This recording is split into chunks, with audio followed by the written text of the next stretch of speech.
Hey everybody. Yeah, it's been a while since you've seen my face, and I haven't been doing so great, to be totally honest. Took a little bit of a break. 2 weeks to be exact.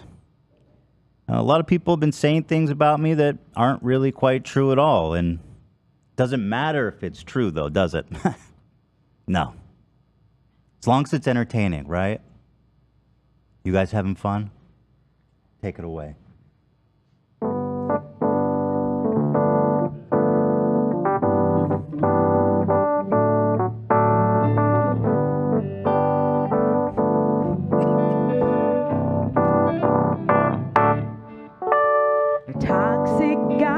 Train, the locomotive fuel with hateful accusations, toxic gossip train, steam all over someone's reputation, toxic gossip train. Hop on board, close your eyes, otherwise you realize the train is made of lies and that person in disguise, and you didn't deserve to die.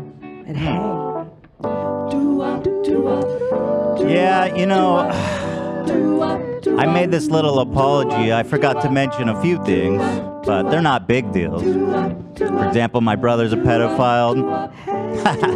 Forget about that one. Yeah, he was trying to pick up a 14-year-old, man. That was inappropriate. Nah, I guess it's not important. Hey, what about that time I was sending nudes of my friend Trisha Paytas to 14-year-olds?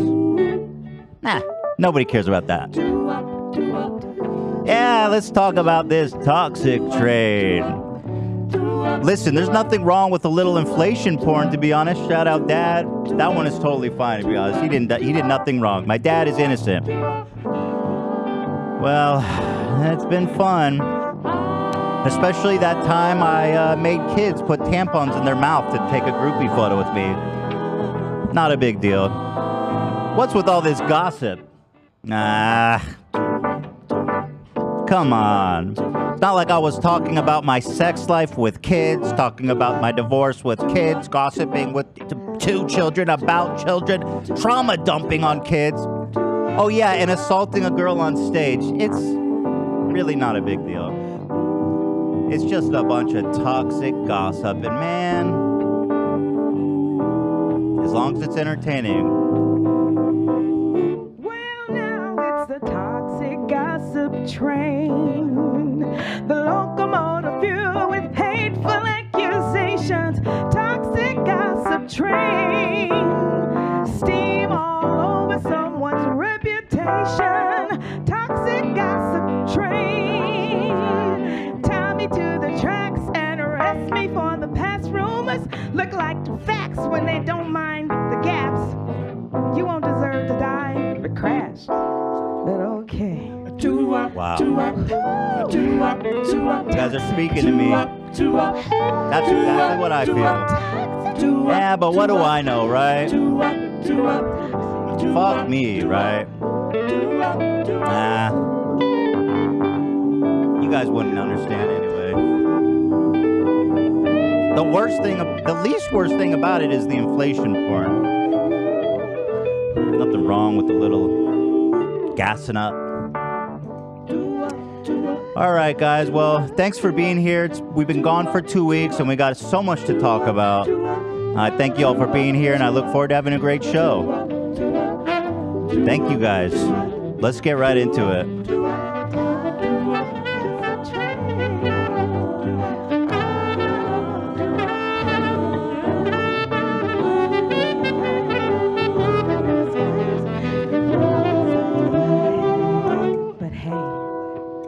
But hey, yo! That was amazing.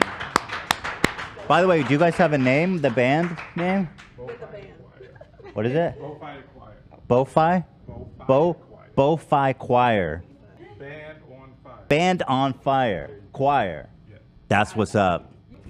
That was amazing, you guys. You guys have links? We'll put links in the description so people can... We'll put links in the description so people can check you guys out. And you are beautiful. Oh my God, that voice is stunning. Everything was crushing. Thank you guys. The Band on Fire Choir. You guys crushed it. Beautiful. Well, thank you to the band, Hila, joining us here. Woo. We are back, baby. 2 weeks is a long time, isn't it? So long. I'm telling you, man. Cheers, my dude. I've missed that. You know? Cheers, my dude. This episode is brought to you by Stamps.com. Thank you, and we love them so much. Yeah, I mean, golly, we sure missed a lot in those 2 weeks, and that always happens, you know. Right. By the way, everyone knew we had to do the Toxic Gossip Train cover, so hopefully we did it justice. That was amazing. With the band on fire. That was amazing. I want to listen to this later. That's a single. Yeah. That's the thing about what Colleen did. You know, I give her points for novelty, for original. I have not seen when you think you've seen it all in the YouTube apology sphere. Colleen kicks down the door like the Kool-Aid guy and says, Raising the bar. She's got something for you. I got this ukulele here. But it's actually kind of a fire song. It's kind of a bop. Fire! I was impressed with her musical abilities. Right. Ignoring the context and everything she's saying and who she is and all that.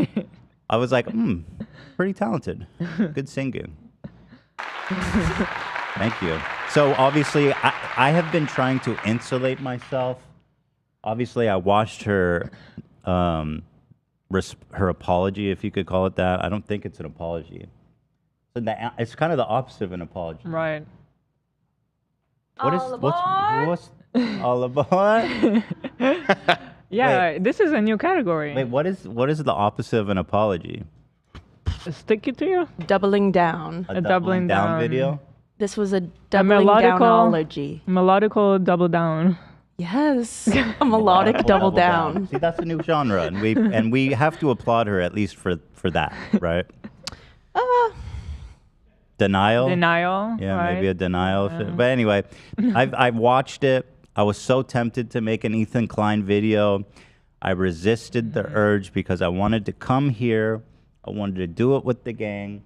I haven't watched anybody's reaction to it because I wanted to keep it fresh for myself.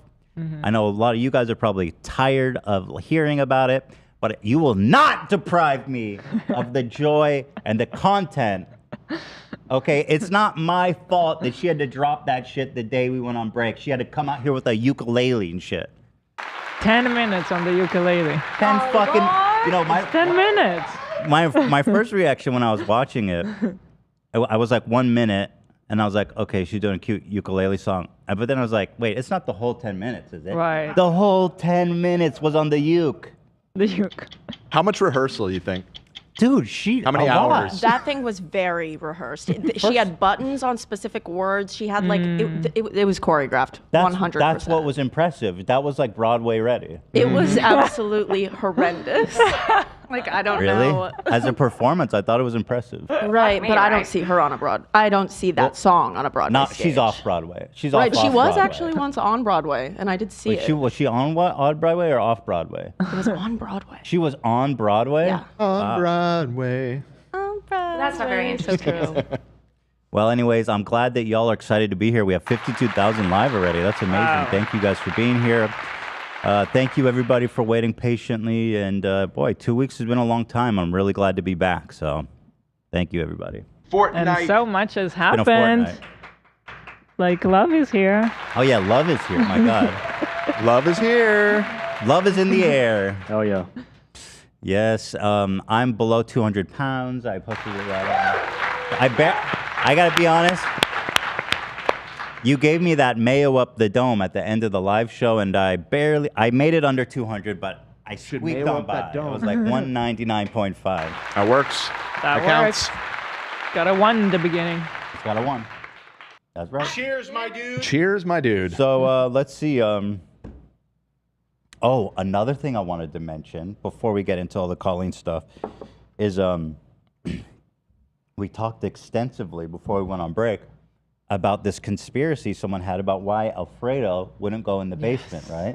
Oh my God. They said there's something going on down there. He smells it. And so during the break, we went full recon down there. Okay. We brought a moisture specialist. We brought the Mold. city, the LA Gas and Power to come check. We brought a mold specialist, and there were problems. Yeah. Actually, first thing we discovered is that there was like a major gas leak. Yes. Now I don't know if that can cause any like health, because one of the other theories is that it was affecting Shredder. Right. And explaining why his kidney was messed up. Now I don't know if that has anything to do with it. I hope so. You know what I mean? But yeah, there was when the guy from the city came. They come with these little instruments, and then he put on the hot water so the water heater would turn on. And I was sitting like right across the door from him, and I heard him go, "Oh my God!" Really? Yeah, he was like, I think it was pretty. It must have been really bad because this is what he does for a living, and he was physically shocked by the. Oh my gosh! Yes. Yeah, but that probably could have blown up our house anyway, so that's probably good we fixed that. Oh my That was scary. Yeah. And I mean, Alfredo did come down since Yeah, then. he came down since we fixed the gas leak. Which is so crazy. There was mold in there in that room too, which there wasn't. We looked. We had a leak detector. They couldn't find a leak, so they think maybe it was just dry, old moisture coming from the ground potentially. Oh. But they fixed that. Okay. And then I also bought this industrial power air purifier and an industrial level air analyzer, because somebody said radon. It could be radon. And when I first plugged it in, the radon levels were almost too high. But they've gone down, so I don't know where it's at yet. You know what I mean? But thank you to whoever said that, because there was definitely some issues down there. Something about it was you were right, because like I said, Alfredo's coming down now to the basement. He's Isn't coming it down now. unbelievable? Yeah, like it he would never, and then sometimes we would try to bring him down with us, like carrying him down, and then he would immediately run back up. Not anymore. And now he stays with us down there. Yeah. So thank you to you guys. That's kind of been the project, is just tearing apart our basement and purifying the air there. But look at all the stuff we missed. I've got a list from the subreddit. Oh wait, where's the meme that you found the meme, Love, didn't you? Sub. Let me share it in Discord. Let's see. Here's a list. Colleen Ballinger, which obviously was huge. The Titanic's submersible exploded underwater. Rest in peace. I've been voraciously consuming anything about that. Every night in my dreams, I see you. Sing it enough. We need to memorialize them. They're right next to Jack, man, in a watery grave. Are you on a Titanic kick now? Is that what you were saying? That the submersible kind of no, not doing Titanic, but mindset? No, I just wanted to understand what happened with. We're watching all these videos where they go over like what was wrong with this vessel, and like how they saved money in building the guy it. was a total and, like, fraud. Yeah, how he didn't want to do any of the testing the regulatory testing that you need He's to do. like, nah. Basically, everybody in this like professional submarine world was like, "This is not safe, and you're gonna get somebody killed." And he's like, "Man, fuck that! I'm a libertarian." He's like, "I don't believe in rules and regulations." He literally is on record being like, "I don't believe in safety checks. It just slows down innovation." Meanwhile, watery grave next to Jack in the fucking heart of the ocean or whatever. No, that's facts. So I asked that because Allie, because of the Titanic thing, decided to go watch Titanic, which she loves, and I respect because it's James Cameron and he's the GOAT. Avatar? Yeah, exactly. I mean, come on. But there is right after that, we found out there's a Titanic exhibition here in Los Angeles with like a bunch of like recreations of parts of the boat and stuff. And it was actually really cool. Allie and I went and checked it out. You didn't have to go to the bottom of the ocean for that. I didn't have to go to the bottom of the ocean. And at the very end of the museum thing or whatever, they had a TV set up with a memorial for the dumbass. They knew why everyone was there. So, I mean, it is really sad, though, because the guy was such a piece of shit, and he 100% murdered all those people. Yeah. And then the people on there, I feel horrible about, especially this one guy's young- 19-year-old son. Yeah, Who the kid reportedly didn't even want to go on the set. He was scared to go, He right? did it for his dad as a Father's Day present. God damn Well, did you hear the mom came out and she was like, no, I gave him my spot, and then people gave her hate for that too. Oh, so that poor mom I'm lost. sure she feels great Oh about that. God, I can't. Can't even think She's about probably already that. suffering so much. Yeah, but I mean, and the good news is that they died so fast that their brains and couldn't even have the time to process what was happening. That's true. They just stopped existing, basically. So That's good. That's a good way to die, I think. I guess. I don't know. So apparently, what was happening? They were halfway down, and they started hearing cracking. Oh my God. You like that? Yeah. They weren't even all the way down. Oh my God. That's funny. Halfway, and then they tried going reversing and going back up, and their ship was such a piece of crap, it just imploded.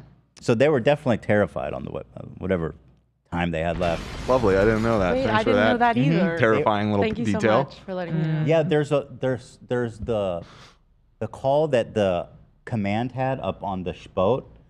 You can hear it where they lost touch. They were typing, or somebody narrated. They were typing to each other, and it's like report in. We're hearing cracks. Report in, and then they just stopped responding. Wow. Very sad. But the guy who did that's a total piece of shit, and that is why libertarianism is that's why it's just a disaster, guys. Let's just not be libertarians, please. You might just wind up Gonna kill you. imploded on the bottom of the ocean. Gonna kill you. Yeah, so here's all the stuff we missed. Jimmy calling a fan a fat bitch. Oh, God. Which, yeah, and another I mean, thing, the live We didn't miss show. that. yeah, the live show was phenomenal. Yeah, we never debriefed about the live show. Can you guys pull up the Jimmy war when he started throwing him? I think that Sure. was magic.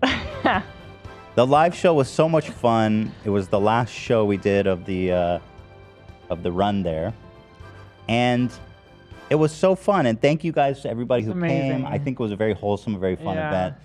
I gotta say, Howie Mandel was there, National Treasure. Legend. Crushed it. I'm not gonna read it. Oh, are we ready? We have the sound bite. Show us child pornography. Shut up. That was everything, dude. That is the sound bite. Leaned right into it. What a legend. Dude, that I'm not sound gonna read it. Fuck you. that soundbite is gonna get so much mileage before the end of the year. Oh, poor guy. Anytime we're talking about like essay or something dodgy, Show us child pornography. Oh, Howie. Inappropriate. bro, you want to see that, Howie? Show us child pornography. This was my favorite moment. Jimmy was promised to have a 20-minute set. Yes. Because he co-hosted with me when we had Sebastian, that TikTok alpha male on. Right. And he was phenomenal. Right. We thought he was going to get kicked off, but he lasted the whole No, episode. he nailed it. He was great. And so he got his moment, but we knew that there was probably going to have to be a little bit of an edge to make it more enjoyable for the audience. And so we ordered 500 tomatoes from China. Is that right? Was it 5? We were going to get 500? Yeah. We were going to get 1,000, but the actual volume of that was And it's a lot. insane. Yeah. Those tomatoes are very cute, by the way. Yeah, everyone got to take them home as souvenirs. That was really fun. Yeah. I think they might be apples, but Pretty sure they were apples. I think we got conned. It looks like a tomato to We got me. foisted. Apple. I liked that they were pretty big. That was fun. Yeah.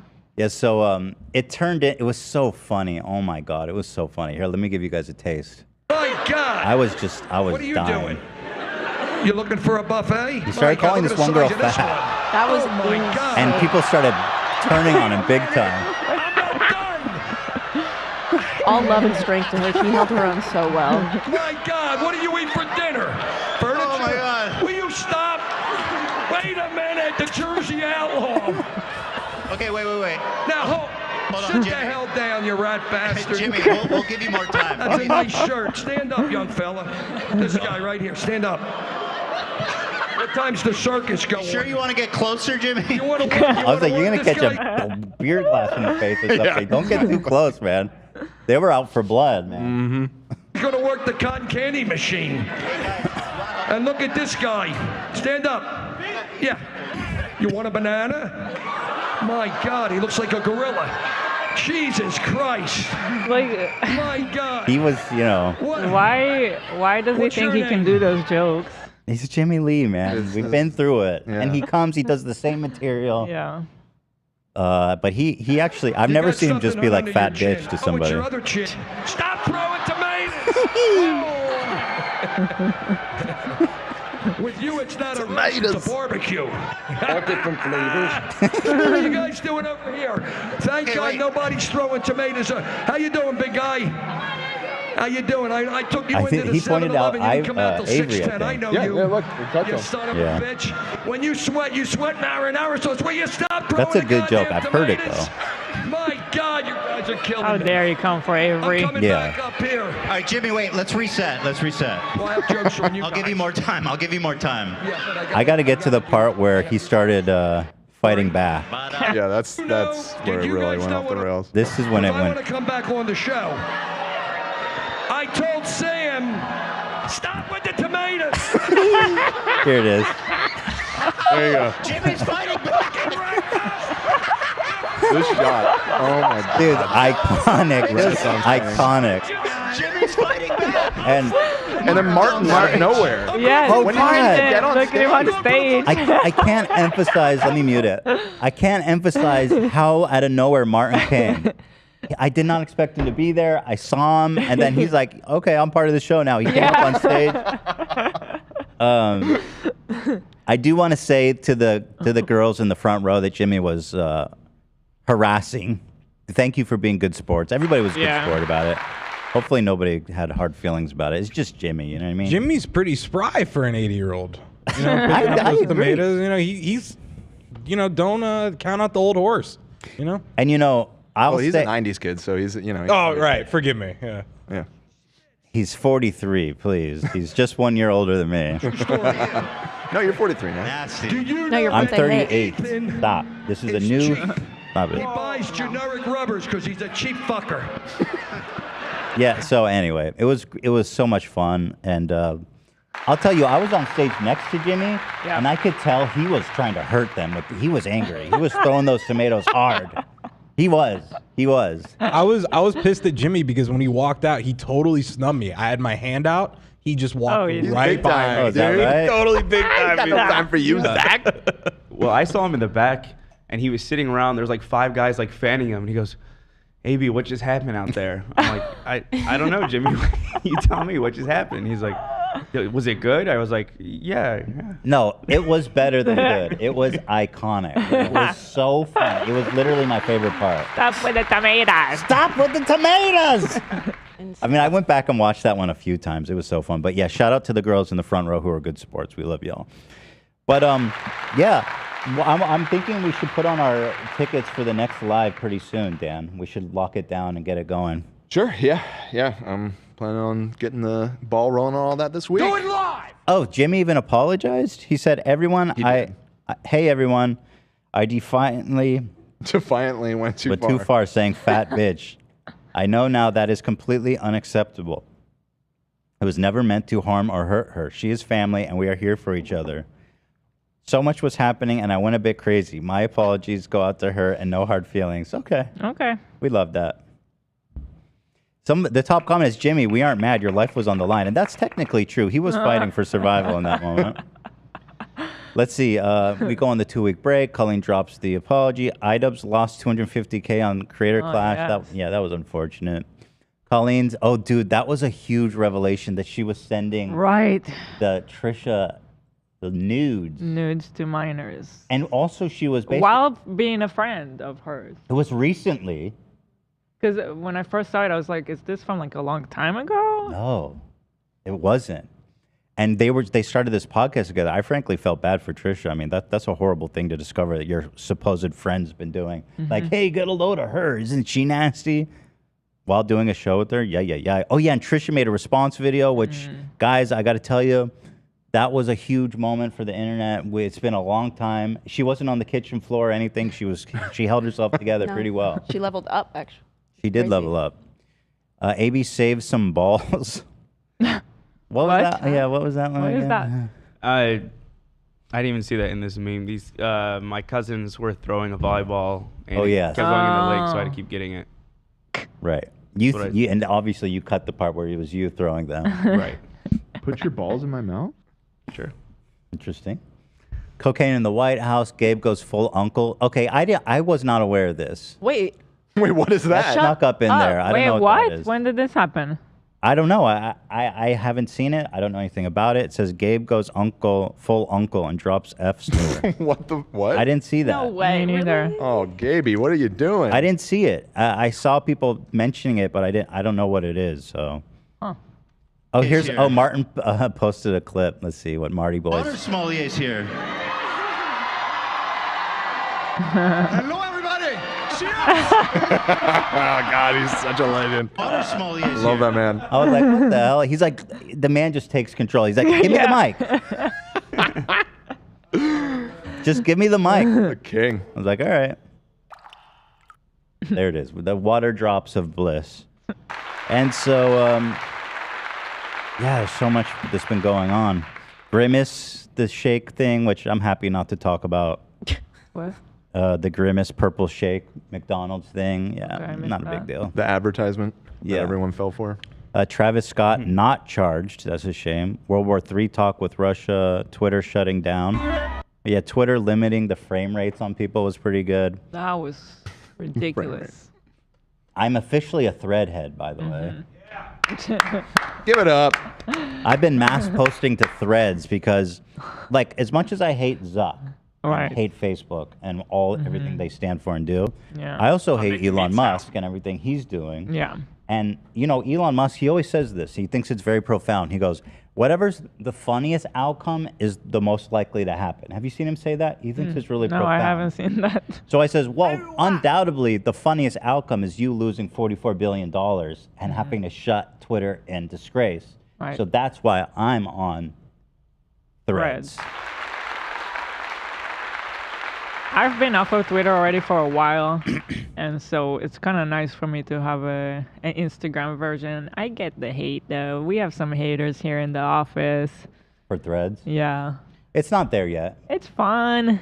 The one thing I'm We're just goofing and gaffing. I'm free there. I mean, like, morally, It's freedom. obviously, I feel weirder on Twitter than I do on Threads. However, if I say something and I'm like, wow, that's so funny, I want people to look at it.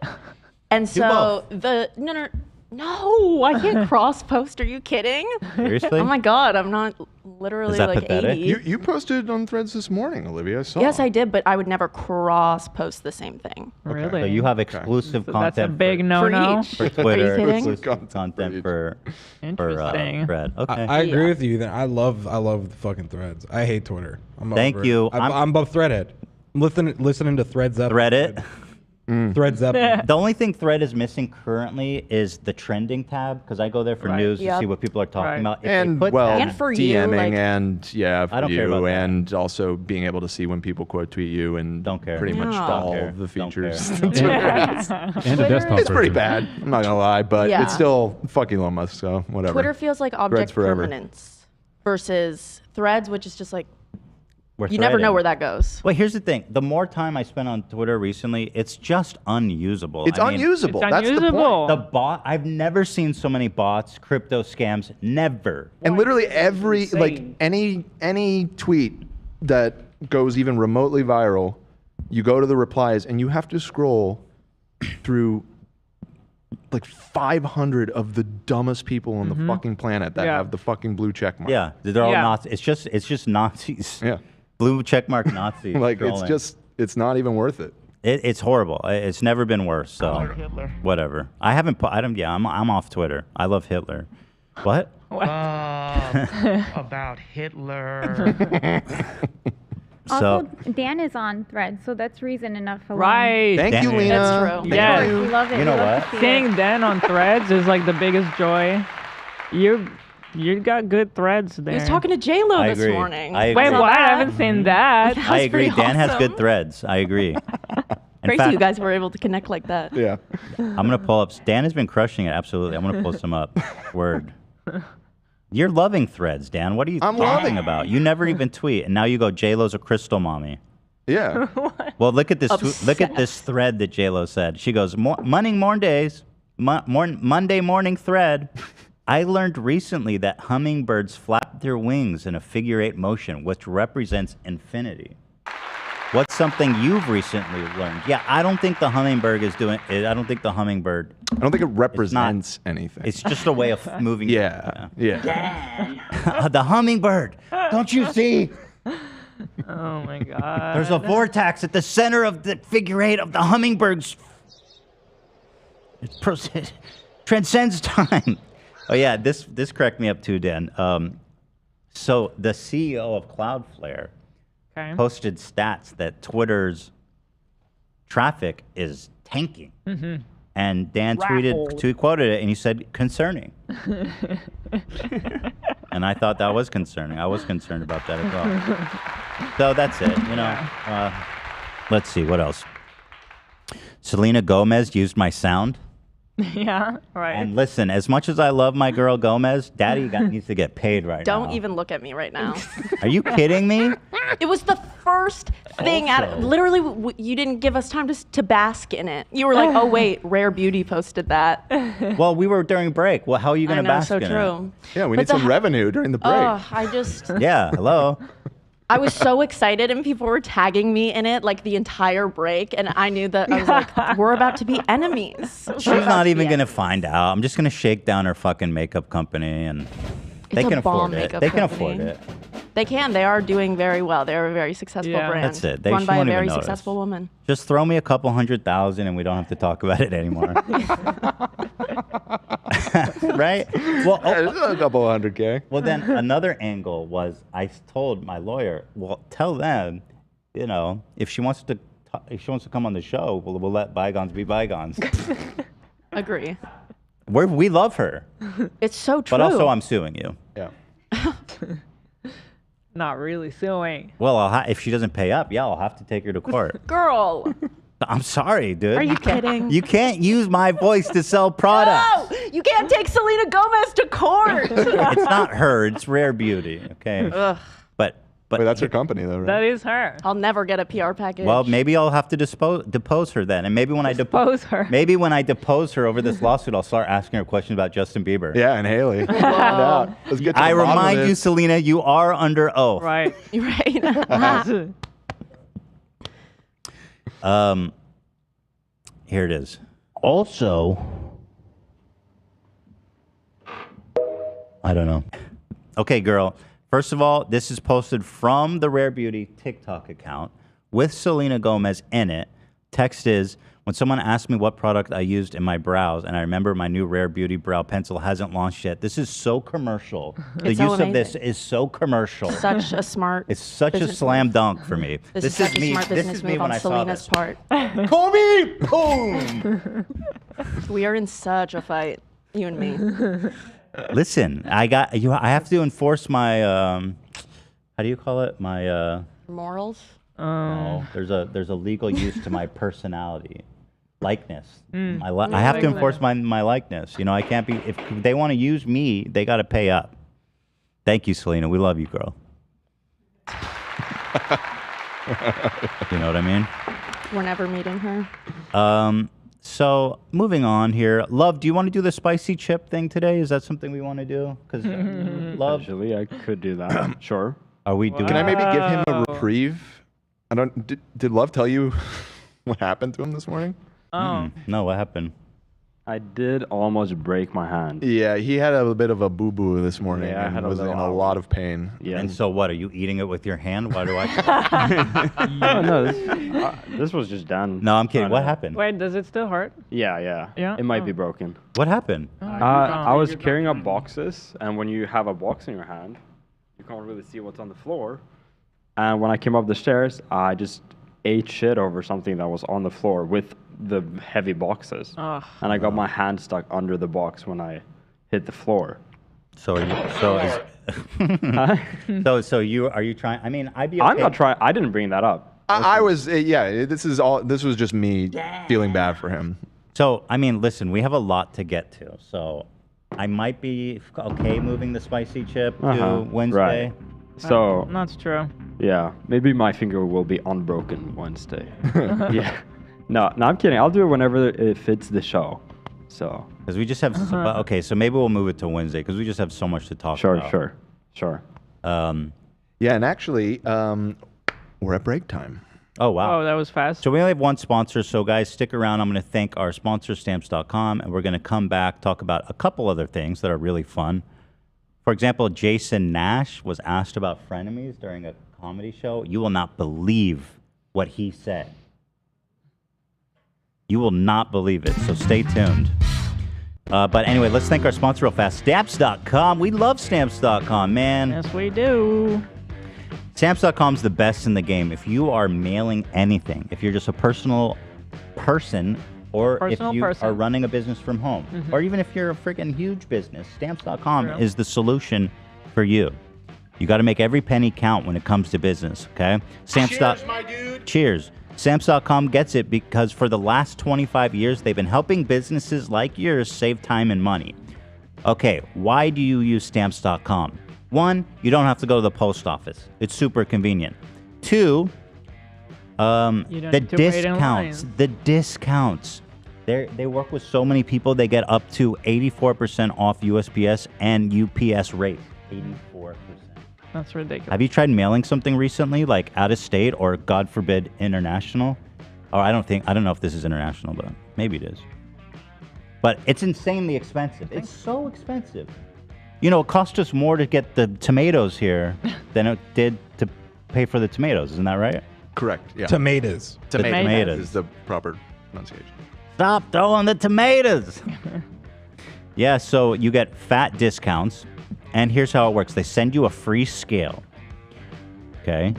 Then you weigh the package, the envelope, whatever you're sending. You print it, the postage from your computer. You put it on the package. They come and get it. They come get it from your house. They come get it from your mailbox, or you can go to a drop box. It's so convenient. It's cheaper. Why are you not using Stamps.com? Right. Why? They've been in business for 25 years, and they're helping over 1 million businesses. Okay. Love ya. Love ya. Sign up at Stamps.com. Zach, you couldn't wait to ride those, man. Sign up at Stamps.com/H3TV for a special offer that includes a 4-week trial, plus free postage and a free digital scale. There's no long-term commitment or contracts. Just go to Stamps.com/H3TV. Thank you so much to Stamps. We love you. Thank you, Stamps. Consider supporting our sponsor, Stamps. Yes, thank you. Real quickly, also, do you want to talk on Thursday? We have a Teddy Fresh drop. So Thursday, there's a new release. I love a lot of it. So here's one T-shirt, Till Death Do Us Part. A lot of the stuff I like has green, and I can't wear green on the show. Yeah. But these guys are. Dan is wearing a cool new striped shirt. Olivia is wearing this really cute halter top. It has 4 buttons in the back, and it's kind of like you could do it smaller or bigger, so it's size inclusive. And then AB's got this I forget the name of hickory stripe. It's like a windbreaker silhouette, but not from nylon. It's this really nice hickory. Is that what it's called? Isn't that like a wood? I think that's what it's called, unless my brain is having a moment. Hickory dickory. Ew. Love is wearing a striped shirt. That one's a hit. It's nice. It's lovely. Cam's got the cardigan that I've been obsessed with. I'm already wearing it like every day now. It's such a nice material, and I got the matching fake bird too. Leanie. She's got this cute women's bear top with like a little ribbon. And then where is Ian? There, I can't see him. Ian was rocking. Okay, so Ian's got this Pets T-shirt, and it's also on a crew neck. And these are all animals of people at the office. We've got Shredder and Alfredo there too, and Ian's cat, right? There's a lot of Wait, Ian's cats made the cut? Yeah. What about Dan? Was he chopped? My chopped liver? Did you provide the photos? I don't know. Oh my. That was probably God. Sam, a Sam connection. Yeah, it's Yeah, possible. I get it. Block. There's a few collar shirts that I love. Yeah. I'll have to wear them on Friday. Friday. I don't know. I don't think Zach is wearing 31st today, right? Zach had the I have the shirt. We had a very busy morning, and I didn't mean to change it, so I do apologize. No, your It's shirt's okay. cool. Your Zach's shirt's got a badass. fire shirt though. He has official, unlicensed, Official, unofficial. unofficial, unlicensed Hannibal. Silence of the Lamb movie. Yes, indeed. By the way, Ian is also wearing the carpenter pants of the same fabric of AB's top. Yeah, those are sick. They're cool. All right, so yeah, this And, Thursday. This is not part of the drop, but when Cam made this edit, I really wanted it on a shirt. Well, this is since the last time Oliver was here. He was stealing shit and causing trouble. This dumbass. So this picture's up all over our office. Yes. Okay. All right, thank you. Thank you. So a couple of things we'll hit on real fast before we do Colleen. This was a big story that was, yeah, here it is. If you guys want to put this up in your house, you can save it, print it, bumper stickers, whatever you need to do, put it. Please put it up everywhere. Have you seen this dumbass? Call security immediately if seen on premise. Exactly. This blew my mind. Tourists carves their name into Colosseum. And I'm absolutely gobsmacked. But this man is doing this. There's a whole ass crowd. His girlfriend is sitting there watching. And he's just smiling. Does this guy not know that... What's the dude being a dude? Wrong Why are you with, hating? Like, dude? what's wrong with him here? He's carving their initials into the Colosseum stone. Like, look at him. He's like, yo, Nailed we it. fucking awesome. Why? He's like, yo, I had this great idea. Look at this awesome idea I had. Love you, babe. I like that his girlfriend also doesn't seem to have an issue with this. Very interesting. Yeah. What a guy. I'm happy to announce that he was not American, right? For once. Where is he from? Do we know? Let's see. He put out a statement. I admit with the deepest embarrassment that only after what regrettably happened, I learned of the antiquity of the monument. The fuck? You didn't know? You're at the Colosseum. Why are you at the Colosseum? Why did you put it there then? Dumbass. He's like, hold on. This was built when? Italians, I love the Italians. But also dumb because he's like, yeah, if it was like a public space that was new, then it would be fine to carve my initials. Are you 12? And then by posting it on TikTok, are you gonna get like arrested? Is it illegal? Probably, It's got to right? be illegal, yeah, for sure. They actually make you fight in the Colosseum as punishment if you do that. That's fun. Yeah. They give you a That's pretty spear. awesome. They say good luck as the lions charge. There's details about, I think he was facing like a fat $10,000 fine or something. Yeah. If convicted of a crime, the man could face a fine of 15,000 euro, $16,000, and 5 years in prison. Woo! Oh my god. You know what's the irony? He'll go to jail for 5 years, and his girlfriend's gonna leave him because she's like, I'm not sticking around for 5 years. Do we know where he was from? Oh, this isn't new. It says the incident occurred in 2020. It was a similar incident happened in 2020. Oh, okay. Similar incident happened when the Irish, Irish tourist was accused of vandalizing the Colosseum after security staff spotted him allegedly carving his initials into the ancient structure. So what happened to the Irish guy? He was never heard from again? Let me see. Yeah.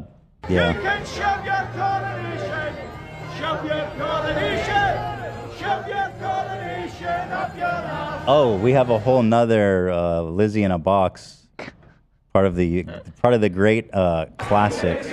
Oh, he's from England.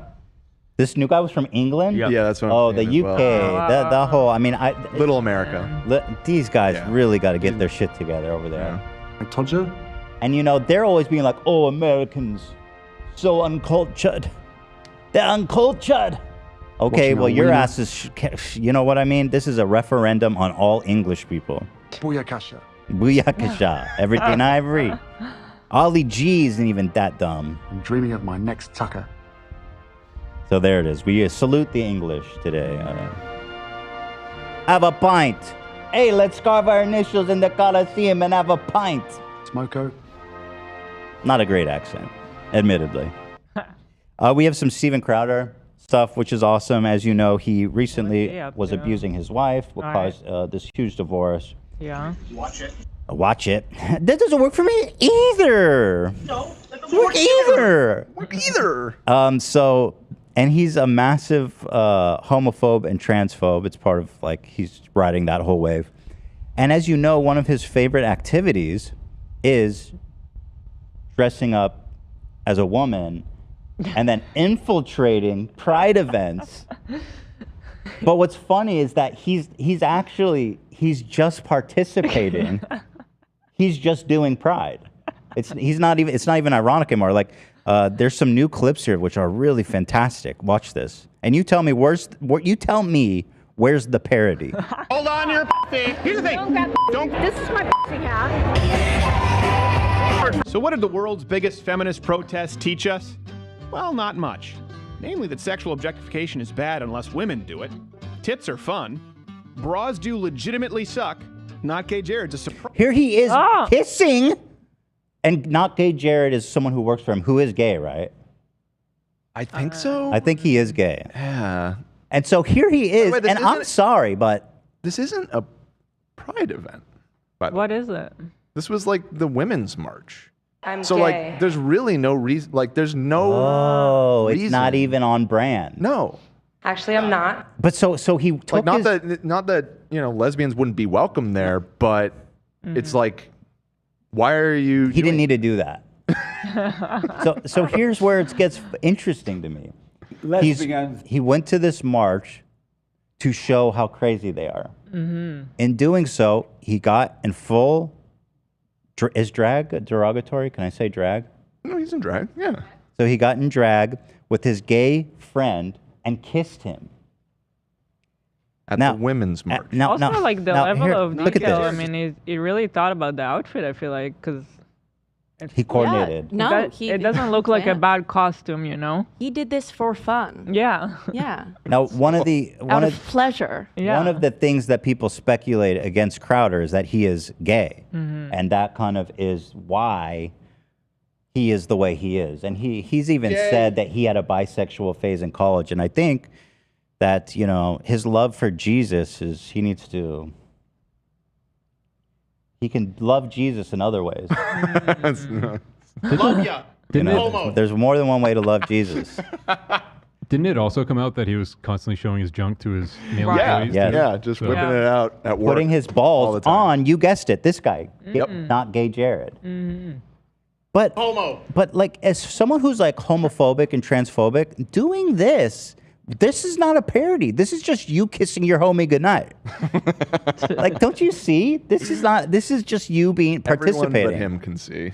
Everyone. But I don't understand how his fans watch this and be like, got him. How did you become gay? A surprisingly good kisser.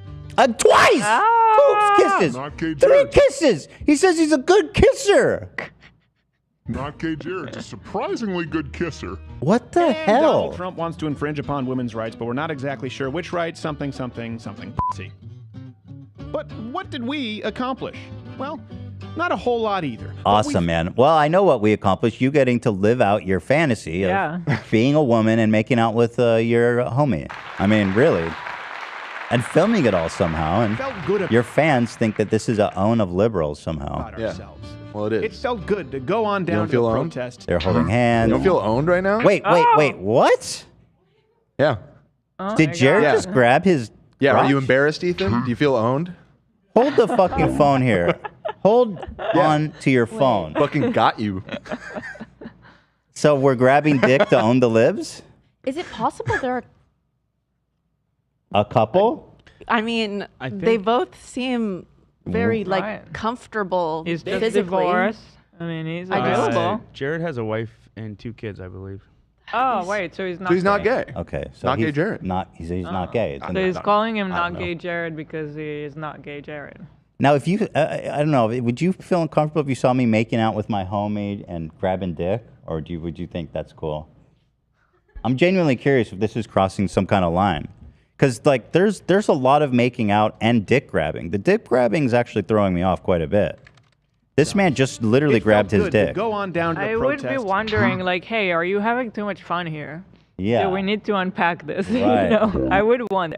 What the fuck is this? What the hell is this? Steven. Why? Multiple, and then this is also a great point. Multiple children can be seen watching. Right. One of the things that they always say is, Fucking watch it. Protect the kids. protect the kids from these drag people, the gay people, they're And he's the only sexual one. deviants. And he's out here grabbing dick with kids around. When nobody else is doing it, as far as I can tell. No, he didn't get anyone. He literally said, "What did we accomplish? Nothing." Holy shit! Cool. Isn't that amazing? And just to clarify for anybody that was confused, yeah, this video is from several years ago. It just, I don't know, it was under Resurfaced? everybody's radar. It just Oh, recently okay, resurfaced okay. and has been making the rounds online. But I yeah, didn't know this if is it's from now or not. before we got into it with him, you know. Got it. Pre-divorce. Okay. Okay. Pre-divorce, pre Sam Cedar. But yeah, I had never seen it. Yeah. And it really, I was just mind blown that that's owning the libs. Hey, you want to go to Fist Fest with me and own the libs, Dan? We can show them. Go Well, shoulder. what would the conservative inverse of this be? Like if we went to CPAC and like hail, yeah, to own Sig them. Heiled. Yeah, Sig Heiled to own the conservatives. Yeah. Oh man. So that was pretty good. Jason Nash, this is tea. This isn't on video, so this is just the account. And I will say the one time that either of us had an interaction with Jason, you met him, and he was very sweet with you. So. Yeah, But- I haven't talked about it on the show, but we did run into each other Oh, we haven't. post. No, I don't Post think we did. frenemies. Post yeah. post the drama and everything. So it was very nice, and it felt like we were like trauma bonded a little bit. Yeah. And it was very short because we were it was just the break between a show, like it was a bathroom break. So it was very short, but very nice and respectful, and yeah. I think he actually was really sweet. He even, can I say He was what- very sweet. Can I say that he, That he wanted to talk more, or what? if he said, if you want to talk more, Yeah. and gave you his contact He gave info. me his Really number, nice. but I If never you want to followed talk up. about the trauma.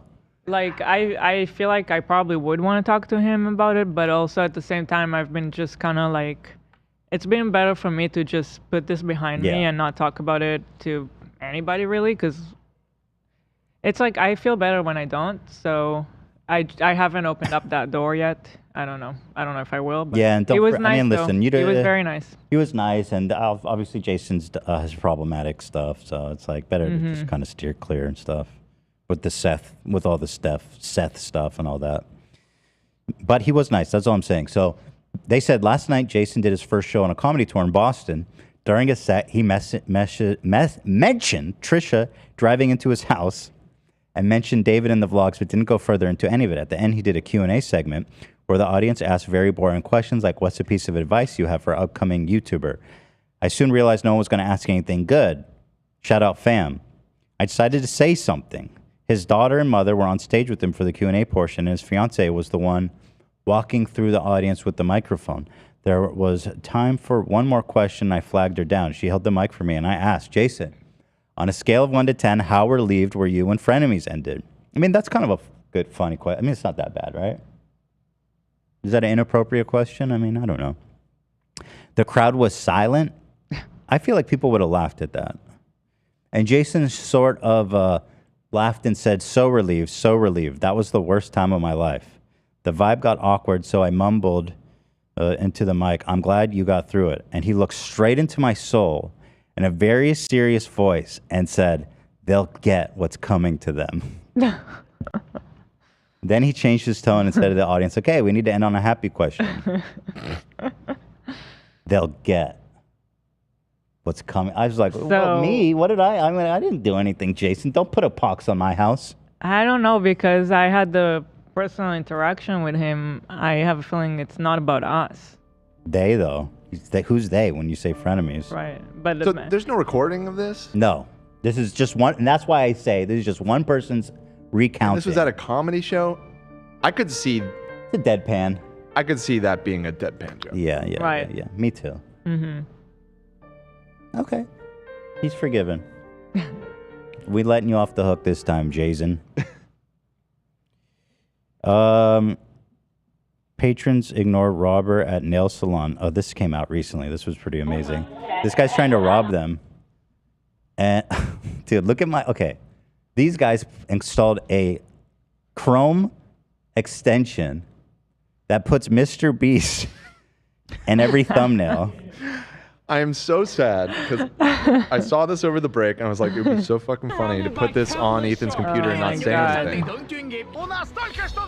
Oh, This is Mr. crazy. Beast. So when the show was about to start, I was going to look at our thumbnail and title to make sure everything was looking good. And I was like, wait. I was like, well, who did this? Who put Mr. Beast? And then I was like, wait, MrBeast in all of them. And then when you fresh it, it changes the image. But then I was like, wait, is this actually a good idea to do for your thumbnails? Put him in everything. I mean, you know. Oh my God. Who's this? This isn't MrBeast. Who is that? Oh. Huh. That's fake MrBeast, says Love? Yeah. AI? He's on Cameo.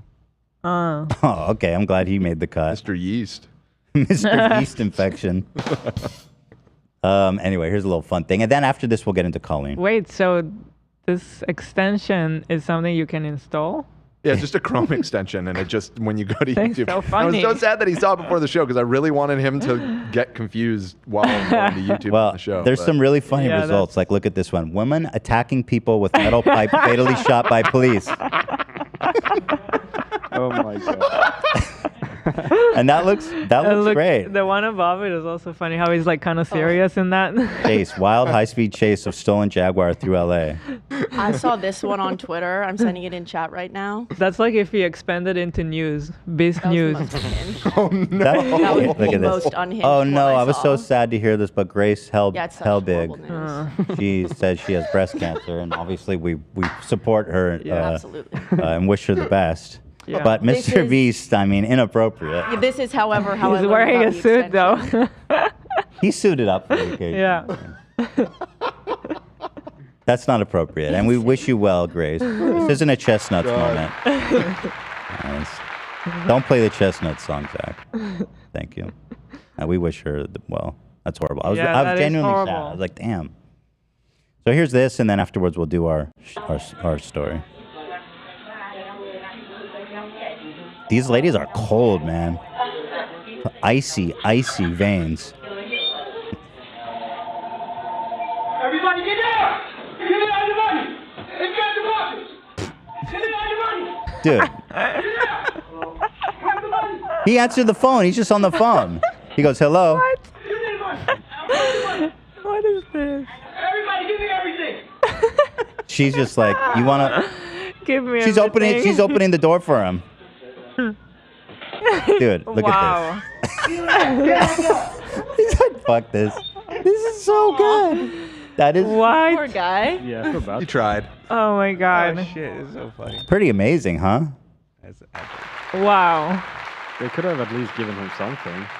Let's see what MrBeast thinks Like a about little it. treat to go. Yeah. Let me see if MrBeast is in this thumbnail. Gwinnett County officer saves choking man at Golden Corral.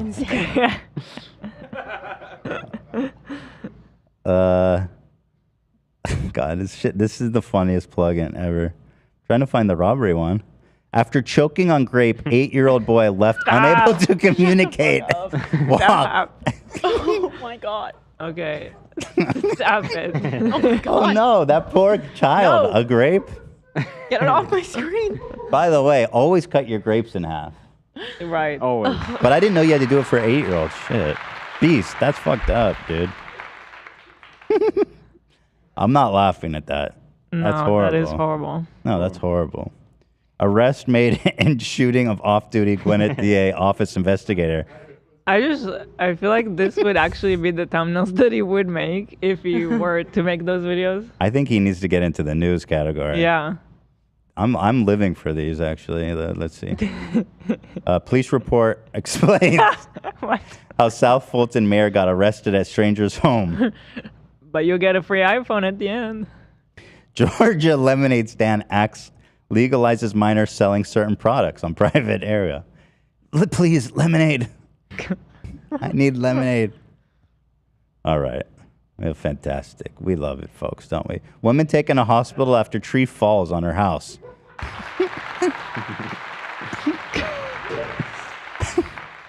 Oh, man. That's good. What happened there where he's got the hand on his head? That's got to be really bad. Water could be turned off at Clayton County apartment complex. Oh, no. That's annoying. What is going on there? Good question, Beast. 2 dead, 1 injured following multiple overnight shooting in Atlanta. I guess the houses are cheap. Oh. Holy shit. Dude, this rules. Maybe this is a good way to consume news, though, you know? Oh, no, not the grape kid again.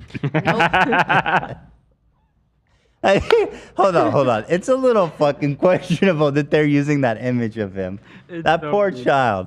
After choking on grape, 8-year-old boy left unable to communicate. They double posted the story. Why is he in a ref shirt? Why'd they put him in a ref shirt?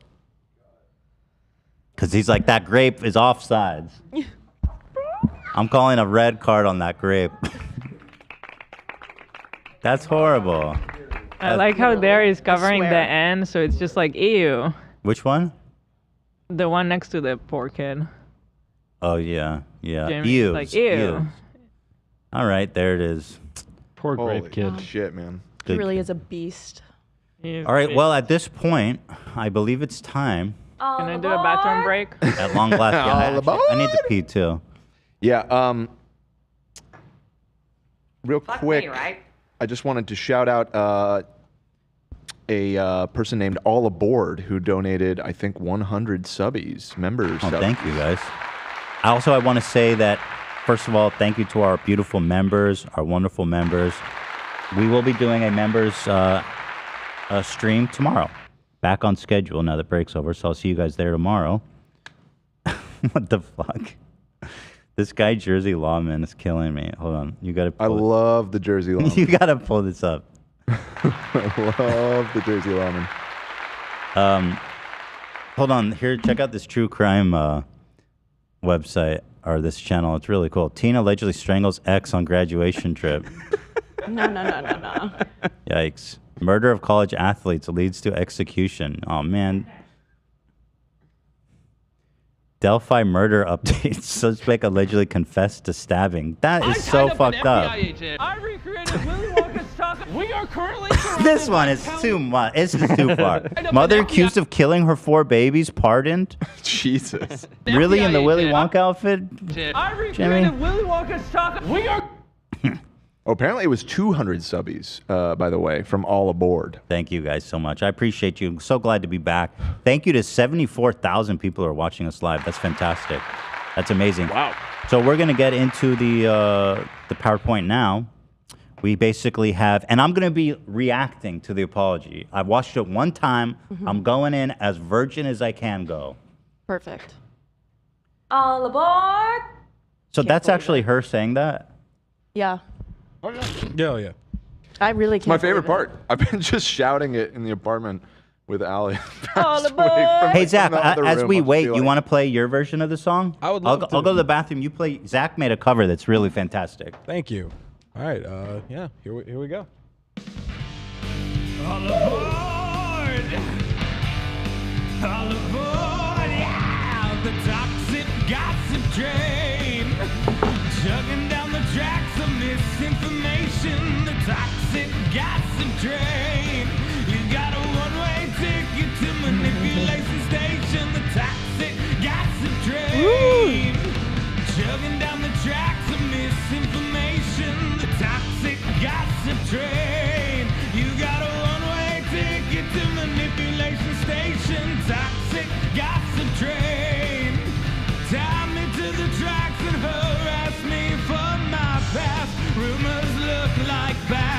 don't find the gaps, I won't survive the crash. Hi, everyone.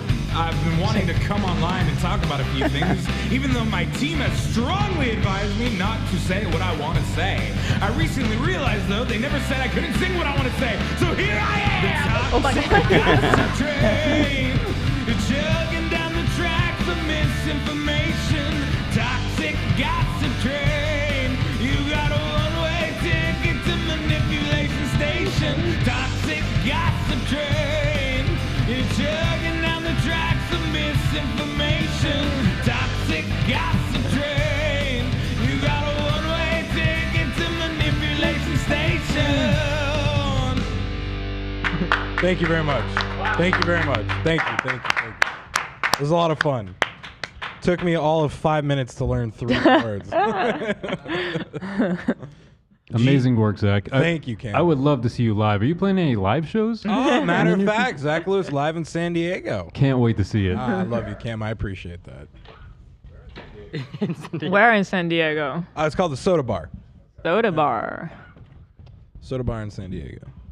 All right. We're in San Diego. All right. How does it feel to be here, love? It feels weird. Weird. I have not gotten used to it. Yeah. I haven't gotten used to like even being in LA.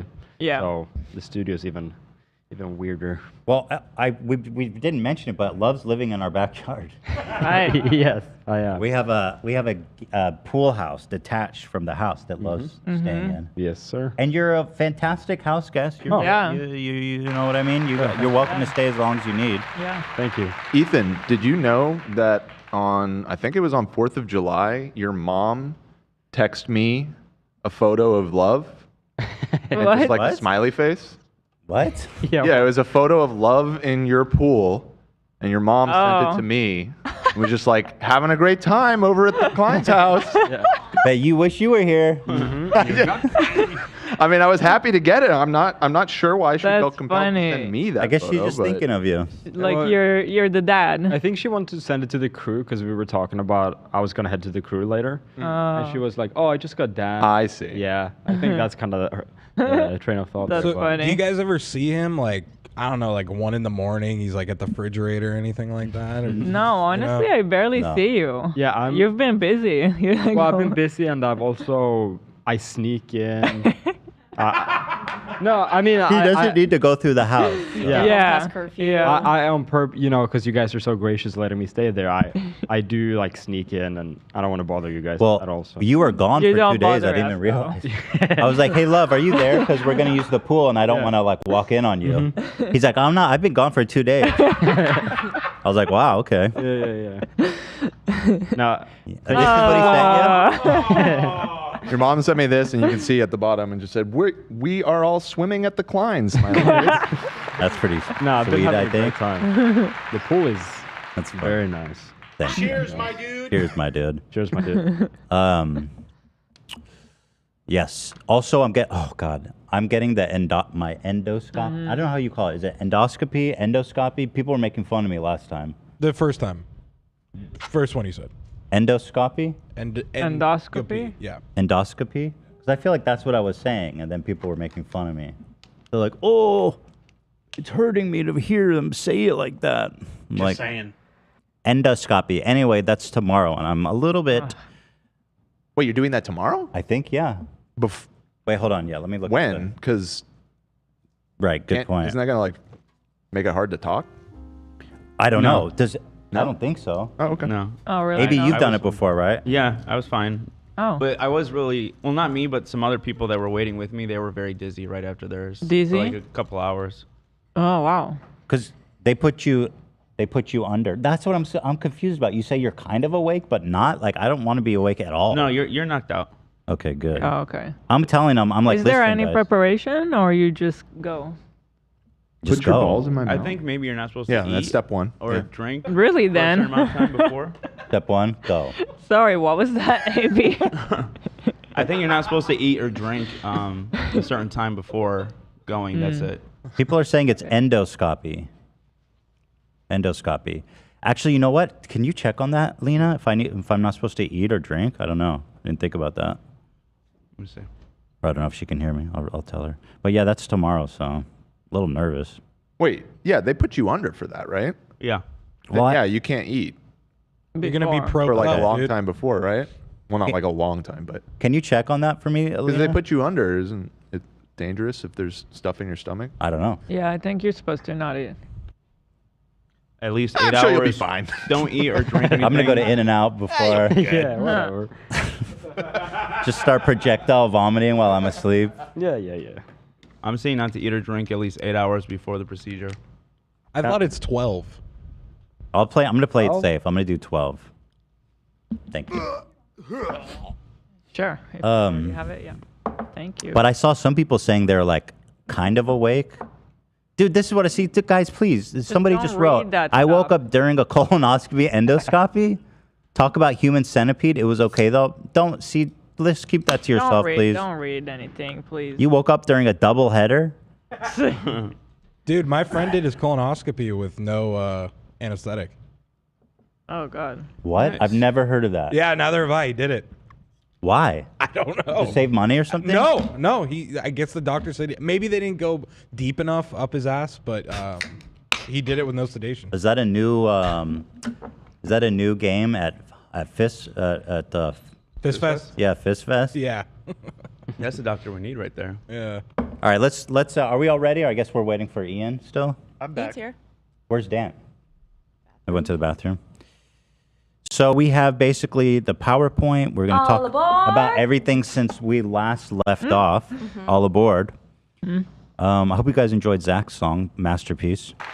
Thank you. And then actually, are we going too long? Or are our callers on standby? I've been in communication with them. So actually, we have also three members or three people who are part of this story. Yeah. Johnny, Becky, and Oliver are all calling in afterwards to discuss. So I'm actually pretty looking forward to talking to them. Yeah. Johnny was the one who he was the one who was working for her. Yes. Oh, he's the one that posted the Trisha pics, right? Yeah. He was the guy. Yeah.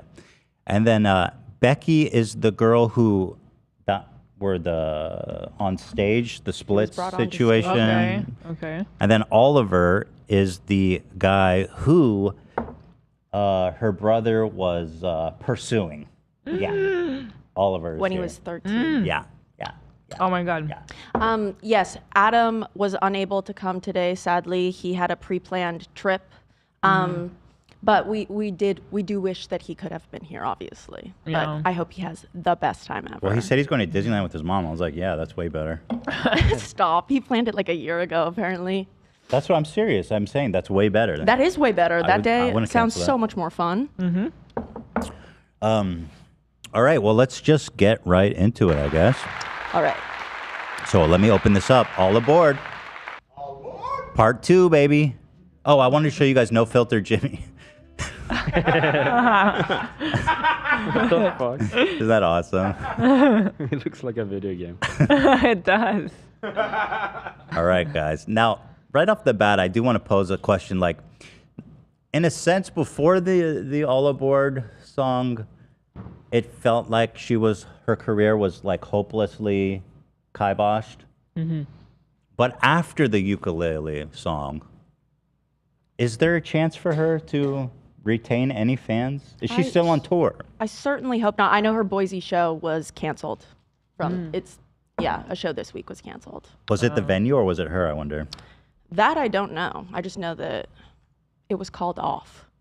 Because she could play that at the live show. It'd be kind of cool to play the number. Oh, you think she should bust out the tune? I mean, give the people what they want. Right. It's true. All right, here we go. All aboard. Colleen Ballinger, Yikes Part 2.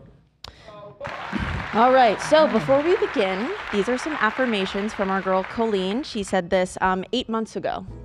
So I Okay. just think to put us on like a nice moral track. Okay, great. This is after she was listening to Karma by Taylor Swift. Okay, Swifties in the house. We love Swifties. Down, because if you dare, you'll see the glare of everyone you burned just to get there. It's coming back around. So someone who is awful and makes up rumors and talks smack and is awful and mean,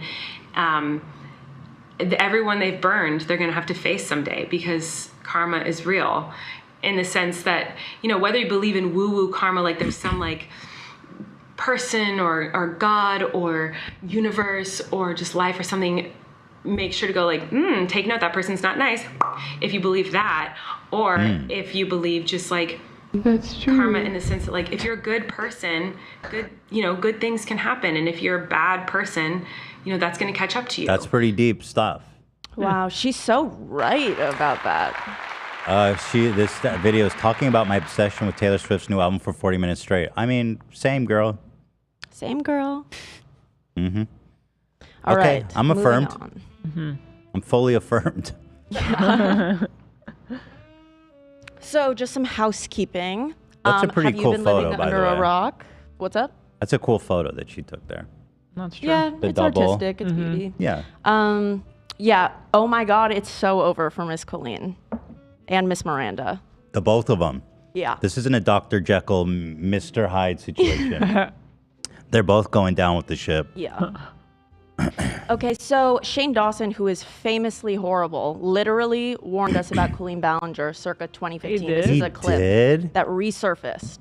Oh my gosh. Miranda or Colleen or Miranda. Right, depending on where she's at. Colleen is the best because she needs 10 of these fans. She is the most hateful, shadiest. I love her. Like, whenever we hang out... Wait, you love her? This bitch is the most hateful, shady piece of shit I've ever known. I love her. I love her.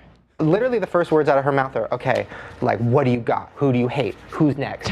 Like, just going in on everybody. Holy crap. Oh, You got to fun. get her on here. Oh, I would love to. Wait, Shane, I don't think that... It Maybe sounds bad like you traits. love her. Maybe bad traits we're describing. Yeah, that's not like a nice way to describe your friend. I believe you. Certainly. Yeah. Rough. She's throwing a good word for us. That's the thing is a lot of, well, I guess comedians in general, like a lot of the comedy comes from hate, self-hatred. When you hate yourself, you hate everybody around you. So I've got a little better at it, but no, hanging out with her. By the way, I hate that trope. This is bullshit. I hate when people say stuff like that. That like comedy comes Dude, from. comedy, the way to be funny is to hate yourself, bro, and be miserable and sad all the time. That's where real comedy comes from. Like the suffering artist. Although, to be fair, all that stuff is true about myself. No, not really. Man. She loves to throw some zingers. That's huh? pretty much. We get the gist. We got it. Okay, Shane is really, wow. Interesting. Yeah. Interesting. So, last time on H3, last time we were in studio, we talked about Colleen. We talked about her inappropriate relationships with fans. We talked about the group chats with young fans, 13 to 17 years old. We talked about her trauma dumping on these young people, about her divorce and her relationship that they publicly admired and watched for years, so they were already emotionally invested. She asked them sexual questions. She allegedly sent porn to them. She schemed to take down a 17-year-old. Her family capitalized off of her fame to fulfill their pedophilic urges. Must I go on? We've discussed in length. We covered all that stuff. Yeah. Also, just a note here, I'm seeing several of her upcoming live shows have been canceled, although the venues didn't say whose decision it was. If they all haven't been canceled, I'm assuming it's the venues. Because she's still trying to get that paper. You think? Yeah. Damn. For sure. Okay, we have a time. Humiliation, I feel like, of going on stage. Can you imagine? I mean, she wasn't canceled before the ukulele song. But I think the ukulele was like her hitting some sort of a That was like the rock last. bottom. She was already done. So done. Yeah. Yeah, but if she doesn't care, if she cares that little, why not go get paid? I don't know that she cares little. Who underage wants to come spread eagle on the stage? The only thing is, like, when I go on Twitter, or when I was going on Twitter and it was like a buzz, every single, like, Colleen Ballinger news update, Colleen Ballinger fan page, every single one of them by the end had, like, denounced her. It was like their accounts were still, the profile photos, Colleen is like, the bio, I love this woman with my whole heart, but their most recent tweet is, I guess this is it, guys. Like, that's R.I.P. heartbreaking. I thought that I knew who she was. So sad. It's kind of what happened to Kanye when I think about it, right, Ian? I mean, Right. Yeah, even yeah, the but diehards Ian- had to. They're probably back with him though, right? What would? No, not really. Oh, so okay. I'm with him. Wait, I'm a mod. Ian? I'm a Me mod and of our Colleen, Kanye now. You Kanye. I'm all in. I feel like that we can talk about that. So Colleen and Kanye have a lot in common, apparently. Yeah. Also, Colleen hates Jews as well. No, I'm just kidding. I made that up. I'm just kidding. Totally She did made have that. we'll talk about it. Does she have one? She had a bit of an anti-Semitic tweet where she talked about she was going in for an audition. I can't wait. Is it in here? It's not, but I can pull it up. If you would like yeah, me I mean, to. if she's anti-Semitic, I'd love to see it. She's just normal Jewish question kind of stuff. Yeah, it's not anti-Semitic to ask a question. I mean, the numbers. Ask a question. It's I just, could literally say anti-Semitic. what is shit and math they keep anti-Semitic now? All right, let's. Someone else can I pull said it. to- Oh, you got it right. Well, goddamn, that was fast. Sorry, I'm perfect. Roll it. So here it is, 2011. Audition number 2. I'm going in for a fat, ugly Jewish girl. I guess it's time for new headshots. What the fuck? Insane. Interesting. I mean, Just that's like, just a character. why'd we tweet- why'd we tweet her? Yeah, I won't put her on Girls. Kanye's level, but Yeah. Okay, so here we go. What do we got here? Okay. So I made a little timeline of what our last few weeks have looked like. June 4th, beginning of the month, is when all of these new allegations began to rise. Total It was radio in silence June from Miss this year. Colleen. She did a few live shows even. She stopped vlogging. She stopped posting videos though. June 21st, that Wednesday, we covered Colleen Ballinger and the story of Colleen Ballinger. Then, June 26th. Are you tearing up? Are you okay? No, I just can't believe it. Like, it was so insane that we went on break and then Yeah. right then. Yeah. So we go on break June 26th, that Monday. June 28th, that Wednesday, Colleen comes out with the most insane response I have ever seen on the platform. Yeah, it is. I have ever seen, period. It is by far, actually. By far. I It was felt- like this. It felt like a parody. I couldn't really- even believe it. Yeah, jaw dropped, like really, literally. Yes. Well, Fuck me, something right? made me think. My first thought was like, is she okay? 100%. I was like, as well. this is like verging on mental breakdown level of I mean, divorce from yeah. reality. Right, but the like dedication to choreo and like the beats that she incorporated, it felt a little bit too sane in terms of like she knew exactly what she was doing. Well, let me ask you this. Do you think that she thought there was people in her audience or the internet at large who were like, this is awesome. She handled this so good. So here's what I think. I think so. that, first of all, she posted it on her vlogs channel, which means that that is primarily where she posts mainly, but it has a smaller audience than her main channels. I think that she was banking on the idea that maybe not everybody knows exactly what it was that she did. And so maybe if she comes out and she's just like, there's a lot of lies about me, blah, blah, blah, like maybe those people will be like, okay, I love Colleen. Like, I believe her. And Ian. she's so talented. Just Yeah, listen right, to and the listen to song. her sing. She is really talented. I thought so. Mhm. Ian had this banger tweet. What is this genre called? Love. That's in here. You have Colleen's Yeah, I got this ukulele in and here. Kevin. That was a very astute That's observation. a great one. His Yeah. what was that Thanksgiving one where he said he's gonna kill people or something? I don't know. It's really weird. Where he like continues to be the character from the show, kind of. Yeah, it's like show's over, dude. It got canceled because of you.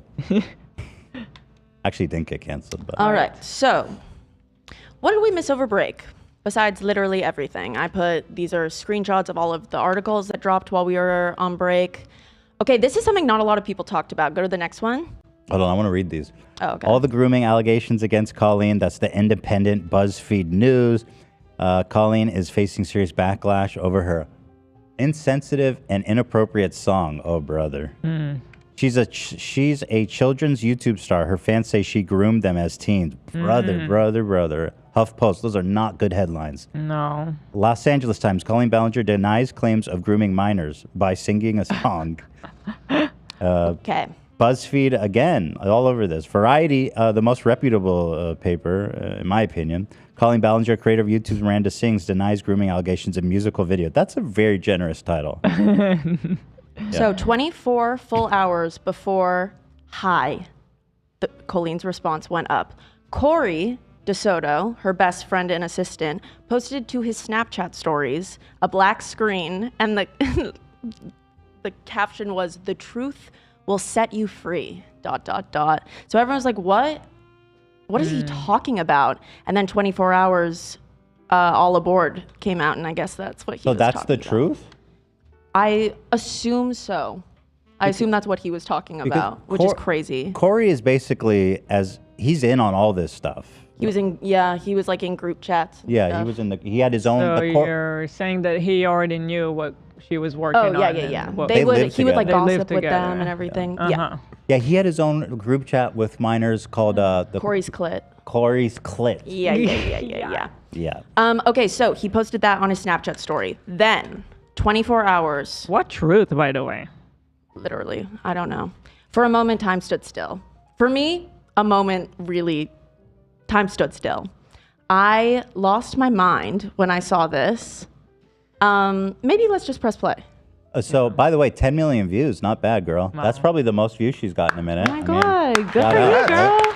Is it monetized? Does she have ads on it? I hope so. I'm saying she got to make that guacamole now. So, so here we go. This is the big moment. It says, I do not condone or support any kind of online bullying or hate towards anyone ever. So, I guess she thought maybe people were going to side with her and go ride.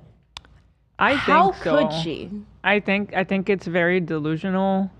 I mean, I don't know if you guys want to watch it first, but go ahead. I mean, everyone's seen it. It's just that, like, the whole thing is she doesn't acknowledge anything but talk about, oh, you guys are gossiping me and therefore my reputation is going to die. When no, your reputation is going to die because of what you did, not because of people gossiping about you. Well, talk about the things. She ignores the serious points and focuses on the gossip. Right. So that and putting the blame on the gossip. And so she's trying to appeal to people who aren't familiar with everything to make it seem like it's all gossip. Yeah. And literally, like, we'll get to it. So anyway, here it is, and 1.4 million dislikes. 1.4 million. Is that an all-timer in terms of like most disliked? And it has. This is also with the likes and dislikes being disabled, right? So it would have been way more, I think. Potentially, yeah. I think you're right. Because you need to have like the plugin. I don't have it, for example. I don't see that on YouTube. Number one is still YouTube Rewind 2018. Rest in peace to the GOAT. I missed that. But is she on the list? Like, how many dislikes does some of those other videos have? Just curious how she compares. Okay, so YouTube Rewind is 19 million. Yeah, We'll go down to like number 5. You know what I mean? Johnny, yes, Papa. Damn haters. Almost 12 million. Hater ass hating on poor little Johnny. All right, so maybe not cracking the top, but it only has 10 million views, you know. So. Wow, those shocked me. All right, guys, this is it. This is my as a virgin as I can do. And the title already, High Period, is horrible. Like... So like, okay, juvenile. girl, okay, hi. All right.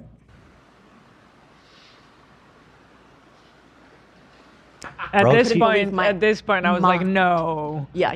No. She took out like the funniest instrument too, like a tiny little guitar. It's like a clown instrument. I somehow, Allie caught this and put it on our TV in our living room when it was at like 12,000 views. She had just posted it. Shout out. I got a notification Did you really? because I had my bell turned on from years ago. That's so epic. Wow. Oh, you had it still from years ago. Oh my God. By the way, she is in the top. No, I'm sorry. That was a mistake. I'm sorry. Oh, okay. It's retraction. AB wrote, she's in the top 10, and then he erased it after I wrote it. I read that wrong. It's a lot. All right, so she pulls out this clown instrument that's like the funniest little tiny. It looks like a shrunken little guitar. It's very cute. Oh my God. And nothing wrong with the ukulele. No, it's just the I love funniest it. looking instrument. Yeah. I don't think she could have picked a funnier instrument to make an apology with. Give me something A serious. kazoo, maybe? A kazoo? Kazoo would be pretty fun. Yeah. Less serious? What about a violin? Something. A violin is better. For the occasion. I feel like this is just so perfect because it's like a good amount of funny and serious. It's insane. Like a kazoo would be too silly. Well, I'm saying I'm wondering which instrument could be worse than a ukulele. I was thinking maybe a kazoo, maybe a triangle. Tambo, One of tambourine. these. Yeah, this maybe. Yeah, this probably would be hard to apologize. What is that? Hey guys, she sorry you could haven't heard do from me in that- so long. Anyways, it's a bunch of gossip. If she could talk over that, we'd forgive her. Who is this man? That's the problem. I feel like That's talent. Yeah. This is Phantom of the Circus. It would be too much talent. People would forgive her. For real. All right, here we go. I literally can't even. The eyes. I can't with the eyes. Hey. And even Hey. the beat is like, she's doing like kids content still. This is the most. I have been doing theater forever. That's the most performance face I've ever seen in my damn life.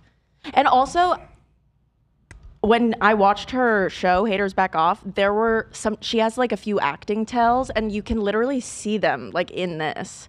She, like her Like what? eyebrows sometimes go down and her eyes like go like this when she's acting, and she does it so often. Huh. I don't think she's hiding it though. Like this What is clearly that? A This is performance. clearly a performance, Yeah. but she What does that does her best achieve? to make it seem genuine. I Why think. would you do that? I think she just means like It's a just an mannerism. acting tell. Like Yeah. some people say a bunch, or some people like look to the side. Got it. Yeah. And may I also say the easiest chords you can play, G, C, and D.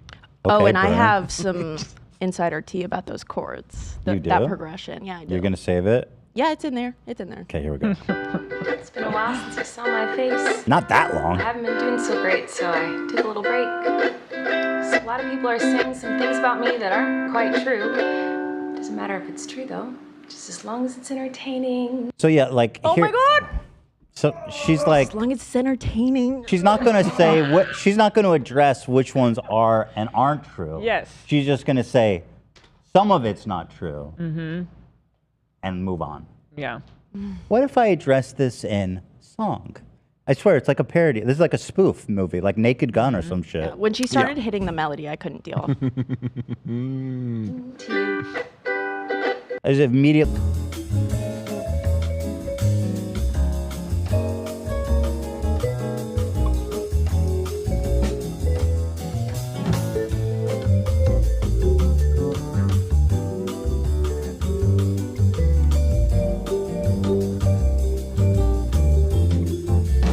Your things. Oh, what? That's awesome. I just buttoned. What did I you buttoned even out. say? I buttoned out. What did I you like even say? Again, I said I don't know. I said Okay. something and then I thought maybe I shouldn't Okay. have said it, and I looked at Dan and he wasn't laughing. You know what? Man, that was fast. Do you think that I could have said that or no? I think you could have. I have no idea what it would. I'm totally cool with you pushing the button though. Dan, what's your call?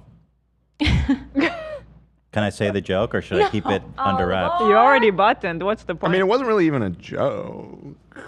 Right. Maybe that's the problem. Yeah. All right. Continuing on. I got up to get a piece of cheese. What did you say? Yeah, I hit the button, Zach. We're moving on. How's that cheese, by the way? Really good. You want one? What flavor are you working on back I there? do want one. Yeah. I have I'll one. get you. It's white cheddar. Here, throw me With one. cheddar. Wait, you're just not supposed to eat. For 12 hours. Already? Oh, 12 Hila. hours. Okay. But I can't eat dinner? You yeah. can eat dinner. I don't know. Wait, are we gonna order food today or no? Oh, love is in the house. Dude, I'm so happy Love's here. We Love can. is in the house. Might What's our wanna first write order there. together? What do you want, love? You're not allowed to have Let's go, anything. love. Shit, maybe some Chick-fil-A, Taco Bell, Oh my gosh. Popeye. Those also. I don't like. You know what? Oh, that sounds perfect. I'm gonna put my neck out. I don't like Chick-fil-A. What? I'm over it. I just don't think it's that good. What You're about kind of it? ruining the vibe. The chicken is Okay, a little kind too of much. I'll just take gamey one more, and thank you. chewy, and the That's not sandwiches are basic. Chick-fil-A sauce done right. That's crazy, dog. The sweet tea is so. Oh damn, you a cheese dealer, boy? Oh. Yeah, you open the jacket like. Here, I'll take the pepper jack. It's my cheese dealer, boy. You need his number? Text me. What time is my doctor appointment tomorrow, though? So Taco Bell? I love Taco Bell. I mean, I Yeah. always fuck with Taco. Yeah, let's do that. It's No, at they- 3. I want Oh, a you got an Baja hour. Blast so. No. I'm so mad. No, we I have 12 ordered. hours to eat. Oh, Okay, It's 12 hours, okay. right? Yeah, you're good. Not a whole day. Fuck yeah, dude. 12 hours, yeah. When we got home yesterday from the airport, I ordered Taco Bell, put in the order, and then they told me it was closed. So disappointing. What? Uber Eats, yeah. Oh, That's fucked up. I'm sorry. that's brutal. They got this like fried chicken taco right now. Fried what? Good. Fried chicken. There you go. Got him. Yeah, let's get TB in honor of Miranda. Cheers, my dude. Oh yeah, dude. He goes, I hope you guys are having fun. And we're like, yeah, we're getting Taco Bell, we're eating cheese. Just as long as it's entertaining. It is. I will never stop. All right, we're gonna. This is gonna take us a long time. It's gonna take us a long time to get through this video. All aboard the toxic gossip train. You're chugging down the tracks of misinformation. And then her husband's in the other room. Do you think he has thoughts about this? Well, you know what? I honestly know from watching their content, he is very into trains. Oh, he's a train enthusiast. Yeah. Oh, you know Maybe a too photo. much. I just wonder. You know I just too much, wonder. girl. So they wrote it together. I'm almost positive they like hum it around the kitchen. No. Yeah. They have to. I think she's been singing it at home for like 2 days. You For know, reals. It's like They But probably the- harmonize with each other. Yeah. It seems. Sing it in a canon. But do you think her husband was like, maybe not? Because it seems like he's normalish. Like he's not. He is. I mean, I always thought he seemed pretty normal, but he's. But if it's her career, then it's probably like, well, you know best. Yeah. Right. He's kind of following her lead, probably. and- I'm assuming because he's not from YouTube, right? No, Right. he's an actor. He's like, babe, do you think a ukulele apology is? I mean, I don't know anything about YouTube, but okay, I'll follow your lead. I was thinking kazoo apology, but Toxic gossip train. You got a one-way ticket to manipulation station. Toxic gossip train. so who's she accusing of manipulating? I think the kids. She's accusing the kids Yeah. who she fucked with. Or like HuffPost, who like confirmed that the messages were sent from her number. I think that she's saying that they're lying. I think she's talking like directly to Adam. I feel Yeah, like I think she so. just I think hates so him. too. It's Yeah. nasty. The idea that this little 14-year-old kid like just totally fucking destroyed her. That must eat her alive. I sent him panties. How could he do this to me? That's wild. I didn't even think about that. That Yeah. this is mostly addressed to Adam. Oh yeah. I think so. It makes sense. I And don't all know the why I kids. wasn't even thinking about that. Yeah. To the tracks and harass me for my past. 'Cause Like, this is rumors her look like fault. Facts. If you don't mind the gaps, I won't survive in the crash. But hey, at least you're Having fun.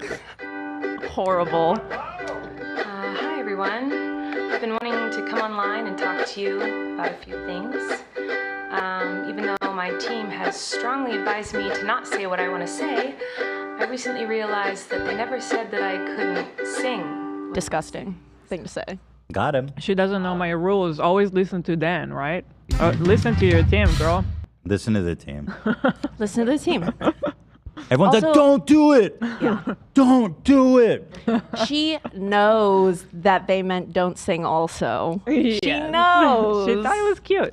Hey, actually, if you look hard enough, the toxic gossip train is actually been derailed this whole time. It's on fire. Yeah. Oh God.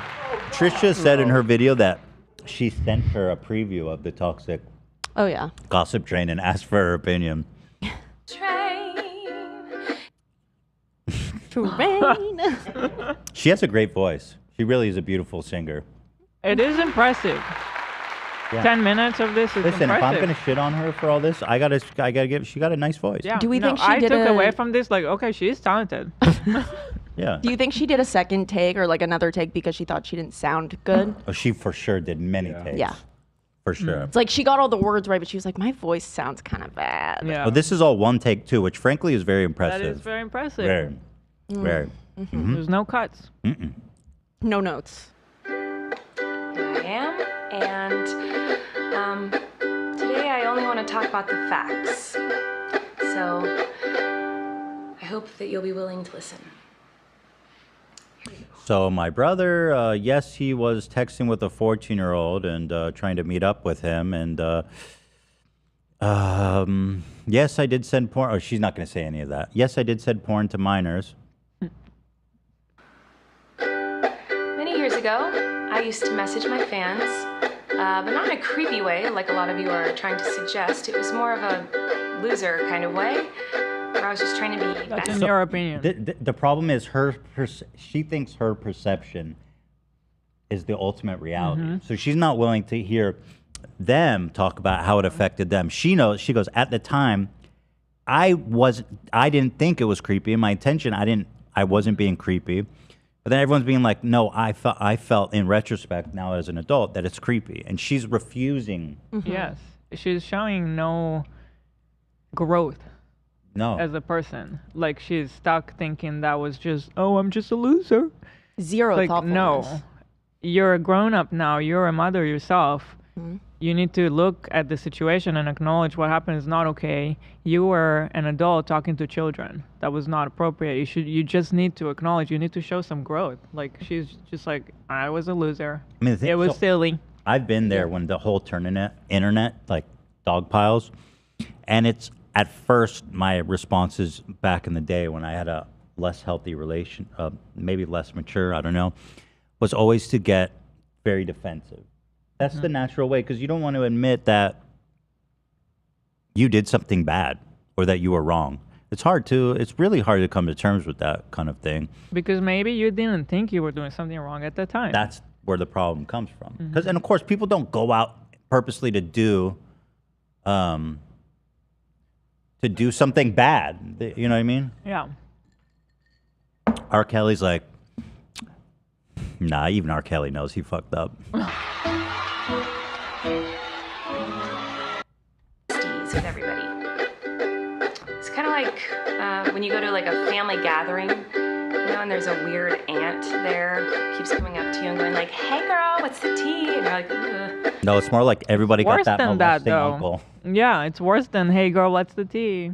But she actually does have, her brother is the molesting uncle. You know that joke? Bro, Everybody got that molesting uncle. Well, Miranda Sings, a huge part of her character is the like daddy saddle is what it's called. It's what she would put on her uncle so she could ride him around the house. Like a lot of her jokes were incest, What's your insinuation. I noticed that. Yeah. Yeah, it's. I can't believe I didn't pick up on it. I mean, to be fair, I didn't really like All Miranda aboard Sings. the I just like incest Colleen. train.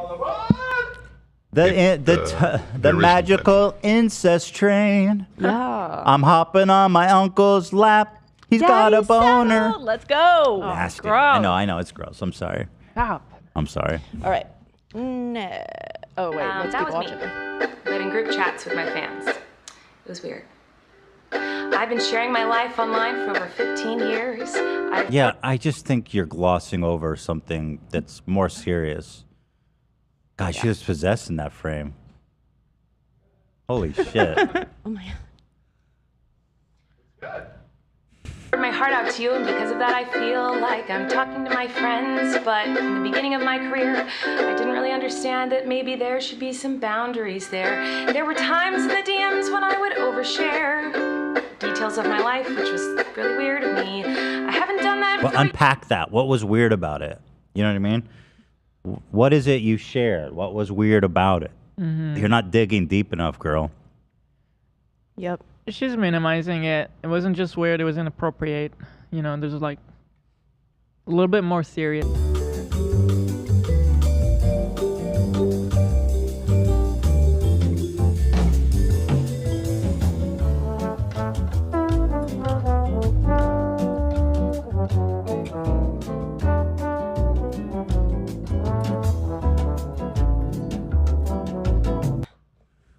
Oh my I see. God. I almost said that was a good call. I didn't. Yeah. You didn't do it, and you still pressed the button. Because I didn't want to. You started to. Dude, that's the second You know button what? during Oh my this God. reaction, and I'm cruising. That's growth. Yeah, That's something Colleen did not display. Right. Mm-hmm. Look at you. Need a button, girl. We Needs could 8 all. million buttons. Oh, can I get a Baja Blast, Diet Baja Blast up in this? Sheesh.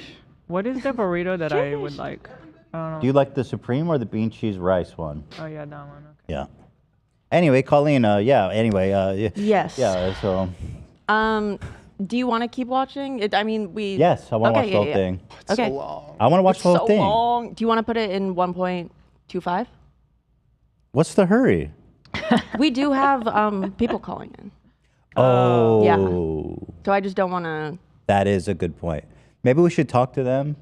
Do you want to maybe? Because I don't want to keep them waiting forever. We could talk to them first. We went over their stories. Yeah, I don't want to be. I don't want to be. Get in touch I don't with want to make them rudely to wait because I do want to also take my time on this. They're thinking it's my button. No, I'm. Hila, okay. None of them have a heart out. They don't mind waiting like an hour because if it's a problem, we can do the call now. No, the last thing they said was, "You're okay. I don't think any of us have a heart out." And do you have your own weenies chat there with them? We're all the same age. You guys can hush. It's in Twitter and it's sweet, and we're all. I think you all are the same age now. We are the same. Yeah. Pretty much. But yeah, no, it seems like it's okay. Okay, good. Okay, cool. That's great. Sorry, guys, to make you wait. I'm more than happy to put you on now, but okay. But that's not very interesting, is it? So let's go on the toxic gossip train. Oh, hated that. The locomotive's fueled with hateful accusations. The toxic gossip train. Steamroll over someone's reputation. Toxic gossip train. Hop on board but close your eyes, otherwise you'll realize that the train is made of lies, and that person you despise maybe didn't deserve to die, but hey, at least you're having fun. What about the kids who are getting death threats from your fans?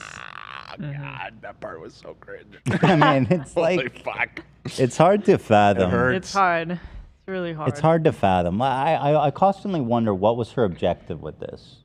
I really think she is so deep in like feeling like such a victim, and she's thinking, I'm gonna show them that they're doing me wrong. People are gonna sympathize with me. I'm right. You're wrong. Yeah. And I'm going to prove it via song. Like everybody on the internet is against me right now. You know what? I don't know. No one has sang like she has sung, and that's the difference. Jesus. And it's just so transparent too, the way she's minimizing everything. Yeah. She's like, I was just insecure. But anyway, that's not that fun of an explanation. It's like, well, girl, what about the freaking porn and putting tampons in their mouth and shit? Like, I mean, you were 30. It's weird. It's worse than weird. Mm-hmm. Really weird. In all seriousness, I do think it's really important to hold people accountable for their mistakes. Okay. Great. You know, we should hope that everyone. With that being said, I've done nothing wrong. I didn't do fucking shit, dude. I didn't do fucking nothing. And I would hold myself accountable if I did anything wrong, bitches. That's awesome. Dude, Love's got crazy order. Love's ordering Taco Bell shit that I never heard of, and you just got here. What? That's why really? I wanted it. He goes, creamy chipotle crispy chicken taco. Like, what? You should try one. Try one. And then Cam's got some good I've shit. had the potato equivalent of that one, and it's quite good. Really? So wait, and then Cam ordered a spicy potato taco. That sounds. Can I get? I didn't even know about that. That's like the potato equivalent of what Love got.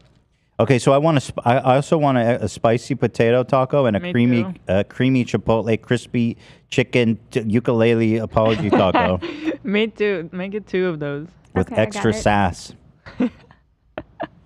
Learn from their mistakes and grow and change their behavior and be a better person. And this is something that I've always tried to do when I make mistakes, and it's something that I will continue to try to do. What? Oh, you don't care? Oh, okay. See, like that. Well, hold on. We do care. Me. That's like intensely rehearsed. Why and you also, say we don't care? Why'd you cut yourself off? That's the only thing we care about. We actually do care. Mm-hmm. She knows. She knows. That's so annoying. Oh, what? You don't care? It's like you haven't even talked about it though. What? How do you know we don't care? What? People obviously do care. That's why they're mad at you. Right. Olivia, you care.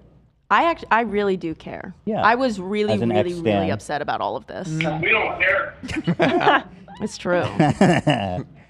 This is so, dude. Come on, it's just mean. It's like just mean to your fans. Who, you know what I mean? I'm so embarrassed. Like people. Literally, when this came out, I was already embarrassed. Oh my god! I can't believe I devoted so much of my time to this woman.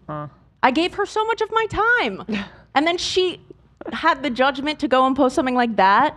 Oh my god! What did I learn subliminally from her? Don't worry. It was. Don't worry. It doesn't. It doesn't take away from the good memories. Hope so. She's, you know what I mean? Can I just call attention to something? I was curious if people had transcribed all of the lyrics, and not only did they transcribe it, but do you know on that website Genius? Yeah. And how people can put annotations? So Oh, people are literally gone through and annotated every line of it and why she's wrong. Holy shit. Wow. That's amazing. More like fact checking her in the Genius comment. This is more annotations than a doctor, a PhD. Dissertation. This is so funny. Holy smokes. That's got more corrections than Ryan Kavanaugh's Wikipedia page. Right. Got him. Shout out Ryan, by the way. Shout Scumbag. Dumbass. Oh, wait, did we talk about Ryan's new tea about him being threatened to be sued by... No, we didn't, because we went on break. There's really good Kavanaugh tea. It's too much. We got it. So okay, I'm not going to get into it now. let's not. Yeah, But not Wednesday, now. Put a note. We got to Got that, get AB? it. Yeah, Yeah, yeah. It's good Cav tea. Mistakes and grow and change their behavior and be a better person. This is something that I've always tried to do when I make mistakes, and it's something that I I've went back continued because to I try couldn't to believe do. this. Oh, you don't care? Oh. Nobody said that. That's the one thing we want to hear. Go on. It's so mean. It's like, oh, you're a stupid piece of shit. It's right. Nasty. You're the one being disingenuous. I was listening. I could take this opportunity to actually try to explain my behavior. About, oh, you don't care? I thought you wanted me to take accountability, but that's not the point of your mob mentality, is it? No. Your goal is to ruin the life of the person you despise while you dramatize your lies and monetize their demise. You know what's weird? Something I learned about while I was being on the internet. Yeah. And I've been on the receiving end of a lot of, I'm not going to say hate, but a lot of criticism, some hate and some criticism. And, you know, when you're, at first, when you get defensive, it feels like they just are trying to ruin you and they hate you and all this. But it's really not true. Ultimately, some people do, but not the majority. I think when you are able to like look authentically and genuinely from outside yourself and to just fully accept the criticism, just fully take it on, people actually like to see that. It's really hard to do, but it's actually, the people, they don't want to destroy you. They want to see that. They want to see you taking accountability. And then the people are actually surprisingly forgiving when they see that there is a recognition of the mistake. Yeah, because nobody is actually looking for a bad outcome, you know, of anything here. Not most, you know what I mean? Not most. Sure, there's always going to be some, but like, I would have much preferred to see her openly talk about it and say, I don't know, like be vulnerable. Yes. Also, Adam, from like the day it began, like June 4th or whenever Cody uploaded that video, Adam was always saying, Colleen Ballinger, if you contact me privately and you apologize and then you publicly apologize to me, I will never speak about this again. That's what he said the whole time. And she refuses to even maybe have a conversation with someone whose life she altered so greatly. Like, it's just, it's absolutely thoughtless. Yeah, it's unfortunate that she's just so like defensive about everything. Yeah, really sad. I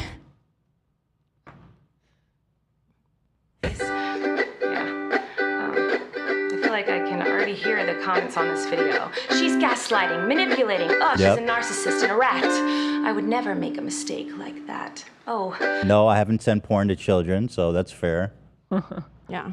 She delivered that line like she was in like Cinderella or something. I would never do it like that. I gotta say, her strumming, her rhythm, not terrible. She's good. No, she's not bad. talented. She's talented. Yeah. We're giving her a lot of credit, you guys. Listen. We keep I couldn't do this. Like it's fine. No, I want to be partial to the fact that, listen, as a musician, she's very talented. Yeah. She is. As an entertainer, I can see why she give it was up. successful. You know, this shows that there is talent and skill. Right. But she is just gone. I think there are people. This is a broken person. Entertaining. I think there are people who are probably better singers and She's not the best singer in the world. No, Olivia. no, yeah, of Right, course. right. I'm just No, saying. no, you know, Ob. for this type of video, rhythm not bad. we're not wanting to give her any credit. That's I think where I am right yeah, now. yeah. Fair enough. You're a little Like, too girl, raw okay, right now. sure, the vibrato is fine. Her Moving couch on. is beautiful. I love that couch. Great pillows. Yeah, pillow decoration is great. What's up here? TJ Maxx, you know, maybe some home goods. What is this? A little Etch-a-Sketch? Oh, that's that's cool. cute. Yeah, that's good. She's a wonderful homemaker. Wonderful I'm homemaker. sorry, I didn't realize It's wonderful. that all of you are perfect, so please criticize me. Bring out the daggers made from your perfect past and stab me repeatedly in my bony little back. I'm sure you're Bony little Okay, back. I have the next slide. I put so one of the things that these kids were accusing her of was body checking constantly and like consistently telling them that like skinny was good. Like she would tell Adam like, "Ooh, Adam, you look really? skinny," like when he was a kid. Hmm. And so I think that that is a direct response of her being like, "Fuck you, I'm skinny, whatever," like, which is an insane thing. So to what does include. body checking mean? Does Body she- checking in her videos, like she'll look into the camera and then she'll go side to side, and it's called body Oh, checking. she actually does that? A lot of people do it, like through Oh. habit, but it's something that has become like a problem in her Really? fan Oh, base. I mean, interesting. the problems have since gotten much greater, but She is very. I mean, I can. Little, yeah. Yeah, she's very. I put this delicately. and stab me repeatedly in my bony little back. I want to put this delicately, and as delicate as her tiny body is. Well, in my bony little back, it's so nasty. In my bony little back. Crazy. In my bony little back. Disappointed in my shitty little song. I know you wanted me to say that I was 100% in the wrong. Well, I'm sorry. I'm not going to take that route of admitting to lies and rumors. You dummy. You stupid idiot dummy. I know you all want me to apologize, but fuck you. But at the same time, she's like, I think people need to take accountability. Oh, what? You don't Yeah. care about that? Girl, just listen to yourself. The answer is in your song. yeah. You are wrong in some cases. You are wrong in some things. In the wrong. Well, I'm sorry. I'm not going to take that route. How's that of working admitting for to you? lies and rumors that you made up for clout. Crazy. So that's I just want her to be more specific. What rumors were made up for clout? Right, because we know that some of them are actually proven to be true. Oh, yeah. So what's real, what's not, according to Colleen? I need her to be more specific. If there's rumors made up for clout, let's spell it out, sis. Yeah. Let's body check the facts. For reals. Thank you. Hey everybody, I found someone new to harass. She did some things that I do not like in her past. So everybody gather around, cause we're about to attack. But not based on facts, oh no. Your loaded lethal weapon is your fingers on the keys. You don't need any armor when you can hide behind a screen. So shoot me down quick with a click and bam. Lin-Manuel would hate Your this. reputation's deceived. That's all I know. What? Lin-Manuel would hate this. You think so? Yeah. That'd be the ultimate. He needs to denounce We need his this. commentary. I mean, yeah, you've been on the internet long enough to know that, yeah, people get mad at you when shit happens. I mean, you know, big surprise. I also wanted to take a minute to talk about that girl Miranda sings. You know the one. Yeah, her. She's PG-13. Okay. Okay. As soon as I saw this, when I watched this for the first Yeah. time, I says, okay, it's PG-13. I Included. went to her shows. They're all ages. Every single one of her shows is all ages.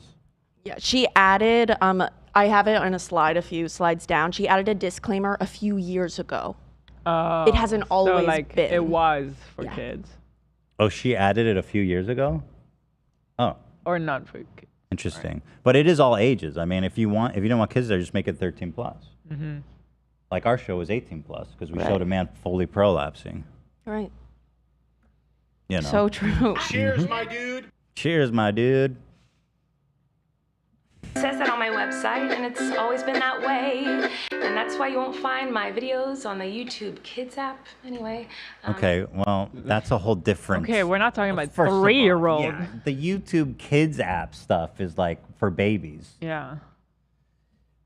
But then, so this claim is so silly because she has people under 13 participating in the show, right? Right.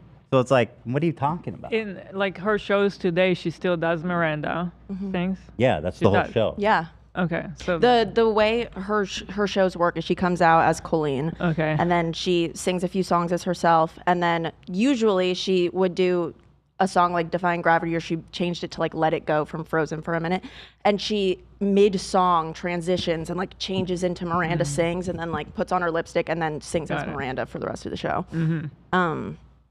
Does Disney know she's doing that? I don't know, bro. We should tell them. You know what We I'm should saying? tell them. I'm just saying, I don't think they want that association. Disney, if you're watching. Yeah, it's such a stupid so, claim. and that in itself, like you can't just sing Pure about it and move on. Pure nonsense. You just said nothing basically because you're saying it's all PG-13 and it's not. You have the shows right now. It's all ages. And they're all ages. So. Don't be silly. And you calling them to participate. Stop it. I didn't realize it was my responsibility to decide what was appropriate for every kid to see. Also, like, that's true. That part's true. It's not her. She doesn't control what's appropriate for kids to watch. Parents need to do that if they don't think it's appropriate. She's true about that. But this whole thing of I'm not making content for children, like when she goes to meet and greets and she does her shows, she sees the people that are there, year after year after year. They're kids. You know. Kids loved Hitler. Okay, well, this might be interesting. Apparently, Lin-Manuel ghost wrote this song. Yo. Which is why it's so good. Oh my God. No wonder it's so fire. Yeah. No wonder it's got that beat. Yeah. I've always relied on parents to decide if they're comfortable with their families watching my YouTube videos or coming to my live shows. Is he thirst trapping? What is this photo? This is one of my faves. This is my favorite photo ever. Why is he thirst trapping me? There's a bunch, dude. There's like a No, lot. I don't like This is it. his move. No, I want to see more. He does that. I gotta find that fan cam. Wait, why is he? Why is biting he his doing lip? that? Stop it. That's his I'm not thing. kidding. That's his Lenny's thing. That's his thing. Wait. Stop. Look at that thirst Hamilton training. jacket. Look at that undercoat. He can do whatever he wants. He's such a talent. He can For real. He can bite his I lip. mean, except for Ghostwrite for Colleen. Oh, here's a whole Pinterest page of just him biting his lip. Go. So You do know, peop- him and Miranda Sings actually did do a video together. Did they? Yeah, What long was- time ago. Oh, so people find it cringy because this says his cringy lip biting. I love him. He is so talented. I agree. All right, They no, sang a song from Spring Awakening together in 13 years ago. It was What on earth? May 13 years 23rd, ago. 2010. Yeah, she was like the biggest deal for a minute. Oh, well, this is copyrighted, but here's a slide, I guess, unrelated. Why are you Why doing is he this? doing though? that? Wait, what? Wait, what? Why are you doing this? Someone in the chat just called him Theater Drake. Oh my God! Oh my God. So good. I won't deny that. Literally so talented, so cringe. Hate him so much. Okay, Love him forever. listen, the one that's really throwing me off is like this one. Like, or wait, no, This there's one, the one with the sunglasses. this one. Ah! Because it's like you're not even doing. You're just doing. Why are you doing that, man? All right, moving on. Let's not get too distracted. We didn't know. We didn't need to know that, you guys. Stop ruining everything. No, I still love him. Okay, sound up, please, Zach. Yes. Watching my YouTube videos or coming to my live shows. Now, have I made some jokes in poor taste? Yes. Have I made lots of dumb mistakes? This is not edited. Yes. He definitely ghost wrote this. This is a real photo. Stop. He was probably he was planting the seeds even back then. He's such a genius. He was like, toxic. Yeah, exactly. Mm-hmm. All right. I'm getting too distracted here. I'm having too much fun. Sorry, Colleen. We're having too much fun. In defiance At least of you're your fun. having fun. Yeah, We sorry. are. All right, girl. Have I made some jokes in poor taste? Yes. Yup.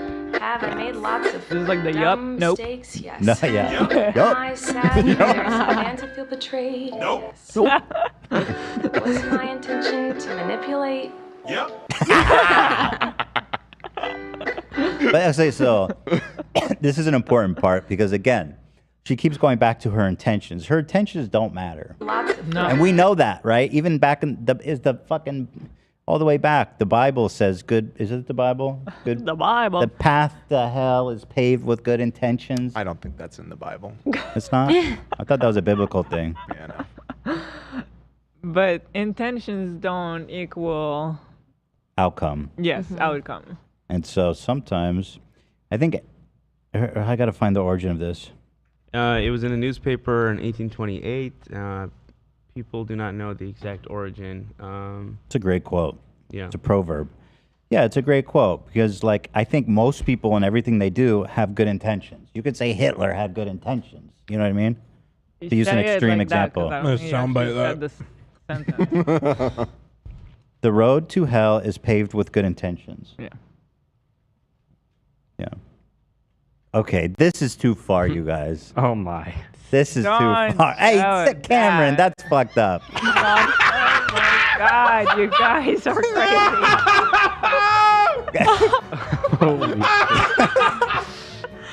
You see, I said he has good intentions. God. Damn, dude. Cameron, what the fuck? Take it off Shame the on you. screen. Shame on you. I'm sorry. Well, I Yeah, don't. that's the greatest thing you've ever made, my friend. I did find this tweet too. No, she Wait, did not what? tweet that. Anyone else read this book, The Protocols of the Elders of Zion? Kind of. No, that's made up. Kind of fire. Is it crazy? God. I may have made. Oh my God, you got me. You never know with her, man. She's crazy, dude. Cameron. Dan and I were waiting. We were goofing on our We side were chat. goofing on the side this whole time. Oh my God. You guys are sitting on those, huh? Down the But yeah, this part is important. Let me go back here. Oh boy. Poor taste? Yes. Have I made lots of dumb mistakes? Yes. Yes. Am I sad that there are some fans who feel betrayed? Yes. Nope. Nope. Was my intention to manipulate? Yep. No. It doesn't really matter what my Yeah, so again, like the intentions don't matter. It's the outcome. You say because I think you're operating, it could be she's operating fully subconsciously when she's doing these things. It's possible. I'm not saying it's what happened, but again, that's part of the reckoning of coming to terms with the things you've done. It's not about your intentions, it's about the outcome. And the people that came out with their experience, they were kids then. They're now adults. Adults, right. And they're telling you how they feel and felt, and like, where is the conversation about that? I just don't understand. So you could say, oh, they're doing it for clout, but so some of them are creators, but a lot of them aren't. They have nothing to gain from this, right, Olivia? Right. Yeah, so it's not, you can't just sweep it all under the rug like, oh, they're clout chasers. Yeah, Becky only came out and told her story because someone else was telling it for her. Right, right, yeah. my intention was, because it seems as though everyone's already decided on that.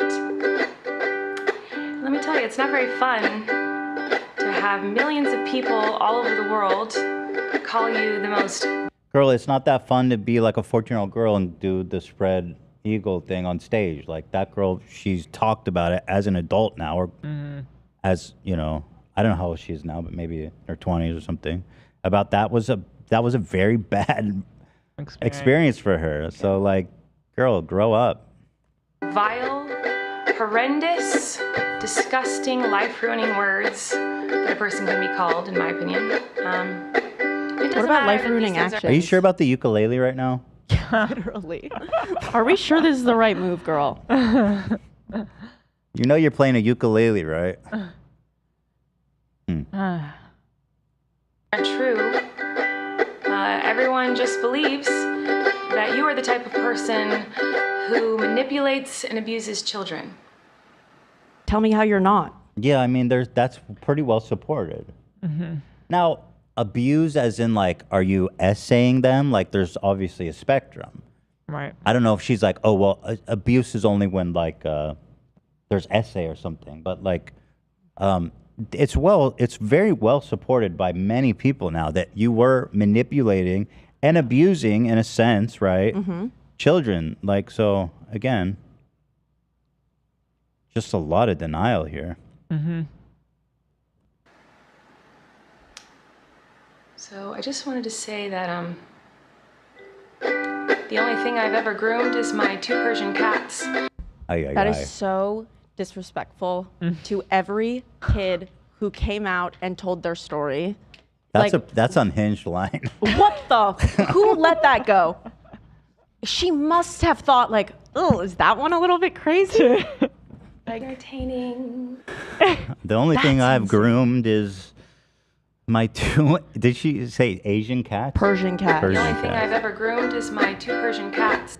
She was like, yes, so smart. That is Play on so words. crazy.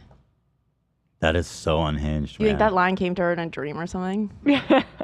In the shower. The best ideas come to you in the shower. I think Lin-Manuel. You think that's Lynn? Yeah. It's too genius. Too good. I'm not a groomer. I'm just a loser. Horrible I line. didn't understand. You can be both. I mean, Yep. Right. You actually, usually the overlap happens. Yeah. Yeah. Oh, you know, it's That's a funny. circle. That's what Always a Venn that's diagram. what James Charles also said about himself. You're right. He said, I'm desperate. He said, I'm just desperate. I'm desperate. That worked for him for some I'm reason. desperate. I don't know why James Charles isn't getting the Miranda sing street. Because he didn't make a ukulele video. Yeah, but Dude, this he is literally all made, like he literally made a video saying, "I'm just lonely. That's why I'm flirting with yeah. If young he had boys." sung it on a ukulele, it probably would have blown up in his face even more. Like this was the stupidest. Like crazy. We talked about this on the show. But I wasn't really something aware of doesn't any of make it because this sense isn't with my him. world.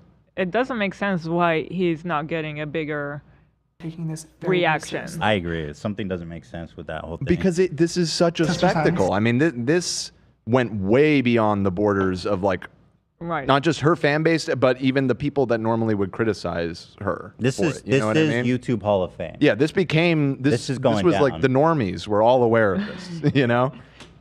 This is like death to Jews But level. wouldn't you say they are coverage also from the all aware PewDiePie. of James' allegations? I feel like that's kind of like mainstream knowledge. It didn't hit all the like No? news sources like Colleen did. Definitely not. I've never asked a child to show me their armpit hair. I'm like, well, that's true.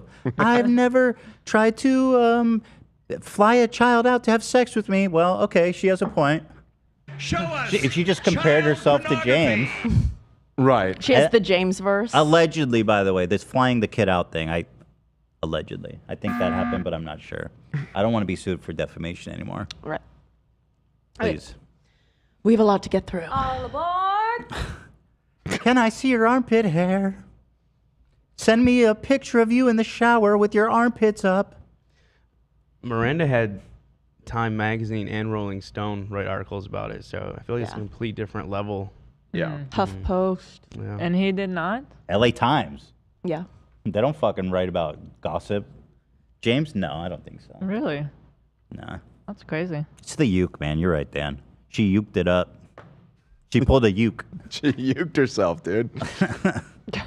And I shouldn't respond to fans, and I'm not a predator, even though a lot of you think so, because 5 years ago I made a fart joke. What? Horrible. 5 years ago, you made a fart joke? So insanely disrespectful. How are you gonna actually reduce it to that? Nobody. I didn't even say anything about a fart joke. Yeah, what are we even talking about? That's what. That's the Becky story. Oh, She's that's calling it a fart Girl, joke. what is wrong with you? Yeah. Wow. Are you serious? You brought a young girl on stage. You exploited her body, and you called it a fart joke. She didn't complain about the fart joke. I don't think that's what bothered her. Yeah. Yeah, I'm pretty sure that's not what bothered her. Wow. That was awesome. Made a fart joke. Horrible. I gotta go back. I can see A that lot of again. you think so, because 5 years ago I made a fart joke. That's so fucked up. I'm laughing because it's so fucked up. It's nasty. This girl actually came out and talked about it as like a grown up. And you're like, man, it's just a fart joke. Grow up. Insane. Holy shit. That's super unhinged.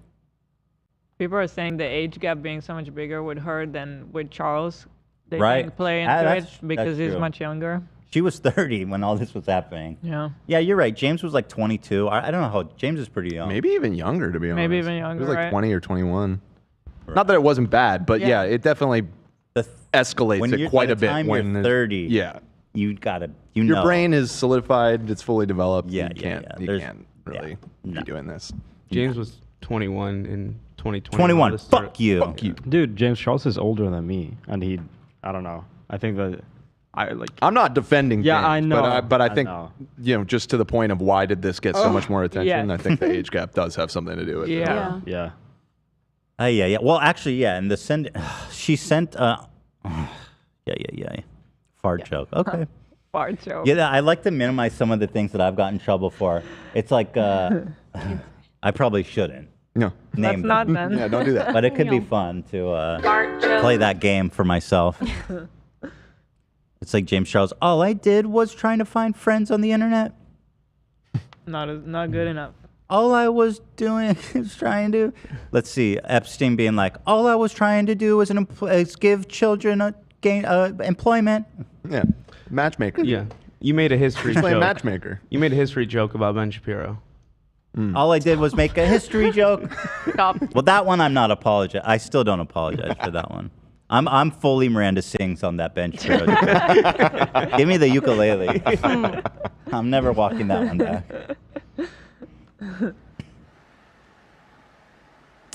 Anywhere, what was I? Fart joke. Yeah, That's what we the were. fart joke line put her. She paused. Yeah. She's almost in tears because the fart joke is injustice. So, even though I know this video won't change anyone's mind about me, That's true. I still felt it was important to come on here and defend myself a little. Girl, please. She didn't. She didn't. She just sang a little bit. Yeah, she didn't really put up any meaningful defense. No defense. No offense. Fart joke? All All I did was tell a fart joke. Fart joke. Fart joke. It's horrible. And I also wanted to say that to anyone out there who has ever supported me in any capacity, You, Olivia. I know she's talking to really me. appreciate you. Thank you. Your thoughts on that? Yeah. You're welcome, right? That's aimed towards you. Fart joke. Fart joke. No thoughts? All I gotta say is that this sucks. Yeah.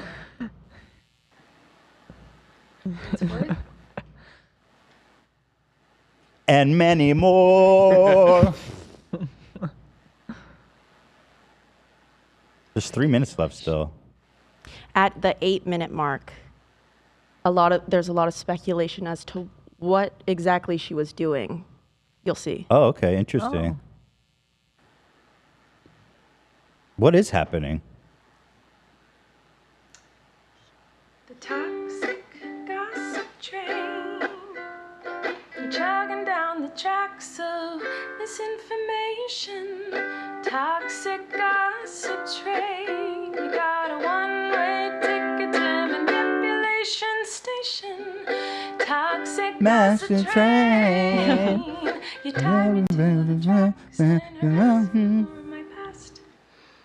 Rumors look like facts when you don't mind the gaps. I won't survive in the crash, but hey, I hope you had some fun. Yeah, it's a pretty good time. You know, I understand it's pretty serious, but I did have fun talking about it at times. Without downplaying the seriousness of it, I'm just responding to her. She did do some pretty insane things for us I gotta say, to consume. sometimes for me, I just love when I'm not the one catching the shit. I'm just happy it ain't me.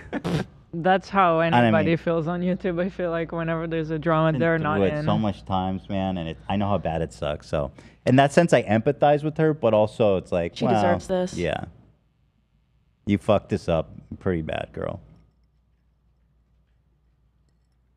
This. Some people think that she was checking to see if she had gotten to 10 minutes yet. Yeah. Hold on. Because this is so rehearsed, people are like, is that her pretending to be like, you know what, I'm gonna riff a little bit. Yeah, that's what I thought. The 10 minutes thing is because the videos don't have to be 10 minutes anymore. Yeah, that's been irrelevant for a long But time. I feel like she might not know that. Really? She might not know that. Dude, she's been posting vlogs since like weekly. She knows about it. Maybe. Well, then this is extra scripted. Okay, so I haven't seen this part. So she made it look like she turned off the camera, but then Like she was going to. And she was Going like, to wait, change I her have mind. more. just one more thing. I'm sure whatever she's doing is super scripted. I mean, Yeah. it all is. So let's see. So I think she meant like, oh wait, not I yet. have a little bit more to say, she Yeah. says. I feel like maybe I should let you guys know something. It seems like More uke? Oh yeah. You can put the uke down. Oh. This is safety her uke. chestnuts. Yeah. Yeah. We have that in common. maybe you're confused about something. I don't know. Let me try to help. What is happening? Sometimes people make a mistake and it doesn't make them a horrible person. Whoa. What was the mistake? Sometimes people can make a mistake and they're still a good person. Crazy, I know. Sometimes. I mean, nobody's Oh saying my that. God. Nobody's saying that's that. If someone auditioned with that line read, I would say nope. I mean, this is painful. This is something that she needs to talk to herself and her therapist about. Like, yes, right. That's a conversation for you to have with yourself, with your husband, maybe.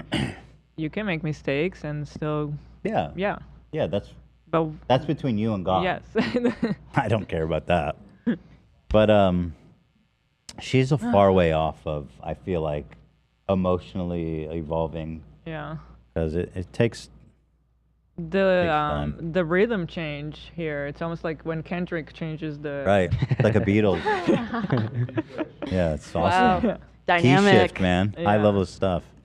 People can make a mistake and you don't have to take that mistake, oh no. And twist it up and grind it and add some lies to it and pulverize What were the it. lies? Stab it with knives and ruin a Girl. life. And You seem upset. sometimes people can make a mistake. It doesn't mean you gotta send them hate, oh no. Sometimes people can make a mistake and you can kindly let them know and help them to grow. Hey girl, just wanted to let you know, like you groomed a few kids in the process of your career. Just wanted to let you know. Well, so Bye. for example, Bye-bye. the girl who she opened her legs on stage, it wasn't like cruel or mean. That's kind of what she did. She's like, listen, it was traumatic for me. This happened, and then her response to that was, fart joke. Yeah. Fart joke. Insane. So Fart joke. what happened to the audio? Make mistakes simply because they made a mistake. Mm-hmm. And that mistake doesn't make them a terrible human. Well, it depends on the mistake, frankly. Agree. That's, you know what I mean? Right. Mistake is that's a broad spectrum of actions. Agree. Yeah. Fuck me, right? Oh, girl, you didn't. Stop. I got to go back. Doesn't make them a terrible human. It just makes them a human. But what do I know? Fuck me, right?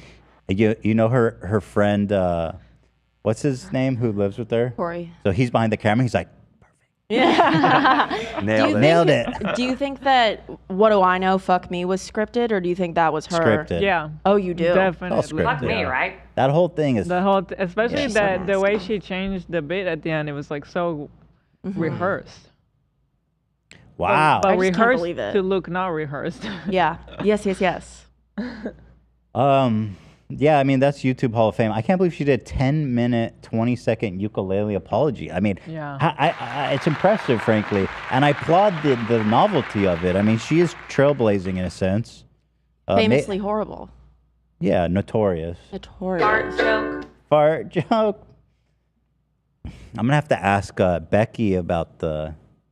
Yeah, I was reading fart some of her joke. tweets. She was really, really upset about She it. didn't like that. Oh. Of course not. Can you imagine? Mm-hmm. Yeah, Why no, are you I think offended about fart jokes? ridiculous. Wow. Okay, well, there it is. Yeah, I mean, it's Fuck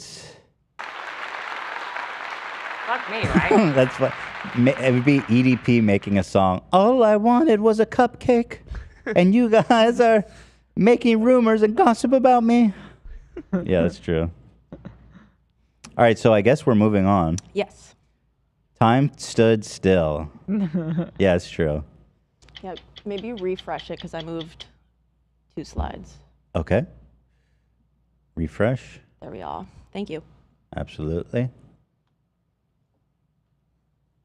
Go ahead. Okay, so we talked about this. Bony little back. That part was crazy. We don't have to watch it Colleen again. Ballinger, when she added my bony little back to her song. Yeah, she's like, I'm so skinny. You think that was a brag? 100 million%. What? I wasn't sure because I don't know. I haven't watched her stuff, so I don't know what you're talking It was about. at the very least a dig because there was a lot of discourse about like Colleen perpetuates possibly eating disorder culture Really? in her vlogs. Oh. I saw that. It's a big as- topic of convo. And I think that was her being like, fuck you, I'm skinny. I Which is saw it crazy. as self-deprecating, but I don't have all the Right. context. Right. Okay. That's crazy. If that's like a Yeah. compliment to herself. Okay, this is insider tea, and I think you're really gonna like this. So, the chord progression, it's interesting. It reminded some of us Colleen fans of something. Do you remember when I told you that Colleen went to Canada to film the first season of her show, and she came back to visit one time her husband, and this is possibly when this is when she met and started becoming friends with who is now her husband and father of her children. She came home one time for their anniversary. They barely vlogged. The vlog was so fucking weird.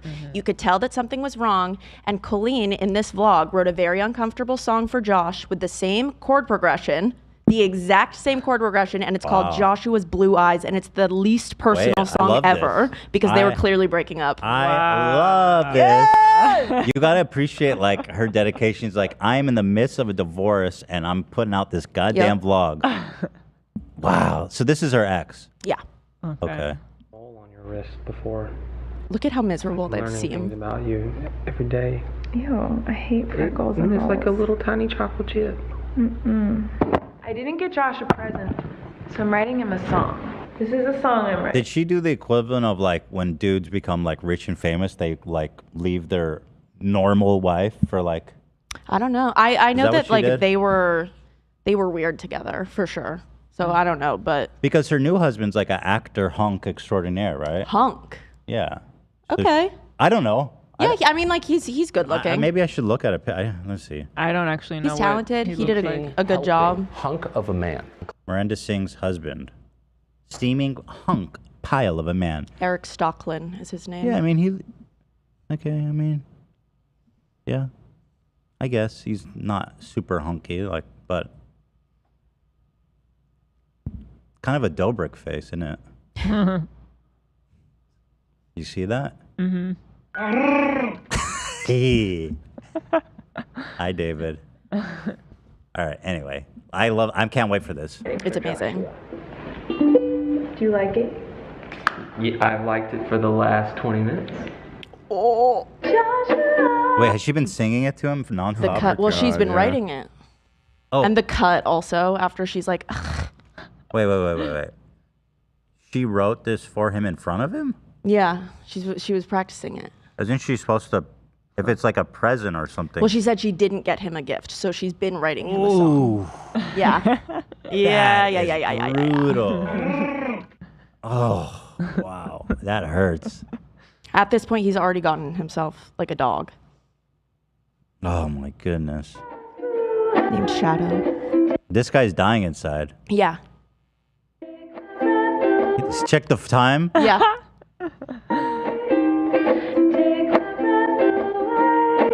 Oh shit. Dude, he's so over it. He's so upset. Because it's like she's making it all about her being like this great performer. Right. It's like his, yeah. And putting it on display. She's saying nothing about him. She's just like, you have blue eyes. It's really just about her singing. Yeah. Yeah.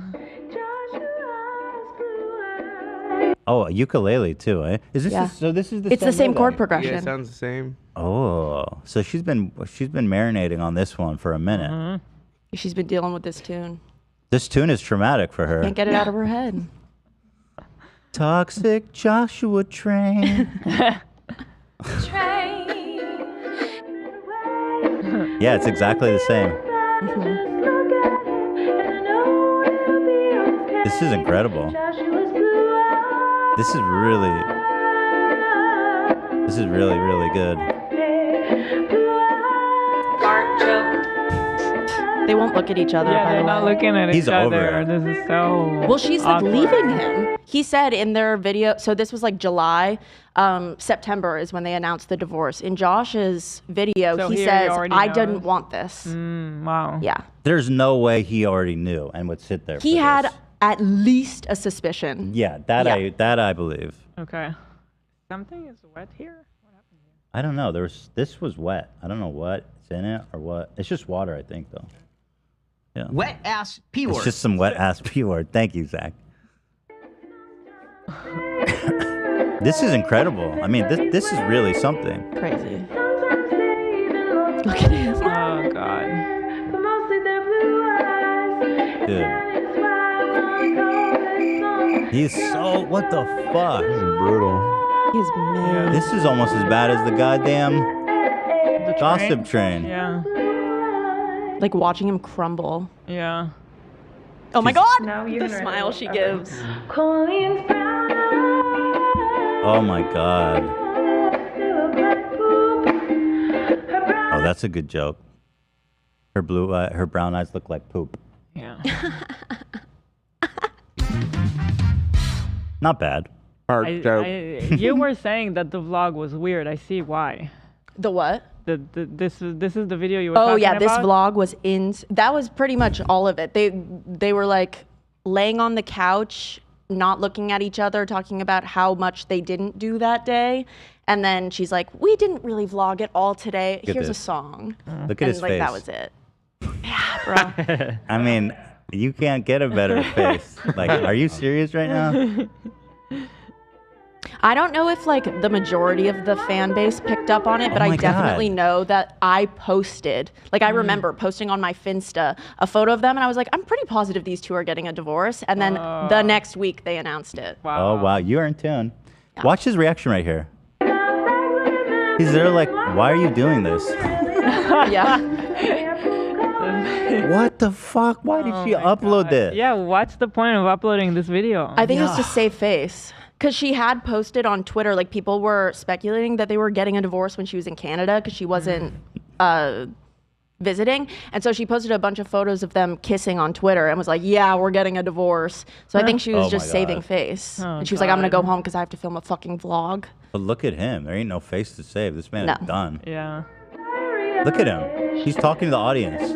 Yeah, he's like, you see what I have to fucking put up with right now? He's like Jim. He's Right. like you. He's like you, AB. Yeah. Yeah. Okay, this is hard to. This Yeah. is the worst thing ever. This is brutal. I gotta get out of here. I gotta get Get off outta this. here. Get out of here. I gotta get off this. Agree. Holy shit.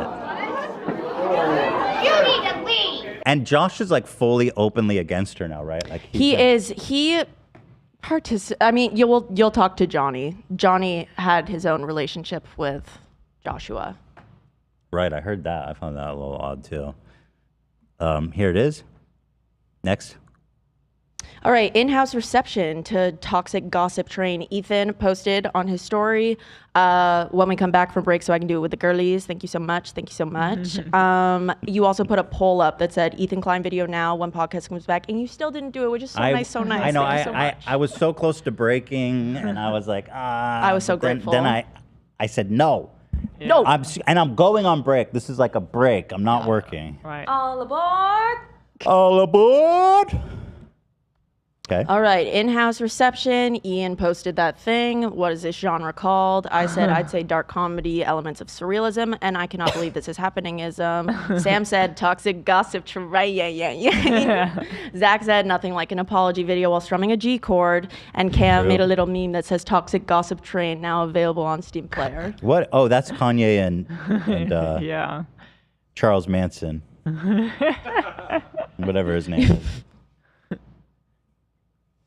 So who said this couldn't be a duet? This is Adam's response. He sang, there's like a tiny little clip in this. The watch? Yeah. They do it? He put together, yeah. Oh, that's good. Oh, that's... Locomotives fueled with hateful accusations. He pitched it? Oh, he pitched it. Gossip train. Steamroll over someone's reputation. Like you did to a 17-year-old. Let's not forget that. Yeah. For real. Wow. This is a tweet I loved. Miranda Sings apologizing for 5 counts of battery, 2 counts of vehicular manslaughter, and domestic terrorism. And that's Millie Bobby Brown singing Imagine. Oh, poor Billy. Yeah. Millie, she's still catching heat. I love Millie. I love Millie the meme. And I love Millie the girl. What was that meme back in the day that she was like a raging homophobe? Yes, that she was just for no reason. Oh my God, I forgot about that. Shit was, I hate to say it, It was pretty horrible, funny. but it was so funny. Yeah, it was really funny. Oh my God. All right, we got public reception. Yeah, public reception. So Rolling Stone posted their own thing. This is after they posted their article. They did an update and it said, in true millennial cringe fashion, Colleen Ballinger has finally responded to allegations of toxic behavior in a 10-minute YouTube ukulele song. Heart. Yeah, literally, heart. Adam said, in all seriousness, Colleen's video is a perfect example of how she has no good ideas herself. They all come from her underage fans. She bothers for them. As much as Colleen discredited and made fun of me, I'm glad her video did one thing, show you all exactly the type of evil woman she is, that a lot of us have experienced over the past few years behind the scenes. The mask has slipped. Everyone meet the real Colleen Ballinger. Okay, that has 145,000 likes. Adam, I'm afraid for your safety, man. She's going to put a hit on you or something. You'll see. She's hired a lawyer. Oh, she did? He did. Oh, brother. Anissa posted, Colleen waited for the H3 podcast to take a 2-week break before dropping that sick millennial ukulele solo track. I'm so sure of it. I would like to believe it. Well, we're here now. We're here now with Fuck me, right? 86,000 watching. So oh my God. It didn't save her from anything. Let's go. Okay, this is Tana's response. Friend of the show. Friend of the show. Yeah. There is no way that is a real video. Yeah, that's. I know, man. It's really something. Ethan's favorite response. Yeah, oh, I yeah put the memes that you. This is sent so in chat. good. This is Colleen AF. Sorry. To my mother, I'm sorry. Oh my God. To the victim, I'm sorry. Yeah, that's more apologizing than she did. Yes, Your Honor, I'm sorry. Actually, yeah, this is a more thorough apology. Did he kill someone? Because that would be epic. To the victim, to the mother, I'm sorry. Holy fuck. Yeah, this is great. It's good. Uh-oh, the Baja Blast is in the house. Oh, shit.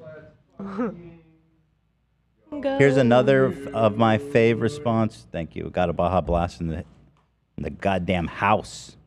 Fact check. She's PG-13. It says on my website. It's always been that way. Okay, so 2018, they did the Wayback Machine. Nothing's there. Right. Wait, how does that help her case? No, it doesn't. They're They're proving it wrong. And then in the next one, it shows that she added it way later. Oh, she added it in 2018, which frankly is, in my opinion, impressive. Wait, but she added that it's PG-13? Yes, but she started live touring in 2012. And she said it's always been that way. I've always been PG-13. But that disclaimer was added to her website in 2018. It's all ages. It doesn't matter. Right. Even right, if it right. was PG-13, the people that she did this to were like 14. Yep. So they're of age. That's what I'm saying. they're Is of the PG-13 They doesn't help your consent. case at all. No. Yeah. Here's another Colleen apology meme that I loved. See? Clear, I did not write that song. This is the best. Although, this is Sunny. Are we going to Yeah. for this? Potentially. Oh, right. I mean, it's really short, We need to but stop it. Potentially. That was Hopefully enough. not. Yeah, it was pretty short. it's probably fine, but... Ethan's okay, we got a lot of good ones here. This one went big on TikTok. I like this one. Still making videos even though people hate us and talking shit about our best friend Trisha paid us. I'm just as bad as shame. I won't take accountability, I'm not gonna change. I waited for the H3 podcast. Thank you, girl. Shout out. But I wouldn't mind winning the Steamy Award for Oh. She's a shoe-in. YouTube's most deranged. I think she's going to sweep this year. I think she's a shoe-in. Oh, yeah. I can't gaslight Josh anymore, so I'll just gaslight my fans. And I'll make them do my dirty work just because I can. I'm just as bad as Shane. But I should have been canceled a really long time ago for exploiting my own children just so I can go viral. I don't know why you guys think I'm such a horrible person. When I was thinking about what organization I could crowdfund donations for, you know, because I'm a kind, caring person. I didn't need the tax write-offs. So I thought, what would make me look the best? Something with children. Children with cancer? That's pretty bad. We'll go with that. Wait, what is she talking about? That's I don't so know. Colleen, for her birthday every year, she does a fundraiser for childhood cancer, and a lot of people have been pointing out that she doesn't provide receipts, and also it doesn't it hits her bank account first before it gets yes. Stealing the children's cancer fund. Let's go. Why would she set it up like that? She's the goat. Right, so she Wait, has not who addressed sets it that. up like that? Wait, hold on. Oh, no one's ever done it better, folks. Wait, how did she set up? Wait, how did she set that up where it hits her bank account first? That's wild. I want to see. I want to. Oh, Yeah. What are we talking about? The Human Fund. All proceeds to the Human Fund. That's. Habitat for Humanity gets $1 million. Okay, I didn't know about all that. Yeah. Yeah, so if they're sending her the money, she has a point. Then she can make the donation and write it off. Yeah. As a business expense. But it also, if it hits her first, doesn't she get taxed on it? Okay. Just like siphoning off some maybe of you're the right. donation Maybe it's a. It just seems like a That's bad way to true. do it all around, right? Yes. Yeah. Definitely. Yeah. Oh yeah, definitely. The worst way to do it. Yeah, I guess she would write it off because it's technically probably would be considered income. Huh. Well, that's a whole bunch of other. Yeah, no, things to that's look an into. entire I'm not rabbit even hole. ready for all that. Yeah. What a twist. No, yes, that's a crazy part. When you thought it couldn't get any crazier. I'm not gonna say sorry for laughing at putting a dog down or filming a Oh God. What? Wait, we have to watch that one. The What? dog clip. Oh, it's right here. It's on the right on this slide. Okay. You It says have the to see dog this. story. Oh You my have God, to see watch. this one. I didn't know this The was gonna dog get story- any worse. The dog story is the worst thing ever. No. Anyway, shout out, girl, Yeah, this to was what's great. her name? Emru Ham. Emru Ham, clearly a fan of the show, who we love. God. Let's see. Secrets in Self-Help by Miranda Sings and Colleen Ballinger. On YouTube, search Secrets of Self-Help. Okay. There's all these little secrets. There's a mistake on this page. How to draw a hot dog. There's a mistake. And I'm really bummed. There's a mistake on every page, but there's like truly a mistake on this page. So it teaches you how to draw a hot dog when it's supposed to look like a vagina. The 5th step is to add ketchup. And I wanted ketchup on the page, but we forgot to add it. And so, because I wanted to look like a nasty vagina with blood on it, because I'm a pervert. I wanted to look like a I mean, that's pretty gross. Pretty gnarly, isn't it? Yep. It's kind of interesting because a lot of her fans were probably girls who are about to or recently got their started menstruating. Speaking right to them. Interesting. Yeah. The dog story is the worst thing ever. It is the worst thing ever. She addressed it in her 2020 apology. What'd and she people say? were like, okay. I linked you to it in the doc, but watch the video first so people know. I saw this before the Uke song and everything, and I was like, whoa, this is really dark. Check this out. And I have like anger management problems. There are times where I'm just like, "Argh!" and I just feel like I need to hit something or like scream in a pillow. I used to like actually like rip things up or get angry. So I grabbed my dog for no reason, just grabbed the dog and pinched its skin and dug my nails into it. The dog yelps, turns around to protect itself and bites me in the face. And I got stitches, I went to the hospital, and they were like, what happened? And I was like, the dog just bit me. And then they had to put the dog to sleep because the dog was dangerous to be around. So I murdered the dog. Is that the most fucked up thing you've ever I heard? hate her with every morsel in my body. Oh my God. I take back anything I fucking said nice about her fucking apology video. Wait, and there's like a fun music here? Yeah, no, she's telling it like it's a funny, silly story. I mean, I'm not done here. You got to watch this. I was jaw on the ground. Thank you, The Lena. dog was dangerous to be around. So I murdered a dog. It's really sad. Having issues with your That's Oh, there's a dude. Can you believe that? No. Now it happened when she was a kid, but obviously that's not the point. It's the point of how she's How she's telling the retelling story it. like it's funny. Isn't that so fucked up? I mean, God. if somebody talk like that about my dog, it's on. So was that music in the original? Do you know, Olivia, or is that just I'm this pretty. That is compilation? the music that she would use in. It was a Colleen's fun, Corner. silly story. Yeah, About she how would she killed her do family dog. every Tuesday, Friday. She did something called Colleen's Corner, or maybe it was just Tuesday, and she would answer questions, and that's usually the music she would use underneath. No way. Yeah. It made me so mad. Yeah, I can't believe it. But shocking. I linked you her. Thank you so much. I linked her explanation for it. Okay, I'm curious Say what she she made said. it up or something? Because that would be the only way to address that. Did she bust out the uke? But the way she came out of this video unscathed, I don't get it. I mean, did she deny that it was a real story? Did she say that she just I said did it not was- she fuck didn't. my cat. I did not fuck my cat. I did not come anywhere near my cat.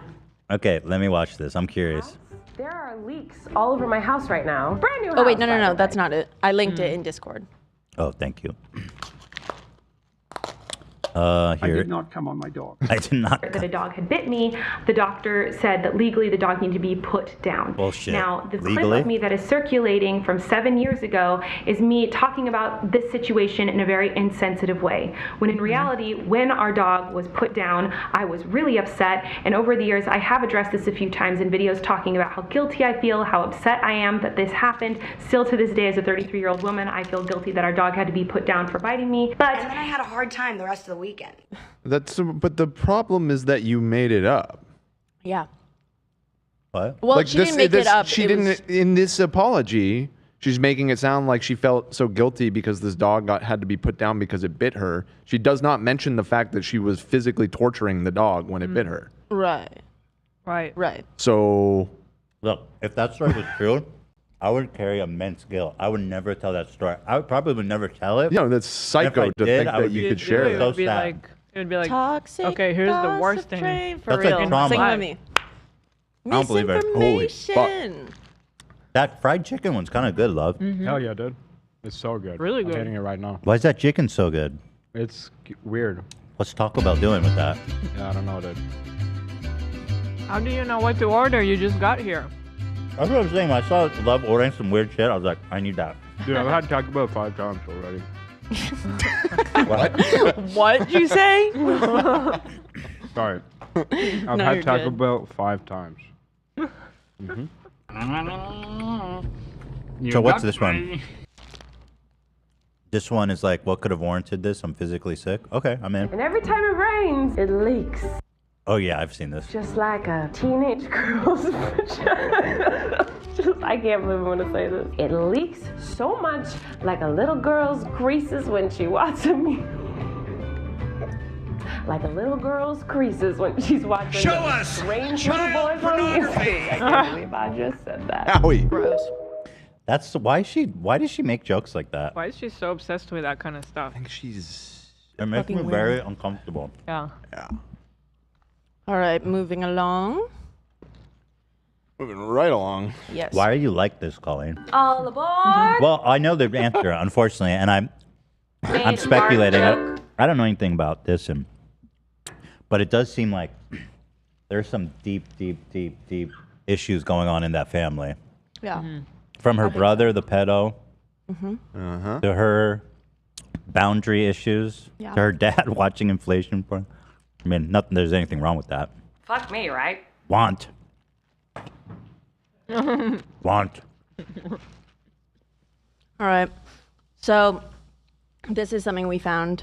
We found a resurfaced Twitter thread of a man who clearly watched Miranda Sings on YouTube with his wife, thought that she was an adult comedian, went to a Miranda Sings show and tweeted about how he was like, I'm very confused. This comedian I watch is like very inappropriate. And then he just like went along and he was like, she wants help from the crowd to perform her own birth. Children are going apeshit. A shy-looking teenage boy from the audience is going to play the role of her mother. Like, it was just crazy, and he was just flabbergasted about. This is really interesting because it really gives you a time capsule to like back to 2018. Someone from the outside came and witnessed this and saw how fucking crazy it was. Mhm. Even then. Mm-hmm. Really interesting. Yep. So yeah, here, let me read this. Okay. 2018, April. So this is, I guess, before her disclaimer was on her website. Right. Wife and I got tickets to see a comedian we really like. I was already like, huh? You got too. tickets to see who? The entire crowd are children and their parents. We are very confused. We are two 30-year-olds sitting in the crowd drinking beer. You can get beer there? That's so crazy. And getting weird looks. This is going to be Drank awkward. beer. Here's the thread. We already have plans on how to evacuate in case this is indeed a show for kids. This is one of the most awkward moments of my life.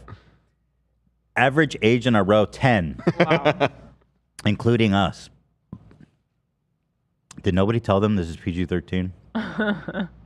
Children are wooing and clapping like crazy. Lights are still on. Show didn't start. Two other people our age walk in. They look just as shocked as we are. All the parents are drinking. All of them. Wow. Cheers, Well, my dude. Maybe that's why this was allowed to go on so long. I mean, maybe. And also, if you got dragged along to this by your 10-year-old, you'd probably want Love something ya. to Get trashed and then drive home. ease the pain a little bit.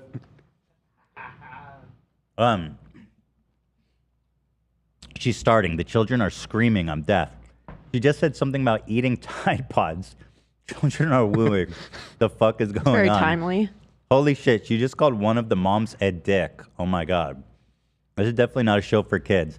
Again, this is so interesting. In 2018, this guy was like, this is crazy. The theater is filled with shocked and pissed off parents. Oh my God, this is amazing.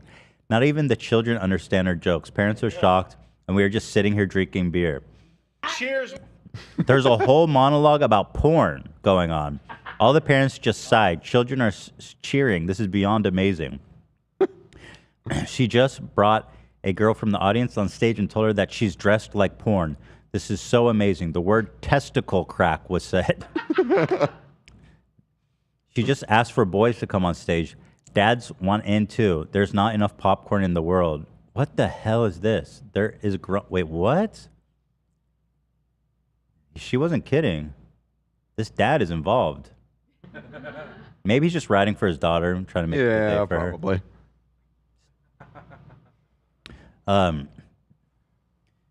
Let's see.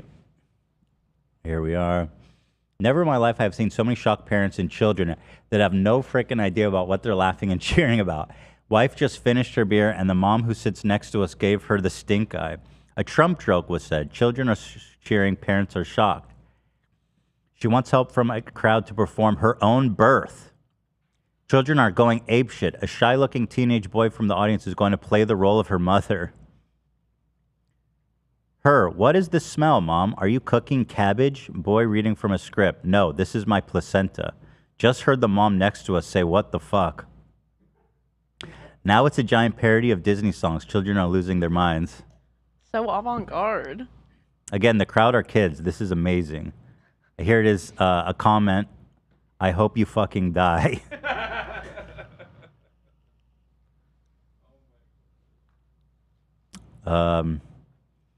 It's time for the great reveal. Kim guessed it. It's Miranda Sings, Colleen Ballinger. This thread is far from over. One mom is dragging her daughter out of the theater. Oh, dear Lord. Period jokes. Mom next to us covered her 7-year-old's ears. The show is over. Colleen is a role model for every child in this world. Wow. Just fucking wow. That's super interesting. Yeah. What comedian? Not ready to reveal yet. But he posted pictures, right? That must be out of order. No, no. Well, anyway. Very interesting. Very. Okay, so then Colleen's unsurprisingly racist past surfaces. First, let's get this part out of the way because it shouldn't discredit all of the credible claims, obviously, and this is the only thing that her legal team has responded to. Seriously? So, yes. That's lame. I know. All aboard! So, people were accusing Colleen of doing blackface. This is if it's a pretty bad decision anyway to be recreating Beyonce's Single Ladies routine with anything on your face. However, I do know that she would do the Wicked song, Defying Gravity, at the beginning of all her shows, which is what her legal team says. But when I was a Miranda fan, she did not do green face paint, but maybe she did in her earlier years. Wait, so you're saying it was like green witch makeup? Yeah. Not when I saw this, I zoomed in. There's frames. You can see it's green. But that was my reaction too. I was like, why are we... There's so much there. Yeah. Why do we have... There's other credible racist allegations that we will get to actually right after this. Oh, okay. So she's in witch face. So, side note, she was in I'm doing witch witch face face. for reals. This legal rep's resume is pretty scary. About burning the witch.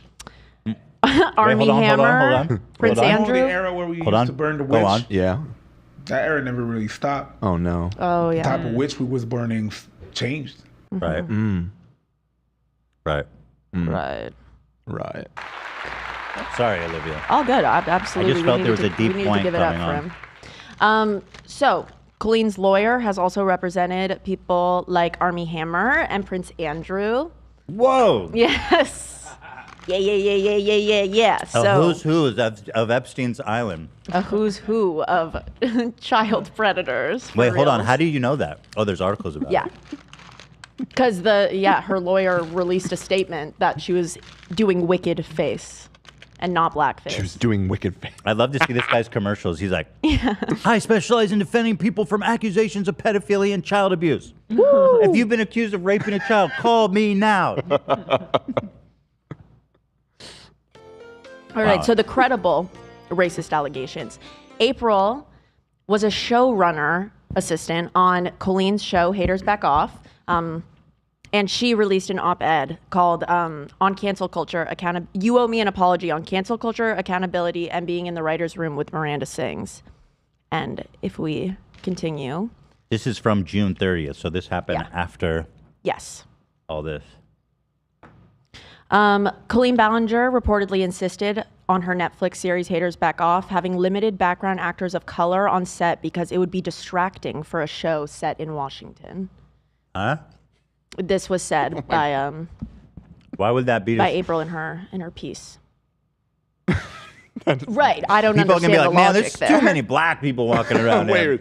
This isn't Washington. Very weird. I don't what the buy fuck? it. Wait, what? My suspension of disbelief is so Yeah, disrupted. this just took me right out of the show. 1, 2, there's another black person. That's the third black person to walk back in the background. In Washington?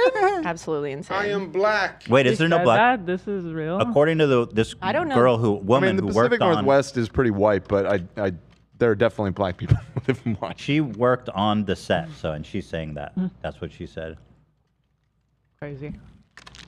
Yes, a story that was told in this piece another one was that they were watching audition tapes and there was a black man who auditioned and Colleen like pointed at the screen and was like, I can't even see him, in reference to how dark he was.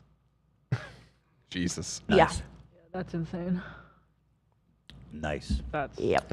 Yeah, Washington 5% ish. So we need to make sure we have exactly 5% black people. Total immersion. He takes that 5%. Another allegation. The first thing I notice when I watch a show is the density of black people. Right. Yeah, I'm taking notes. The Of the next background actors, not even just the cast. We're specifically talking about extras just in the background. This is really, I'm honing in on that. Wait, go back one.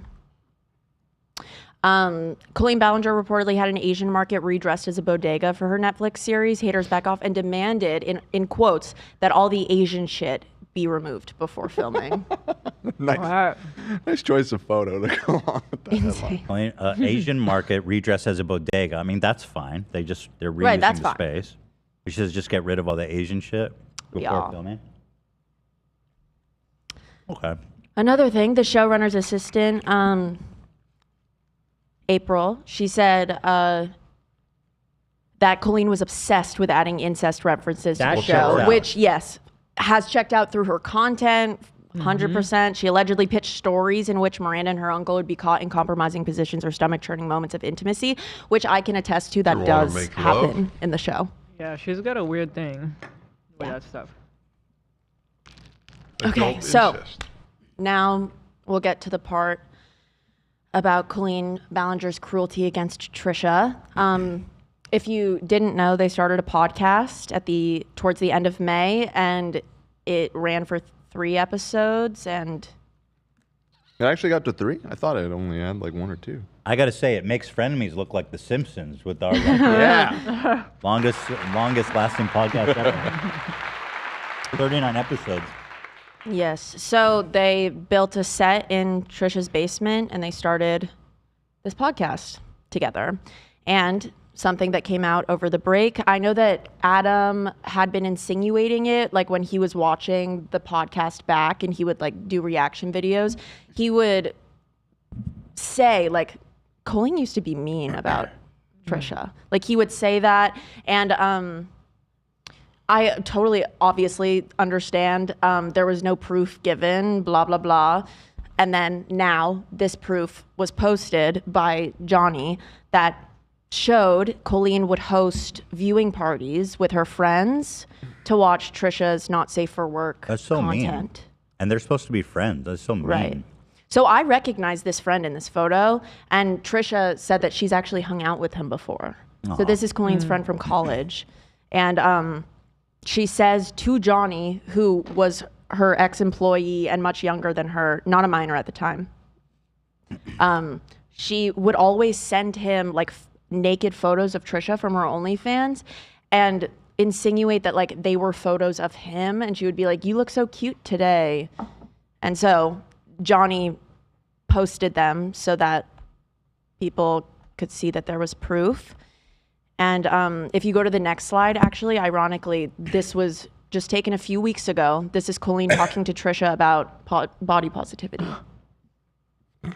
Oh, what happened? It's Oh, wait, opening hold this on. thread. That's weird. Oh. All aboard! All aboard. Wait, hold up. Yeah, I guess Trisha. Well, I guess we have Trisha's response in here too, right? We do. Yeah, we got all the Second? receipts. Oh, got it. You got it all. Every single receipt. As long as it's entertaining. Okay. Sent it in Discord. Thank you.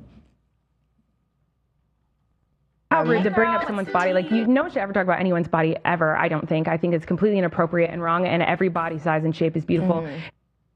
Wow. That's insane. And so the thing that struck me about the making fun of her OnlyFans was that it wasn't that long ago, right? Right. It was like in If- this. here, let me look at the It was dates. in this decade. It was, she had her baby. Who? Colleen. Oh, she had it. So yeah, that's really recent. Colleen had her baby. There's like one screenshot where Johnny's like, congratulations, you're parents now. And then she doesn't answer. And then she sends a nude and says, Johnny, you look so cute here. Gnarly. It's just very, Here's the very mean girl moment. disturbing.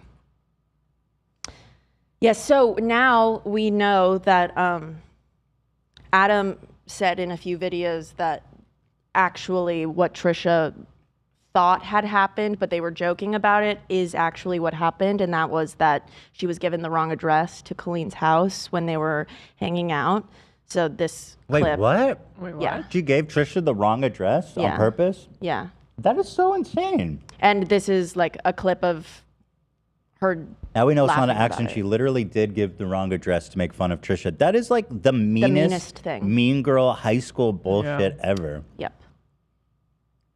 I went to that person's house and I was like, hi, and then it wasn't. She was like, is Colleen here? And they're like, what are you talking Can about? I be 100% honest? I literally thought you were like like pranking me, like making a joke on me. I did. I was like, oh my god. Wait, look at her face. I know. Can I be 100% honest? Right there, she's like, I did that shit.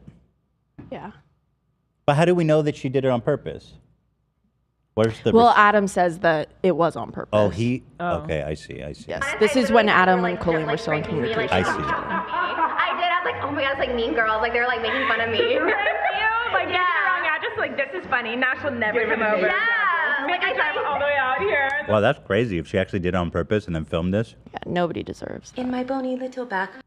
Why are they bullying Trisha? My God, it's so mean. I know. No, for real, because it took me like it was a Y'all got traffic, me like, 5 feeling minutes. bad for Trisha Paytas out here. Watch Hawaii video. What's this one? Oh, that's the like whale tail video. Just a glorious day in Maui. We just saw a whale. We saw a whale tail. And I'm not talking some girl whose thong is hanging out of her pants. I'm talking an actual whale tail. Yeah, we did see a square. And I'm not talking about Trisha Paytas. I'm talking about... Wait. What? Oh. That's in a video? Yeah, dude. She. Wow. Okay. Very interesting. Okay, so. All right. Moving This on. is when Trisha posted her. She came back. The queen response is back. video. Yes. I mean, she hasn't posted a tea video like this in so long, and I In years. knew this one was gonna be hard to resist, boy. Mm-hmm. But I will say, It is a little embarrassing. she was very calm. I think it was a really mature and thoughtful response. There was no crying, pissing, shitting, or squealing. If I'm being honest, but I'm more embarrassed for her that this is the kind of person she is. Like I'm so embarrassed. Sending these to fans unsolicited, the context of which she was sending these. It's all like this, so. Yeah. I don't, you know what I mean? Yeah. It's just this for 20 minutes. So, just a few things we learned in that video about Colleen. Or first of all, Trisha denounces everything about Colleen in that video. She says that she's never going to speak Colleen's name again. She's basically dead to her. Colleen texted her the uke video beforehand. We learned that. Trisha says she didn't answer.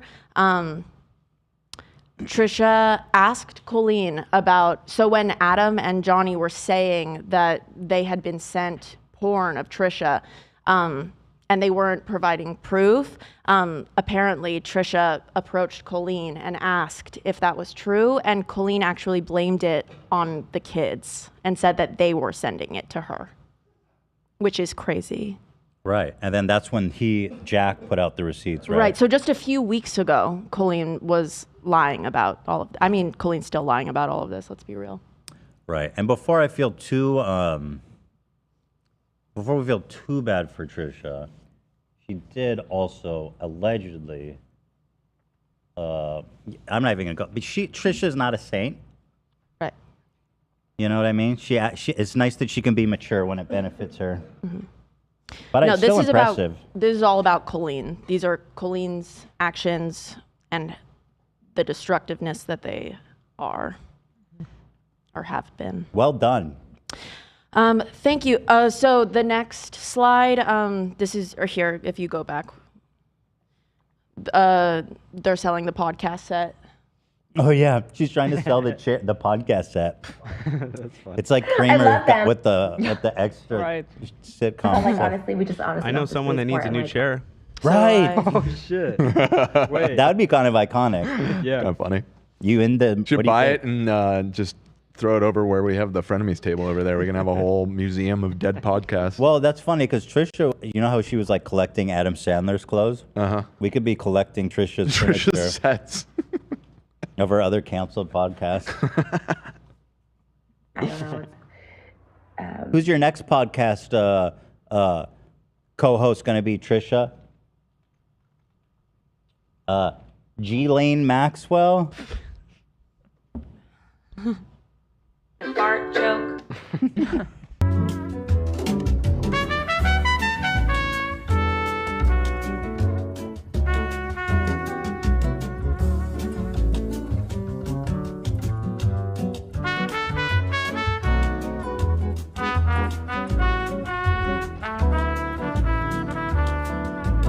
Weird. No, you don't. No, Oh, no, come no. on. No, it's not bad. Taking it out. Funny. I'm playing it safe. Oh, man. The toxic gossip train. Let's move on past Trisha. Yeah. I just buttoned myself, so I just call it a day. So here we go. Next slide. Olivia? Okay, so these are the kids, just some of the kids that have been affected by Colleen and the Ballinger family. That's Adam, obviously. Adam. He's not here to talk to us today. Johnny, he is going to be talking to us. He worked on Colleen's bus tour. He was a huge fan, met them when he was 15 years old, 16 years old, I think. Started watching when he was 15. Becky was brought on to stage, exploited, and obviously has been dealing with it since. And Oliver was speaking with Trent Ballinger, an old man, when he was just 13. Mm-hmm. So I just sent them the Zoom link. So Okay, so I have all three standing by. Would you? I'm so. I have to pee so bad. Oh, I'll be right my back. Just God. I'm all gonna right, run. you do that, and then we'll get it going. I guess we have not been paying much attention to the chat today, so let me try and acknowledge some of the many super chats and messages from you fine people out there. As soon as I can pull up my super chat log. Here it comes. Here it comes. Stand by. All aboard. All aboard. All aboard. Okay, here we go.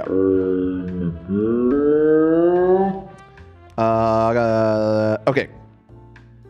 I'm gonna get through as many as I can. There is a video of Colleen Miranda putting her cat in a paper bag and watching it struggle. Oh, I have seen that. cool. Girl, I've seen everything.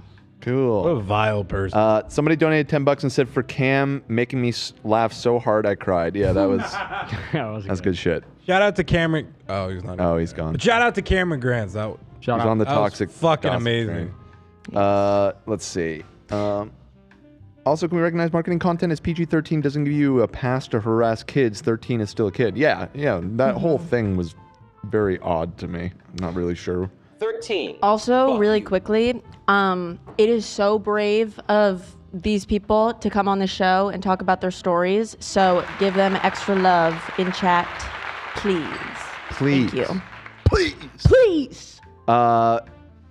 He $10 donation. He definitely helped write it. I'm assuming we're talking about Lin-Manuel. There are certain lines in there that are way too clever for her to have written. I mean, I'm just gonna headcanon that he was involved because it's funny as fuck to think That's that horrible, but I believe it. Part of this. I believe it is a thing. $20 donation. We missed Ethan and Daniel and the crew down there. Hell yeah. Oh, the devil. That was from the devil. I was like, what does he mean by down there? Thanks, devil. $5. What is AB wearing? I love it and I need it. It's a new Teddy Fresh item that's coming out later this week. So pick one up for yourself. Let's see. Here's another $20. It's my 21st birthday. I couldn't figure out how to verify my account on Discord to verify with Zach, so I just made it my profile picture. Oh my God, they did. They actually have their ID in their as their YouTube icon. That is very. All right, that's dedication, Zach. Let it Every rip. single one says they're 21. How many 21-year-olds do you think there are in this town? Guys, don't do that. 21. Fuck you. There it is. The Thank 21 you, Zach. drama continues. Thank you. This person put They couldn't figure out how to get on Discord, so they put their ID as their profile wonderful. picture on YouTube. So shout out. That's dedicated. Yeah, that's I'll give you dedicated. that. I'll give you that. Zach almost even denied that. This man is hardcore. But you're the keeper. I won't tell you how to do your job, Zach. All right, and then one last one, $20 donation. You guys were on break during my birthday on the 4th, and I turned 27. Zilly Zonka, can I get a happy birthday, please? Give him a 27. Fuck you. Nice. Also, stop being silly on the Reddit and getting mad at Adam for being at Disneyland. Were Thank people you. doing that? Yeah, people. I actually did look. People were leaving very nasty comments. Really? Like, Huh? he's at Disneyland. It was planned. Why would having they? fun. Why would they be mad that he didn't? I mean, There were people saying that like he's refusing to stand with the victims, No, he's and it was not. just ridiculous. Isn't he a victim? He is the victim. He is a victim, Wait, hold on. literally. I don't know who. I sometimes when our I see Reddit is that crazy. shit, sometimes when I see that shit that is just so ignorant and mean spirited and like, who are these people? I swear, sometimes I feel like there are communities being infiltrated. It's Yeah. a false flag. I agree. Yeah. I agree. Could be. It's they're crazy. Because that's just like comic book stupid. Yep. Yeah. Right. Yup. And Dan ruined my whole I was about to say, I'm not trying to ruin another person's Yeah. Disney trip, okay? Don't put that on me. Literally. And Listen. on that note, Canyon Ride he Space donated and Mountain said, I with a- can't stand Dan. Yeah, I actually just saw that in the list. Well, Yeah. Rich Lux donated $2 and said, I can't stand Dan. he posted a screenshot of Dan at the beginning of the show and said, Dan looking great in his Teddy Fresh. I love Rich Lux. Me Oh, too. has Rich Me turned too. around on me? I sent it in Oh, I missed that. I gotta Okay. say, all right. I- Truce, Rich. I've turned Please. around on Rich too. I think the sound bites Fruit. heal Dude, all. those you sound know? bites are my pride and joy. Yeah. No, the sound bites Dan are looking so good in his Teddy Fresh shirt. Hashtag Dan. Jealous of me? Hashtag Dan. Love it. Hashtag Dan. Yes, girl. Dan the house. Hashtag Dan the house. Cheers, my dude. We love Rich. All right. All right, all right. But we yeah, have I mean, three obviously, people on standby in the lobby. Would you like me to Yes, admit please, them? please, Okay, please. stand by. But yeah, about Adam, I don't. Roll it's it. like I have a hard time believing that any of our fans who actively watch the show would be that ignorant and mean. Yeah, it's the Reddit is full of scary Goobers. goobers. Bunch of goobers. I'm glad Okay. you believe in the false flag too, love. Yeah, no, I think it's like people just trolling, trying to fuck around just for fun. I don't know. Hello, everybody. All right, we have Oliver, Becky, and Johnny. Welcome to the show. Guys, thank you for standing by. I'm sorry it took so long, but I appreciate you guys standing back and standing by, as Trump said. So, let's see. So we have Johnny. Hi. You used to work for Colleen on the Yes. tour. And then we have Becky. Becky, Hi. you're the girl from the infamous story of the Yes. the skirt situation. I don't know how to put it delicately. It doesn't sound horrible. Yeah. And then Oliver, you are the unfortunate recipient of some really wild messages. Oh yeah, tell me about it. Holy smokes. So anyway, thank you for coming together, guys. Are you guys all weenies? No. No. No, none of you guys are weenies. Someone thought I was, but no. Oh, that's interesting. So there's so many more people out there. Oh, there's a lot. Yes. So first, I guess, Johnny, so how did you get recruited into working for her? Well, I actually started watching her videos and tuning in 2012. I was 15, and I started entering tiny chat rooms. I created a fan account, and I was met with a bunch of people my age who were like-minded, and we enjoyed this character. And it turned into a very inappropriate situation and power dynamic between them and us.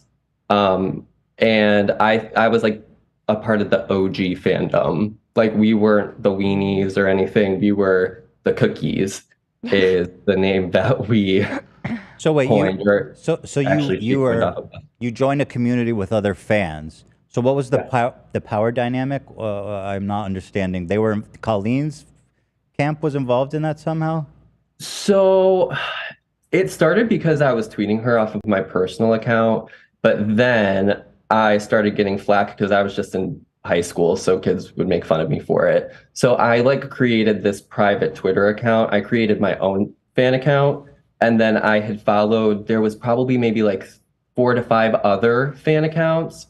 We all followed each other. I saw that 3 of the girls behind these accounts, who were all like my age, they would Skype Colleen, and I was like, So this what is the a hell? I different. want in. Okay, sorry, just to clarify, this is a different Colleen chat group.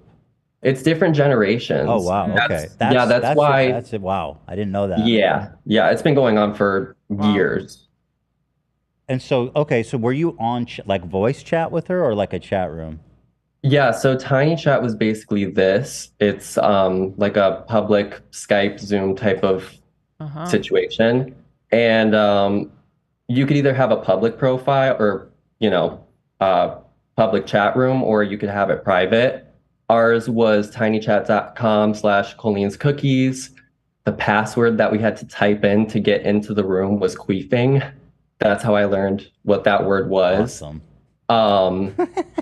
And we would be, okay, let's say if I was chatting with my 14 to 17-year-old friends as a 15-year-old during this time period, if we were on Tiny Chat 7 days a week, Colleen, her ex-husband Joshua, her brother Trent, it was like the 3 of them were the repeat offenders. They would just be on at least like 4 to 5 times a week with us. Wow. Wow. So okay, Yeah. that's interesting to know too, that her brother, who was the one messaging you, Oliver, had access, and obviously he must have been granted access.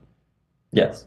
Kind of. He got scolded for talking to my friends and I back in the day. And we found that out because Colleen had come on Tiny Chat and told us one day that her parents had a talk with him because he lived at home. And this was before he had gotten his cochlear implant, which helps him hear now. He was born deaf. Before that, he couldn't hear, so he didn't understand.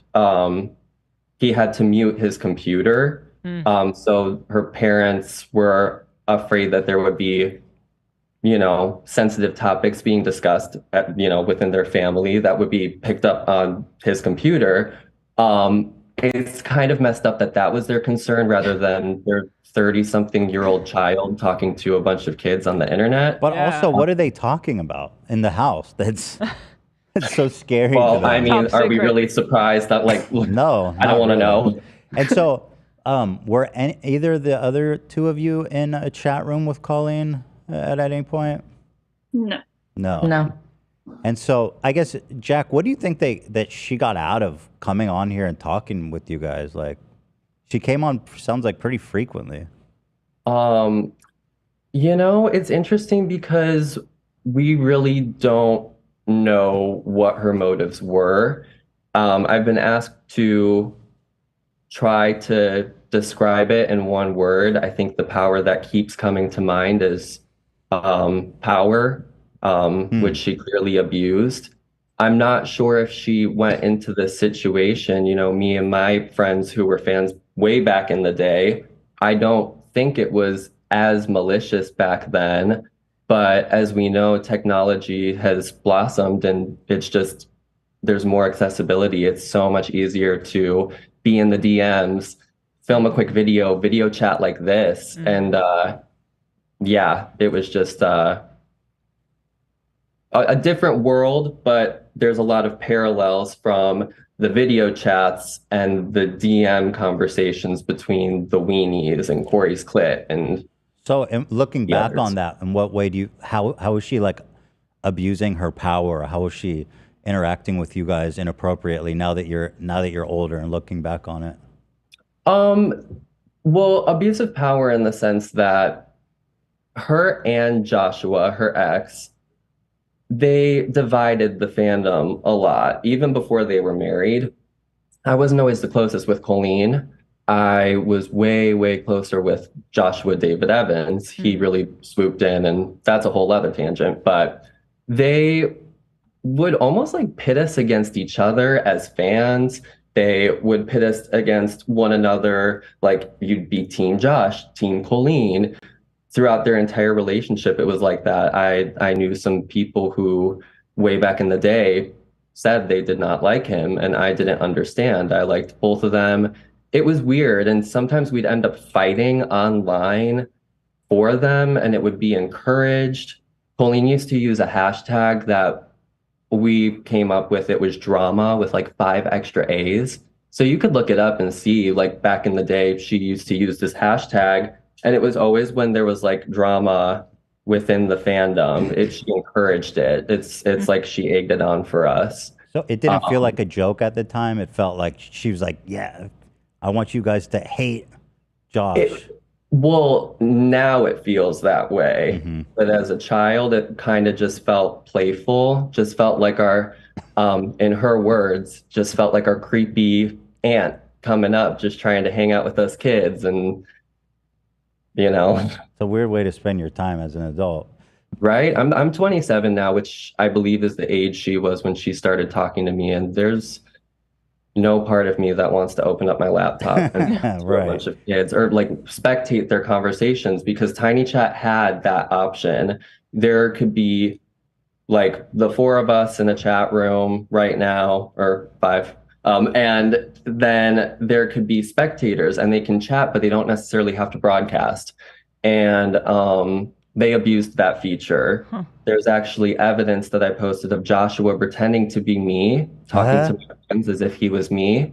And he then broadcasted after however long he stayed on that night. Clearly I wasn't on. All of them thought it was me. And then... So your relationship with Josh is interesting and weird to me, because I've seen people talking about him as like, oh, he's innocent now and he's a victim of hers, because I don't know anything about him or their previous relationship, but I read that he was talking to you in the same way that Colleen was talking to other people, and I was like, yo, what the fuck is this? So, so how did he reach out to you, and what was that relationship like? So honestly, in 2012, we would primarily Tiny Chat with Colleen and Trent. Josh would pop in every once in a while, but he would only do it like if it was with Colleen. It was very, very rare that he would just come on by himself, unless he was a spectator even more than we had realized. But like actually broadcasting wasn't super often. So my parents, I was just having a shitty time in school, which is kind of why I gravitated towards this online world. And so my parents were like, you know what, let's do something special for the holidays. And Christmas 2012, she was doing a show in New York City. And at the time, she either did West Coast or East Coast. And I was in Illinois, so I had to pick one if I wanted to go. So we made a little trip out of it. And then that is the evening of the infamous crown. Oh. The infamous crown that I was given. That is signed by, I don't want to show the phone number on the back, but Miranda, Colleen, and Josh himself. And they just went down the line and signed it. And then afterwards, he flipped it open and kept writing. And I was kind of like, what? And then he handed it to me and just kind of gave me like a little nod of affirmation and was just kind of like, use it whenever you need. Huh? Wow. That is the weirdest shit ever. Wow. This man gave you his phone number and said, text me? I was 16, yeah. Wow. What the fuck? Yeah. And did he know who you were or that you were in that chat?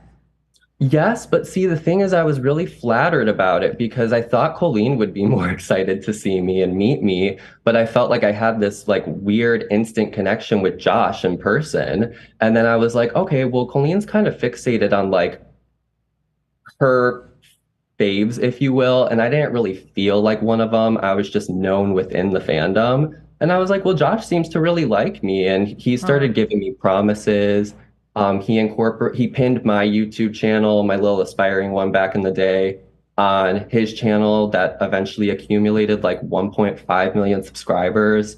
That was a massive deal to me. Like, I got bullied out of high school my sophomore year.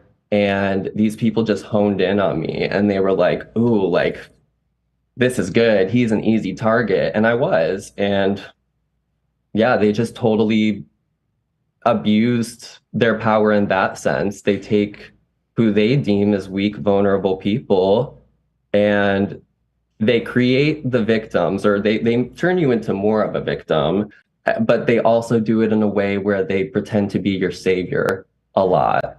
And it creates a very abusive dynamic, especially for a teen going into adulthood. It followed me clearly. I didn't work for them until I was 22 years old. And looking back now, I'm like, I was an adult. I'm ashamed of that, but it's what I was brought up to believe was right and wrong, and I was just influenced. So I want to ask you a question going back to when he handed you the number. So Yeah. so when did you reach out to him, and how did you reach out to him? How long was it after you got it? Yeah, so I somewhat revived a dead laptop of mine, but it's on life alert. Like it comes and goes. So I think I have more text that I could go back and find. I believe on that night I sent him something like, hey, thanks for your number. This means a lot to me.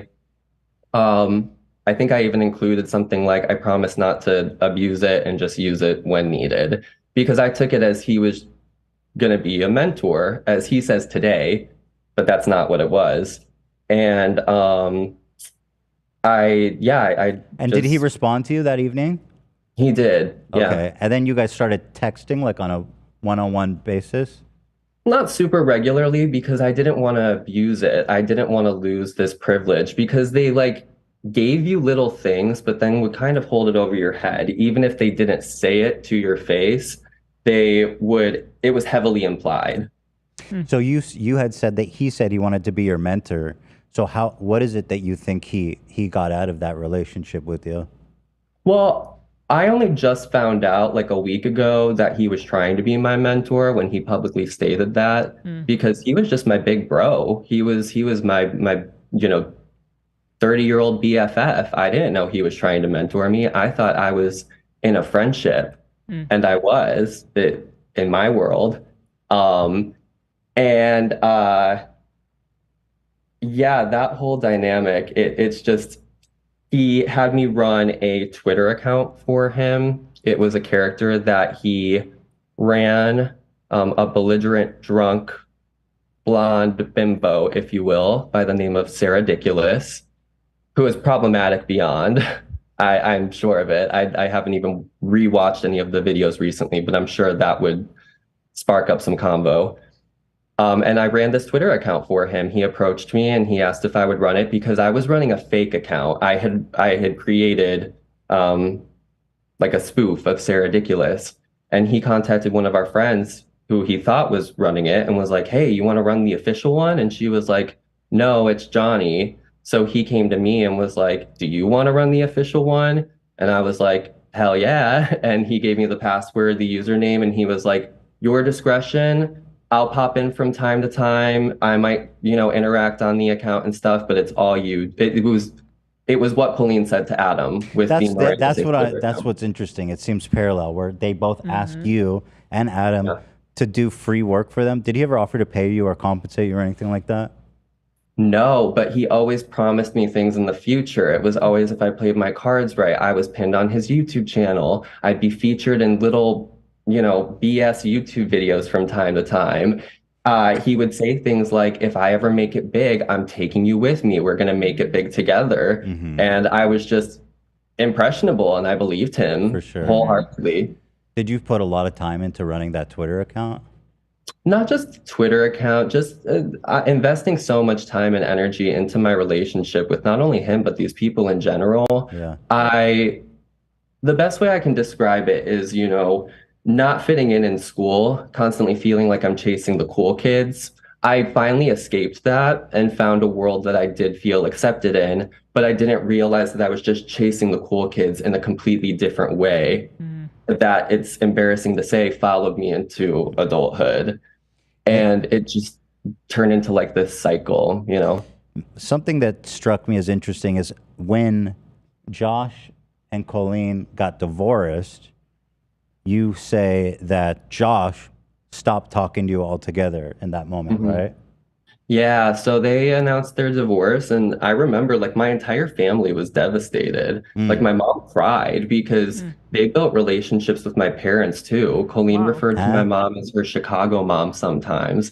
Josh, we went to dinner with him and they hung out with him too. Like my parents, my two oldest sisters, one's 42, one's 40. There's a big age gap between me and my youngest sister. So my parents are kind of used to having different generations in the family, and they really kind of took these people in kind of like their own. And I say that lightly because, you know, it's not like they had this massive relationship with these people, but it was someone who I trusted. And because they knew I was dealing with such BS, you know, in the real world, they You just confided in him a lot. Yeah.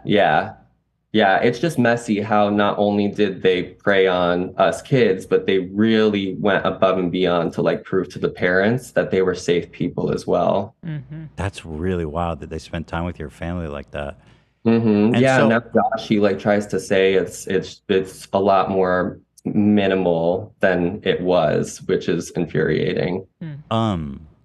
So when Josh, was it like he immediately ghosted you once they divorced and he never wrote you back again? Yeah, so they got divorced. I remember I was just trying to like take care of my YouTube parents on the internet and see from both sides. And in the process of doing that, I went to his channel and my channel was unpinned along with all of the Ballingers. And I was like, well, why was I clumped in? And he just completely cut me out. I was trying to message him. I texted him and was like, I'm sorry. Did I say something to upset you? Like, I guess I started off as a fan of Colleen, but like, you're like a brother to me. Like, don't leave me, dude. Come on. You said we'd go somewhere together. I was heartbroken. It felt like I was going through some weird effed up breakup, and I was still only like, I think I was like 18 at the time. So I was just entering adulthood. It was a really confusing time for me. And he just completely left me high and dry. It's pretty. So that's like a pretty week cold. later, yeah, I made a public statement on the Sarah Ridiculous account that I didn't feel right running it any longer. I didn't really elaborate at the time because I didn't want to destroy my friendship with Colleen. But yeah, then the next time I heard from Joshua David Evans was last month when he was trying to damage control his way into my life. So I'm sensing that a lot of the kind of the negative feelings associated with this is just the way he discarded you at the end after you really seemed to have built what you perceived as a meaningful relationship with him. I almost felt like he got what he needed out of me and then he was just done. Because there's a story about how I came out to him one night when I flew all the way out to California to see one of his shows, and I was only like 17. And I wasn't out publicly yet, or like at least to like my family. And I told him that I wanted to tell my parents. I first had come out to him, which he responded with, "That's none of my business." And I was like, oh God. And then I tried to give him redemption, and I was like, well, I'm going to tell my parents. What do you think about that? And he was like, I'm worried for you. I'm nervous for you. I wouldn't do that. What? That's wild. In person, he said that to you? What's that? Was that in person? Yeah. And there was another witness there who heard that. He was a heck? friend of mine at the time. Where do you think that came from? I described it to Swoop, who's been doing a docuseries on this, as I feel like it was the moment of him being like, oh shit, this kid's turning 18 in a couple days. He's coming into his own. I'm losing control. That's how I feel in hindsight. Like just the fear in his eyes. It wasn't like, oh, that's none of my business. Like you do you, kiddo. It was like, well, that's none of my business. And I can see it in my brain. It's like scarred, and it just, I don't know. It felt like a moment of loss of control and him kind of not knowing what to do and panicking. And I don't know. Yeah, I always wondered, because I wondered how much him and Colleen talked about like his relationship with you and her relationship with other folks. Because there seems to be a parallel, and I wonder if she knew, or if they were coordinating, or if there was any kind of sense of something like that between them. Well, here's the thing. She had her relationship with Adam while Josh was having his relationship with mine. So they probably didn't talk about it too much because they were probably both on their phones on opposite ends of the couch DMing minors. That's so weird. Yeah, I mean, no wonder there was tension in their relationship. I mean, if all of this stuff was going on behind the scenes, if you're not paying attention to your significant other because you're chatting with children online, that's grounds for a failed relationship in my world, at least. It's just weird. I don't get it. It's very weird. And they so ultimately, did this leave a lasting effect on you, that you were like friends with this older guy that you confided in, and then all of a sudden he just disappeared and left you, like discarded, nothing? Did that hit you pretty hard, like growing up into maturity? Yes, but then I had my redemption. My Lord and Savior, Colleen Christ, came and swooped in, and she was the hero of the day, and she trauma bonded with me to the max. And yeah, we both hate Josh, right? We have so much in common. So when did she reach out to you? How did she know to reach out to you? Well, I reached out to her because it was Corey had posted on Facebook back in 2018, early in the year, that they were going to need help on the upcoming tour. And I DM'd him and I was like, hey, I'm interested. And he was like, okay, we'll talk. And I was like, well, forget him. I don't want to go through him. I want to go through Colleen, but I didn't have her number yet. And she didn't DM me a lot. So it was kind of hard to get in contact with her. However, I still lived in Illinois. I was going to see a show in Wisconsin that weekend with my mom, and she would just cover my tickets. I didn't pay for tickets. I think all the years I've supported her, maybe paid for like 2 to 3 tickets. And my mom and I, we went to her meet and greet just like everybody else, but we stayed towards the back of the line. That's what people would do to get their extra few minutes with her if you were like a cookie, a queef, or whatever she wanted to call you. And that day, I decided to put myself out there and just tell her to her face, hey, saw Corey posted about this. Count me in, I want to do it. To my surprise, she was like, absolutely, that's the best idea ever. She was like, you know my show, you know me, you know the ins and outs. Why didn't I think of this? And I was like, damn, I thought you were going to say maybe, but this is better than I expected. And that's how I got wound up in it. I want to say that was like March of 2018. And then like a month later, I had started going on tours with her. Oh, that's when you guys bonded, like in person while you guys were touring. Yes.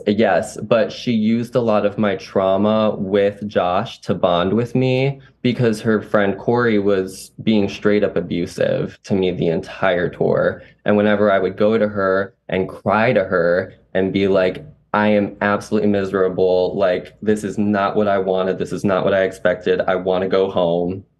She'd be like, no, like, please, we just have to make sure tour goes as smoothly as possible. He's an asshole. I'll talk to him, da-da-da-da-da. And then there was one specific time where I told her, I was like, I feel like I'm walking on eggshells. And she looked at me and she was like, you just saying that you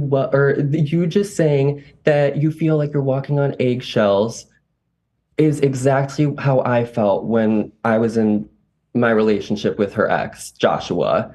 And then she started talking about him. And I was like, wait, are we not gonna, Corey? Oh, okay, sure, yes, Josh, we hate him, great. And then it was just kind of like, the end of that conversation was, okay, well, glad you feel better. We both hate Josh. And what now? I went back to the bus. They went back to their hotel rooms because my room rights got revoked. Your what got revoked? My room rights. Oh, you lost your room rights? What does that mean? What was that? What does that mean? It means what it sounds like. I basically, it was like night 2 or 3, we were like in Albany, New York. And after shows, we'd get on the bus, load everything up, drive to a hotel, get there about 2 a.m., unload. If you wanted to sleep on the bus or wanted a room, you have the option. Why would anybody choose to sleep on the bus? Well, Mr. DeSoto is an interesting one, and there were a few nights where he enjoyed sleeping on the bus. I will say, very comfortable, like a little cocoon, Tempur-Pedic. It was nice. It wasn't the worst, but you know, it's one thing to have a little cocoon versus a queen mattress in an actual room. And there was an evening where we got to a location super late. Was still trying to figure out the dynamic of rooms. Two of Colleen's crew members got a room. Me and Corey were paired up. And then obviously Colleen and Eric had shared a room. And me and Corey, we had discussed early on that the way it would work is we would either share the room, or if a person says, I want it tonight, sure. I never planned on doing that because it was Corey DeSoto. I'm not going to try to fight him for a room. If he ever told me I want it for myself, I was going to respectfully bow out and sleep on the bus. That's just kind of how it was presented to me. So this night we park. I poke my head out of my little bus cocoon and I see that him and Colleen are standing in like the little living area.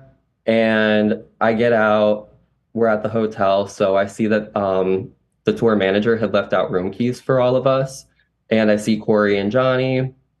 I grab mine. I go up to the hotel, or actually I asked Corey, I was like, do you care if we share the room? And he was just he mumbles a lot. And it's just inaudible mumbles. It's not talking, it's literally mumbling. So I was like, okay. Then he went in his little bus cocoon and shut the curtain. And I was like, baby sleeping on the bus tonight, okay. So I went up to the room and then I texted him and I said, I didn't realize I grabbed both room keys. Do you want to sleep in the room? I wasn't clear on your answer on the bus. If you want a key, I can run down and get you one, or I'll open the door for you. Like, I was giving options. And he was like, no, it's fine. Just make sure that you're awake early enough in the morning because I'll run up and get a key so I can get in the hotel gym. And I was like, okay. Flash forward to the next morning. He comes up to the hotel room and I get a knock on the door. I open the door and I greet him, just hi, good morning. And he doesn't say much, but again, sometimes he just doesn't talk or he mumbles. So I was like, okay. And I went and I sat back on the bed and I was like, how are you? Like, what's up? And he wasted no time. He just immediately started screaming at me, talking about I stole the room from him and he has worked his way up to the top. He has seniority.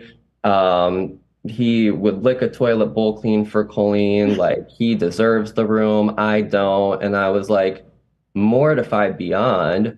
And I was like, Corey, I think this is a misunderstanding. Can we please talk? And he stormed out of the room and slammed the door on me. And I just sat in the bed for a few minutes, had a little bit of a panic attack, cried, ran out of the hotel, ran to a park nearby, and I called my mom. And that was the first of many phone calls to my mom where I was like, I don't know if this was a good idea. So they no longer let you stay in hotel room after that? Yeah, Colleen had texted me and I had shared these DMs, or not DMs, text messages then on TikTok a few nights ago. And a lot of people glossed over that conversation because I don't think they remembered a whole lot of the context behind it. But she was like, it was totally my mistake. I didn't explain the situation right to you. I love you, da da da da da.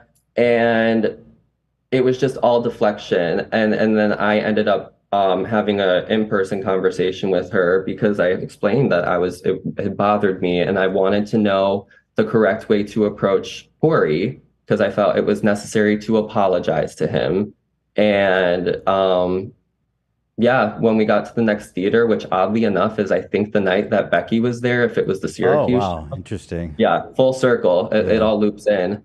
That night I had apologized to Corey for that incident, and Colleen had told me in the conversation I had with her prior or after the apology, she was like, I think it's just best if you don't use the room anymore. and you can sleep in my bed on the back of the bus if you want, which felt weird to me.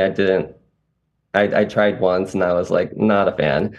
And then she just tossed me off to our lighting, sound guy, tour manager's room, who they also started sharing with the bus driver. So it was like 4 grown dudes trying to get every minute of sleep we could, try to shower within like an hour time frame. It was impossible. So I ended up just not having a shower in the morning. I had to wait till we would get to the venue, and I would choose what days it was necessary versus not. And if I had time before work, great. If I didn't, I'd wait till the show was over and I would shower before we got back on the bus in the venue public showers, like the gym shower, essentially. So you were, you mentioned that you were backstage during the show where the incident happened to Becky. That's very interesting. I want to talk to you, Becky, and maybe we can all just discuss.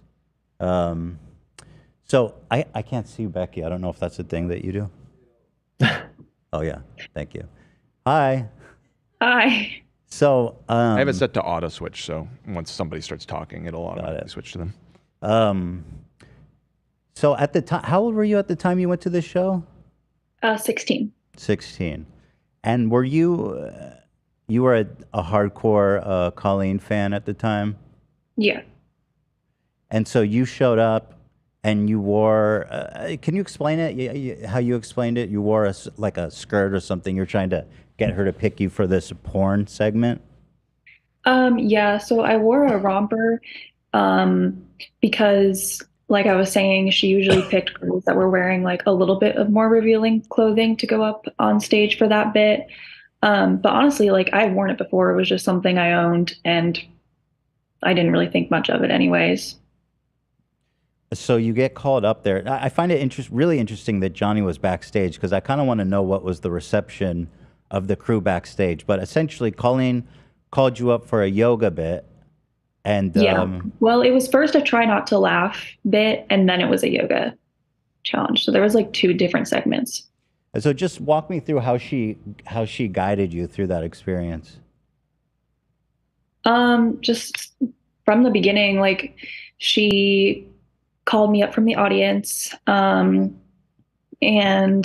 when I got on stage, I don't remember if this was before or after the Try Not to Laugh challenge, but I know Johnny was talking about how he saw it too. I remember Colleen's eyes widened quite a lot when she realized that I wasn't wearing like pants or anything. Well, obviously. What is it you think that was going through her mind when she noticed that?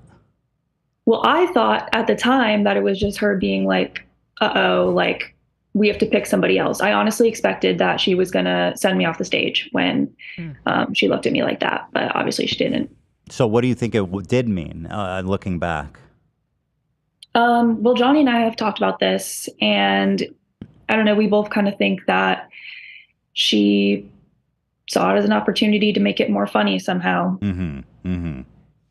Okay, so what happened? So we did the Try Not to Laugh challenge, which had 4 people on stage. And then after that, she sent 2 people off stage, and then it was me and this other guy. And sorry, my voice is cracking. I was before the guy. So basically she had like a picture of the yoga pose on the screen behind her. And she said, okay, like lay down in this position. And yeah. And I did it because I wasn't going to say no. Like I loved her so much. Yeah. But I remember thinking, I was like, this is not good. Like I am not wearing enough clothes for this. This is really bad. And I wasn't really sure like what she was going to do exactly with my legs at that point, because I saw that in the picture they were open, but I wasn't sure if like she was going to do that or whatever. But yeah, then she spread them open. I remember I was just really scared because the romper was like falling off completely basically. And I remember just like thanking God that I was wearing shorts under it, but those shorts also didn't like really fit me right. So I was worried that like she would also be able to see something.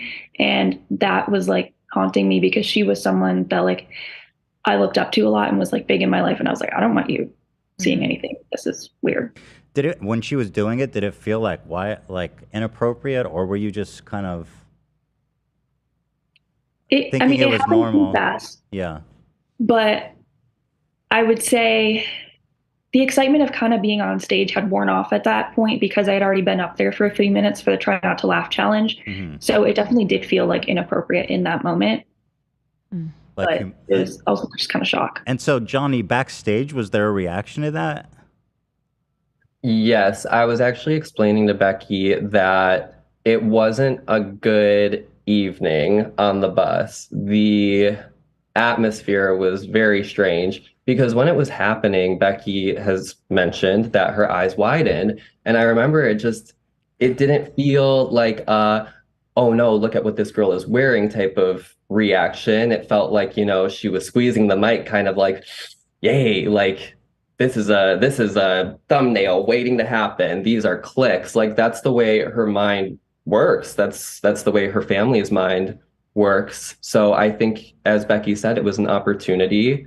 However, backstage, behind the curtain, what Corey DeSoto does for her shows is hit a space bar on a MacBook Pro for an hour and do a slide. It's PowerPoint. And I would usually just stand next to him or side stage. And then I would perform with him on stage. We would run out sometimes. So I had cues and everything. But yeah, so for this segment, we're standing there, her eyes widen, Becky walks up on stage, and we could never see who she was choosing until they were on stage. So we see it's Becky, and we know who Becky is. She had been to a book signing the week prior. She had been to a few other shows. Like, that's how you know these conversations were had with these young girls, because sometimes it wasn't always publicly in DMs online. It was during that meet and greet moment at the end when the fans who were like the well-known Twitter fans would wait at the end and have those few extra moments. They'd be like, Colleen, like, is this okay? Like, is this good for the porn bit? Is this good for this bit? And she'd be like, oh my God, yes. Like, I'll look for you in the audience. I'll try to find you. And that was the dynamic. So these girls would just try to dress skimpier and skimpier. And it wasn't because they like the victim blaming and the slut shaming of children and the misogyny is beyond. Becky was coerced to wear this outfit for the porn bit, which we could get into, but when you say coerced, what was that somehow? Was there an expectation that you were going to wear that, Becky? Not personally. Oh, but okay. I know that have happened to other people. I honestly don't remember exactly what happened, but like Johnny was saying, I had been at the book signing the week before and something happened. My memory is a little bit fuzzy, but I told her I was going to like one of the next shows, and because something had happened, she was like, oh, it's okay, like that happened. I'll try to call you up on stage or something, but that was the extent of it. Okay. Ooh, yeah. Okay. So, but like, I wondered when I heard your story if there was like a stage manager or director or producer or somebody back there to like keep the show on the rails that was like, what the fuck is going on? See, the thing is, yes. And also I wanted to clarify too, what I meant by fans being like coerced or like lured into these situations. It's because if you dress a certain way, you get to have a stage moment with your idol. Mm-hmm. Who wouldn't want to have pictures of them on stage with Miranda Sings? Mm-hmm. Before I worked for her, I used to have my hand in the air waving her down, trying to get called up. And I was called up. I did the Miranda Sings birth bit with her when I was 17 years old in Chicago. Mm-hmm. So it was your goal to get called up on stage. You would do what had to be done to get called up. And that's she used to spit water and like milk on fans. And like you would degrade yourself to have your moment with this woman. Okay, I see. So, and Becky, that sounds like it rings true. Like you wore that with the expectation that you were probably going to get called on. Yes. Yeah. So but to answer your question about like the dynamic backstage, we did have a tour manager. There was a team, And me and Corey, when we saw what was going down, we were kind of side-eyeing each other. And Corey, I am not a Corey apologist, but me and Corey were looking at each other kind of like, she's gonna modify it, right? She's smart. Like, I thought of all things, she could have been like, you guys, look at what this girl's wearing. Look at the picture. I cannot do that. And then she would have gotten a laugh. But instead, she laid Becky on the ground. And I don't care if Becky was wearing a pantsuit. You do not do that position to a child. Even more so because I found a video of her way back in the day. For some reason, she was watching something where someone did that yoga position or whatever. And she stated in an old video that it looks like a sexual position.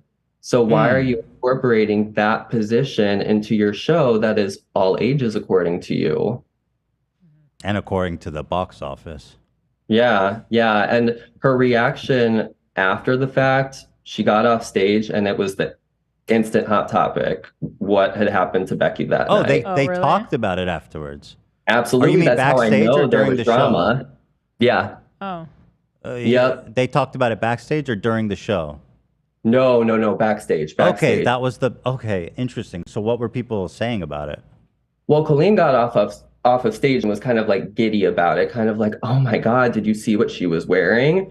And we were kind of like, yeah, you gonna do something about that? Like, you need to either remove, I think it was Eric especially, because, you know, I had to kind of know my place. I was already getting the seniority thing held over my head, so I couldn't say much unless it was things involving me. But, you know, Eric, if memory serves me right, he was pissed. The tour manager, if memory serves me right, was like, I want this segment removed or changed. And she thought it was filmed for YouTube? What's that? It was filmed for YouTube? Is that what he wanted removed? No, from the show. Oh, okay. She acts like it's so hard to take things out of the show. Again, let me remind you, Corey literally just sits there and presses a space bar on a PowerPoint slide. All it takes is 1 second to either delete a slide or replace that portion with like a quick segment. Becky, you were there with a parent, right? I was with a family friend. Oh, okay. What did they notice it? Were they like, what the fuck was that? Did they know that something had happened? They didn't really say anything about it. And yeah. Interesting. But you had mentioned that when you were leaving the venue, you felt like, when you say men were looking at you, mean like the dads that were there with their kids? Yeah, because mostly like any older men over like 20 would be a dad. Although I do remember that there was this one guy who was really looking at me who did not seem to be a dad. He was like probably like 26 or something, and he was just by himself. And at this venue, you had to leave like the audience place by going down an elevator. So I was in the elevator with like my friend and then other Merfandos, but then there was like some guys who were definitely looking at me that in ways they were not looking at me before. It was pretty gross. That's weird. So I guess, Johnny, I want to ask you, I want to move on to, I want to talk to Oliver a little bit about these text exchanges with Trent, her brother. And Johnny, had you ever met Trent while working for? Not while working. I actually had a friendship as a minor with Trent, where I had hung out with him once when I had turned 18 with a few other friends. We were doing a road trip in California and we stopped in Santa Barbara, and she made plans with him to hang out. And I was like, okay. So we did, and it was fine. But in hindsight, very weird. Even though we were adults at that time, we had developed this bond with him as kids. And it just didn't really add up and make sense. And then he also would go to shows all the time. He'd be active in shows. I heard someone say that it's been said that he never was at shows, but he was. That's what Colleen, or somebody had said that, right? Or Colleen said that he wasn't at a lot of shows, or I read that somewhere, but that's not true, is it? No, that could be debunked, because I even posted a picture of Corey. You can see in the reflection, it's like Colleen, and she's like smiling and she's greeting us fans. but Corey didn't realize he's in the reflection and he's just pouting. But then on the other side of the reflection, you see Trent. And that picture is from 2013 2013. So he's been going to shows forever. He's been a part of the family scene. So Oliver, I want to ask you, how did you first get in touch with Trent? His computer died, but he is coming back. Can you put it the group one so I can see everyone?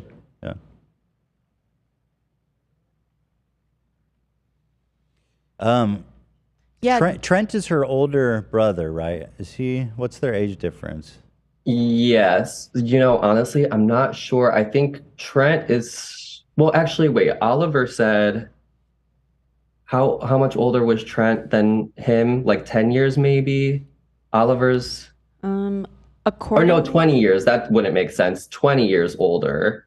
So I believe Trent would be 39 now, almost 40. Yeah, famous birthday says 38 and Colleen 36. Okay, yeah, I believe Trent is the oldest, or maybe their brother Christopher is the oldest. Then it goes Trent, then it goes Colleen, and then Rachel is the youngest. What do you guys think about this? I noticed that in the chat log with Oliver, Trent says something like, "Oh, my family says I'm not supposed to be talking to fans."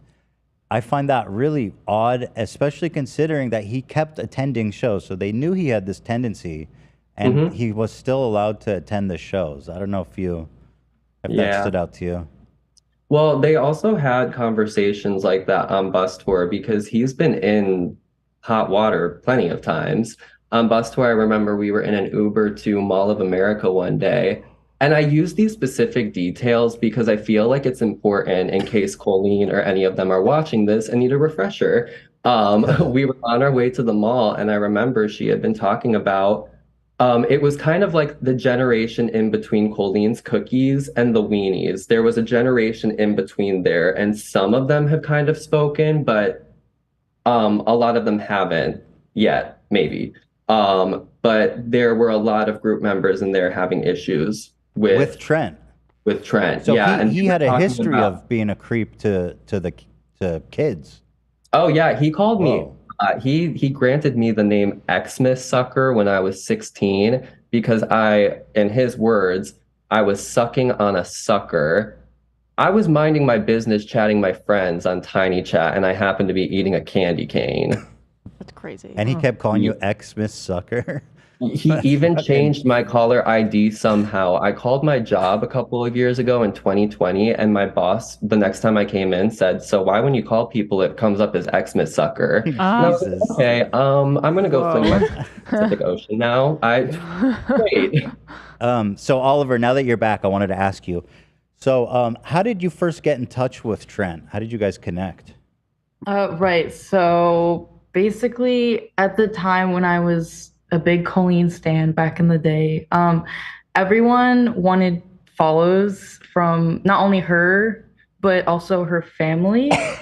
So I DM'd all the, or not DM'd, sorry. I tweeted all the other family members. I tweeted Trent asking him for a follow. And he did follow me. And it didn't take long for him to start replying to my tweets. And it wasn't tweets I tweeted at him. I don't think I really tweeted at him that much, just for, out of nowhere.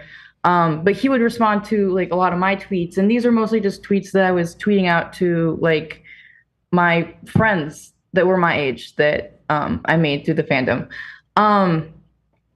But eventually I was like, oh, well, he keeps responding to me a lot. I wonder if he would answer a DM, because also at the time people would want to have DMs from the family members too. It would be something that they would try to aim for, because that's what everyone wanted. They wanted to talk to the Ballinger family. And so I messaged him. I was like, oh, do you respond to DMs? And then he was like, sometimes. And then I think I may have messaged him one or two more times myself first. But then after that, he started messaging me first. A lot of times it would be I would tweet about something and then he would message me he would DM me about that tweet or something and then start a conversation. I don't know. But anyway, but then it started to become more frequent because it was kind of like scattered like for the first couple months or so. But then it quickly turned into like a almost everyday thing and then became an everyday thing. So how old were you at the time? 13 when it first started. Wow. And he was like 30, right? Or roughly. He was 33 when I was. Wow. 13. Yeah. Holy shit. And even at 13, you could tell that this was inappropriate? Or how did you feel? Well, like what? So at the time, I was at first I was like really excited because like this is something that anyone in the fandom would really like. You know, they would want a DM from one of the Ballingers. So I thought it was like really cool at first, and then after like a little bit, it kind of turned into confusion. I was like, why does he care about me and my life so much? Like I was confused and didn't really understand, but I also trusted him because I idolized Colleen so much and he was her brother, so I didn't really question it that much at first. But then later on I started to kind of get uncomfortable, but even at the time I was uncomfortable, like it was hard to like, I didn't really know how to sit with those feelings because I was like, well, anyone in this fandom would love to message him and I'm being ungrateful or whatever, you know, so I would just ignore a lot of red flags and a lot of those feelings I had. Well, you were 13. Yeah. And also because I was 13. And so as as the conversation went on, because I read the chat logs, you can see how it becomes more obviously flirtatious. And it culminated when he was trying to, I forget if he was trying to meet you or get on the phone with you or something, and you're like, I don't think my mom would allow that. I don't think my mom would like that. So so that was when he gave me his phone number and he said that I could text him if I ever needed to or wanted to just talk or whatever. And yeah, that's when red flags that I'd been ignoring, I was ignoring all those red flags, but this was a red flag that I felt like I couldn't ignore. And I was already, it had been months and months that I had been talking to him. And at this point, I was already kind of trying to plan my escape from him, if that makes any sense. Like, I didn't want there to be this hard stop because I didn't want there to be some sort of drama or like, I don't know. I wanted to slowly just kind of like fade out of his life if I could. And why was it at the time you wanted to do that? I just felt really uncomfortable, and a lot of times his conversations would stress me out, and I'd be like, I felt expected to talk to him like multiple times a day for like long periods of time. Did you feel at the time that he was trying to hit on you? Did that even occur to you? Honestly, that didn't really occur to me at the time. No. Wow. But I still felt like uncomfortable about it, and like it was weird.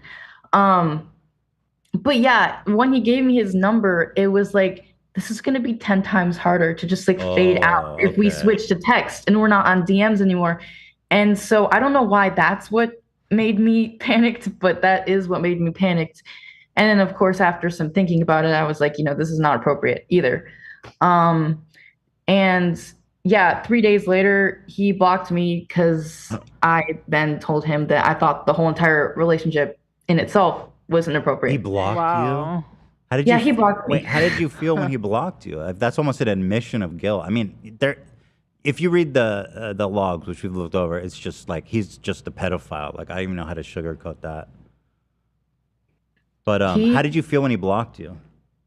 It was a lot of mixed emotions because I was like kind of still feeling relieved, like that I wasn't gonna have to, that I got that over with and I wasn't gonna have to talk to him anymore.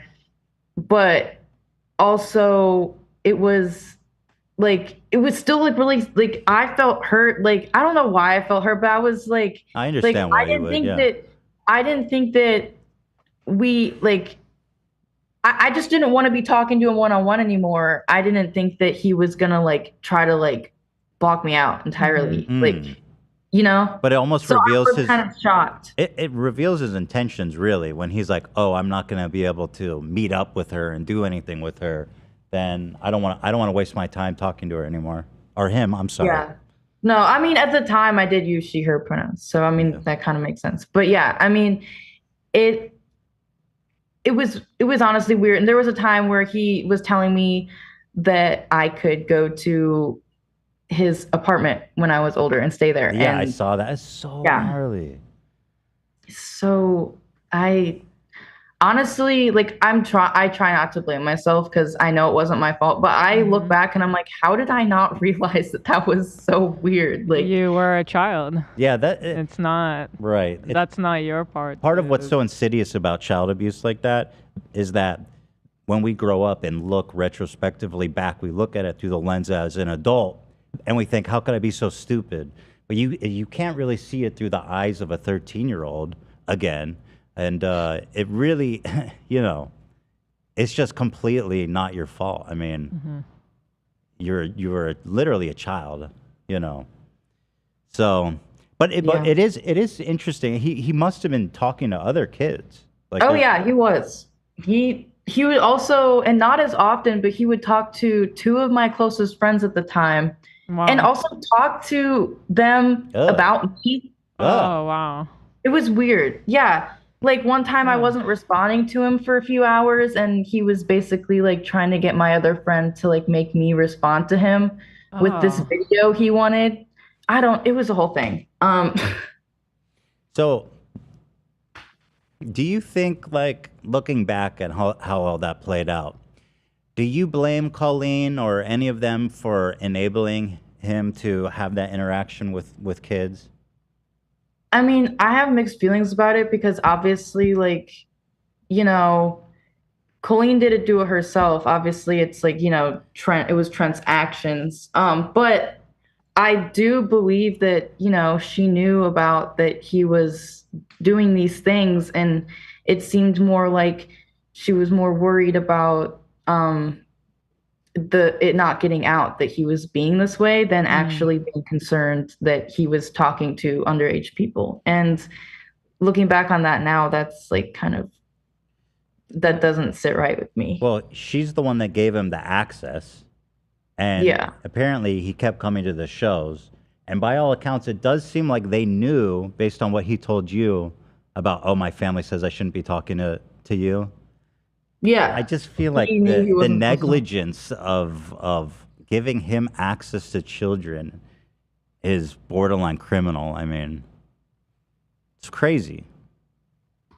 Yeah, it is really, really wild because I know that there was someone that isn't a minor now, but was a minor when he first started talking to them, and still received a message from him like right before all this started going down. So you're like, still trying so to he chat didn't up stop. people. Wow. Yeah. Wow. That's crazy. So collectively, when you guys kind of look back on this period of your lives, like even before all this started coming out publicly, were you guys feeling like resentful and looking back on that, just feeling used and dirty? I don't know how to describe it. I mean, for me personally, something really interesting that happened was I had seen a Miranda Sings show in January up in Thousand Oaks because I live in Orange County now. It was a bad experience, and leaving it, I had even run into a fan of mine who I mean, I don't consider her that anymore because I mean, I haven't worked on tour in years. But I had recognized this girl, and so I had run into her after the show, and we were just talking, and I was like, yeah, I think I'm gonna like pull back from all of this. And she was like, what do you mean? And I was like this world, just because it was terrible. And then, you know, months down the line, Adam's story is getting brought back up, and I already kind of like went I came out of that experience back in January thinking I was going to slowly remove myself completely from these people, just kind of like trickle my way out. And didn't happen that way, because I saw Adam was talking about his story again, or I should say his story was being talked about again. So he had to defend himself. And I just, as much as it was hurtful for me to see Colleen just stand back and watch her friend be really abusive towards me, I felt like, as an adult in the situation, I felt like I had let Adam down a couple years ago by not saying anything. And so I feel like I finally had the chance to do the right thing for not only him, but myself as well. And that's why I have been so outspoken this time around, because the time before I had seen them months ago was in 2019 physically. I haven't spoken with them too much. They really have just paid me dust ever since I busted my ass for them.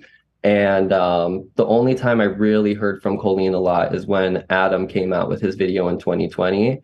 I had texted her to kind of, be an adult in the situation and be like, yo, what's up? I think you should make a statement and say something. And she let me know that it was the same thing, as what's happening now, that she was told to stay quiet by whoever, and that it would just all go away if she just didn't say anything. Yeah. And she chatted me up for like 2 weeks. I was like a therapist. I received more nudes of Trish. Okay, yeah, that was another thing that you were able to bring to light, because the allegation that she was sending nude pictures of Trisha to her fans was like almost unbelievable. And then you got the screenshots, and it was like, holy fuck. Yeah, that was a conflicting thing, because I had found them on my laptop, and I was like, I got to get these out. But like, I also didn't have a way to privately contact Trish. It was a whole thing. Now I've taken the pictures down because I don't, like, they've served their purpose, right? But it was just in the moment, I felt so gaslit from not only this woman, but so many other people in her circle. I had to get it out there. But part of me was pissed that Trish hadn't made a response yet. And I was like, well, I know a way that'll get her too. And well, that's true. And it did work. Yeah, I just really wanted people to take this seriously. And I knew, especially with us coming on this podcast and, history with Trish and everything, like, I think it's even more impactful that we are speaking on this podcast today, and she just publicly denounced this woman a few days back. You wanted Trisha to be forced to publicly denounce Colleen? In some way, I knew that Colleen was probably telling Trisha behind the scenes that we were full of it, and that pissed me off. Yeah, and she was. And then I think it wasn't, with this situation at least, I think I was a bit irritated by that fact. I was a little irritated that Trish hadn't said anything. And not only Trish, there's plenty of other people who I think should have said something by now who haven't. And that's just my personal opinion. You want to say name? You want to name names? Sure. I think Joey Graceffa, Daniel Prada, Frankie Grande, Glozell Green, all these people who constantly appeared and were very active in her life should be saying something, because I know if I was that tight-knit with a friend back in the day and these allegations started publicly coming out about them, I'd be the first to say, y'all, that's weird. I'm not about that life. So what kind of statements would you be happy with them to say about it? Honestly, I think a statement could be as much as an unfollow or just publicly showcasing that you do not support this person in a public light anymore. I think that's a statement that says a lot. Or, people like Tyler Oakley wrote a big statement and put it on a streaming platform, I believe. At the time, I wasn't super thrilled with this, but in hindsight, Grace is going through a lot of shit right now. So her and Mamrie Hart, Grace Helbig and Mamrie Hart, like, referred people over to Tyler's denouncement and said everything he said, we stand by it. And I was kind of like, okay, is that a cop out? But again, I'm good with that. It doesn't have to be this huge formal thing. it's just, I think the ones who were really, really active in her life, it's just a bit bizarre to me to see them acting as if nothing happened. But then again, like, what can you expect? I mean, it's just more of a personal thing. I just kind of wish that these people would say something, but it's not necessarily an expectation I'm holding on to. And Oliver and Becky, did you guys, leading up to this whole outing of her and her family, were you guys holding on to some kind of bitter feelings or thinking back on it, or did it all kind of come out now with everybody talking about it? Are you gonna go, Becky, or am I gonna go? I was gonna say you're gonna go first. We're both just looking at each other. I guess I'll go. Honestly, I had been already kind of like fading out of the Twitter fandom. Not that I didn't like support her as a person in the back of my mind and like, you know, still like her as a person or whatever. But, you know, I was fading out of the Twitter fandom as early as like, you know, late 2019. Like, you know, I didn't last for too long, even though it felt like a really long time. But yeah, so I hadn't really, I mean, I still had met her and like gone to shows even as like recent as last year. But yeah, but even when I did, it was just like I went because it felt like the tradition. It was like, oh, Colleen is coming to my state. There's no way I can't go if she's coming to my state. Like you know, like just felt like, I don't know.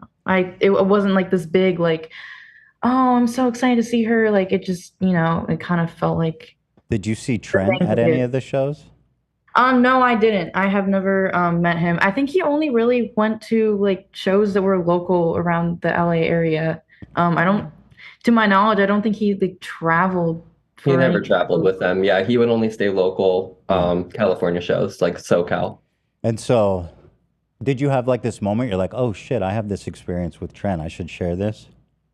Yeah. So I even maybe like a year ago, like a year or two ago, I thought like, you know, maybe I should share this to warn people, because I still like I knew from other people that had told me, because of course I couldn't see his tweets because I was blocked, but other people told me that he was still interacting with like people on the timeline, and I'm like, I feel like I should warn people. But at the time, you know, when I felt like that people weren't going to perceive that very well, because I don't know why. I didn't think, I thought people were probably Look what happened to Adam in 2020. Like how right, yeah, I didn't want to, you know? Yeah. And so I wanted to ask you guys, were you guys on the receiving end of any harassment and shit when you guys shared your stories?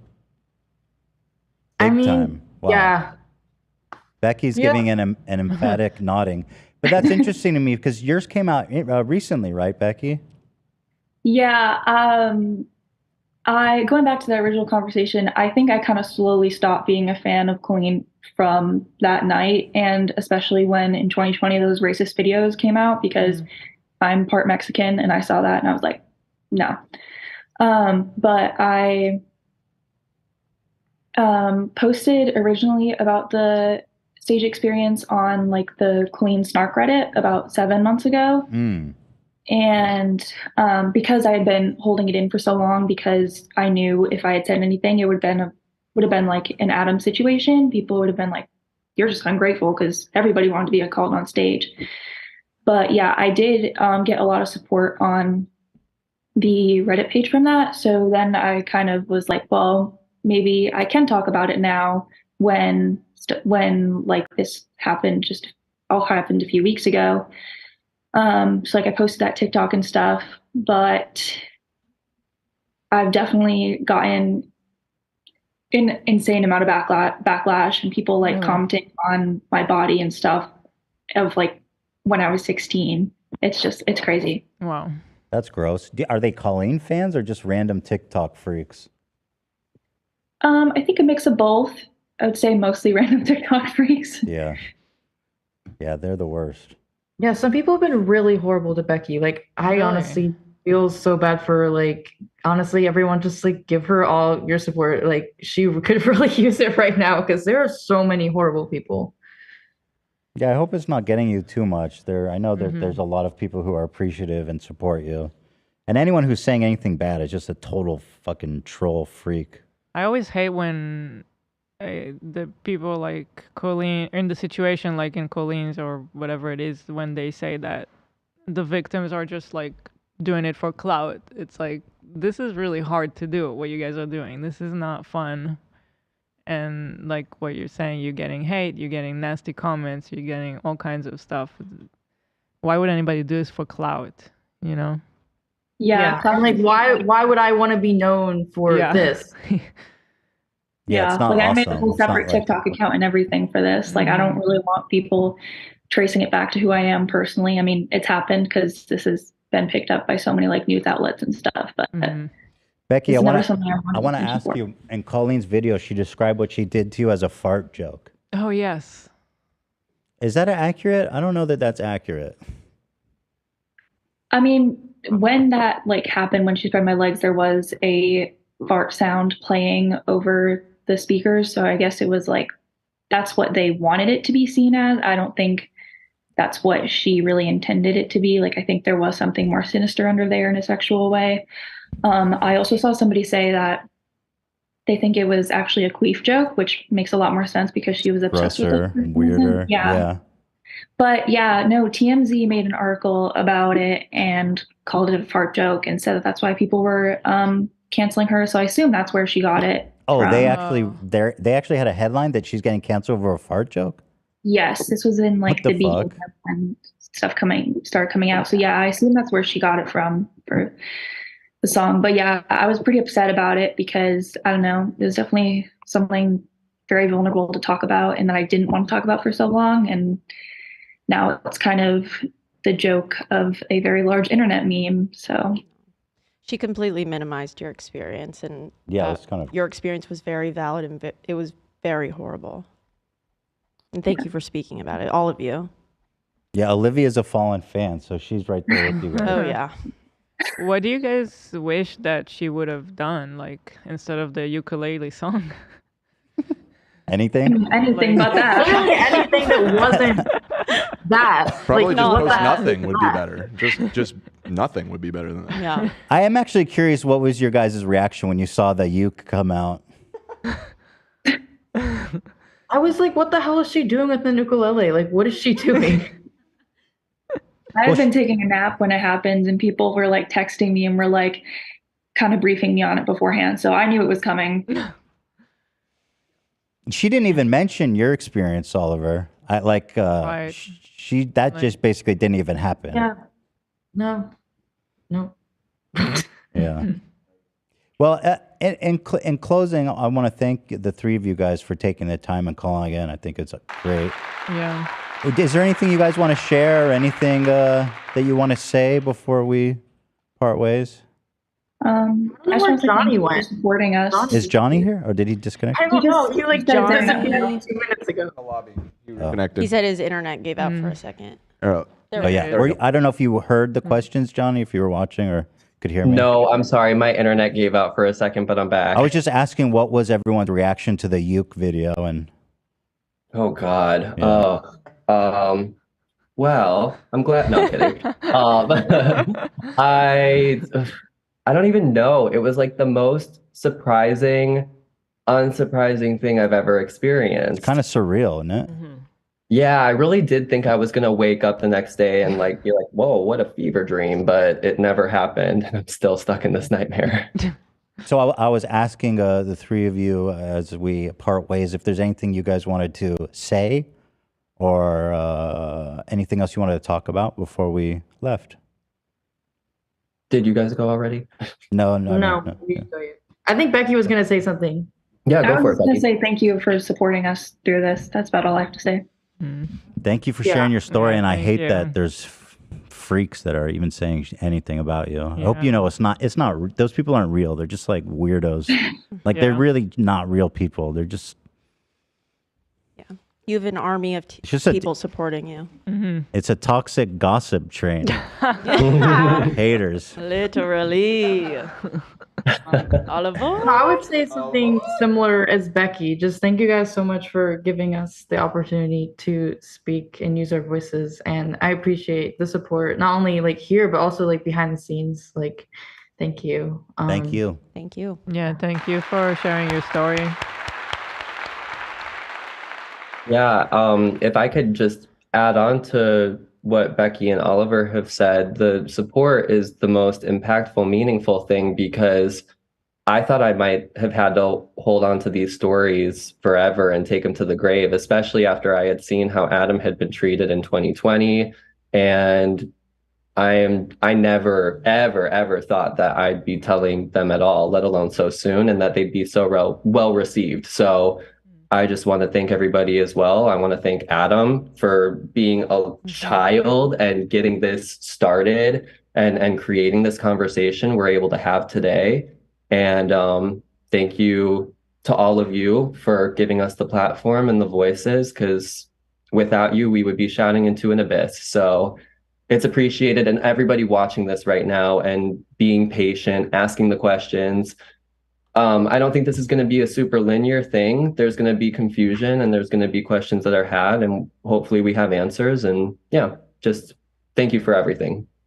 Yeah, thank you for all the viewers and everything. Like, you know, it has been pretty hard. I know all three of us have been receiving like hate, all for 3 different ways, but you know, it makes it a lot easier to deal with when you have also an overwhelming amount of support. And I don't think I would be able to deal with the amount of transphobia and just general hate that I've gotten if it weren't for people like affirming me. So I'd like to thank them for that. So Yes, and thank you to the people who are actually doing that.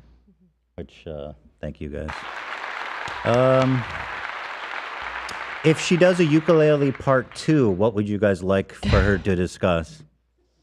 No, I'm just kidding. You don't have to answer How that. to break a ukulele, how to burn it, how to dispose of one forever. How to never sing again. Ooh.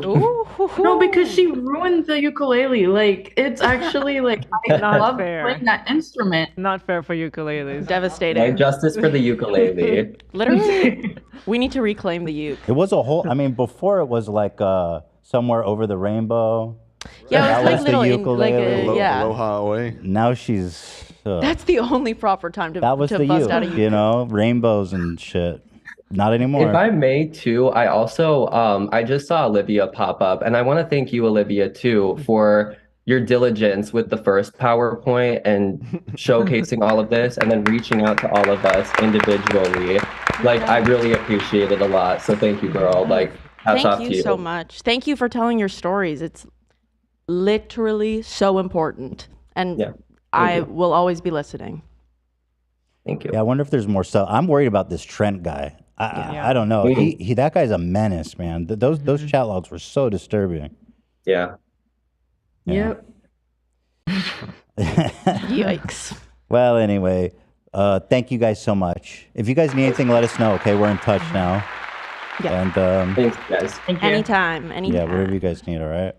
Awesome. Thank you. Thank you. All right. Bye, guys. Bye. Thanks, Bye, guys. Thanks guys. for calling. Bye. Bye. Yes. All aboard! There it is. All aboard. Fart joke. Here's a Wow. palate cleanser from my recommendations.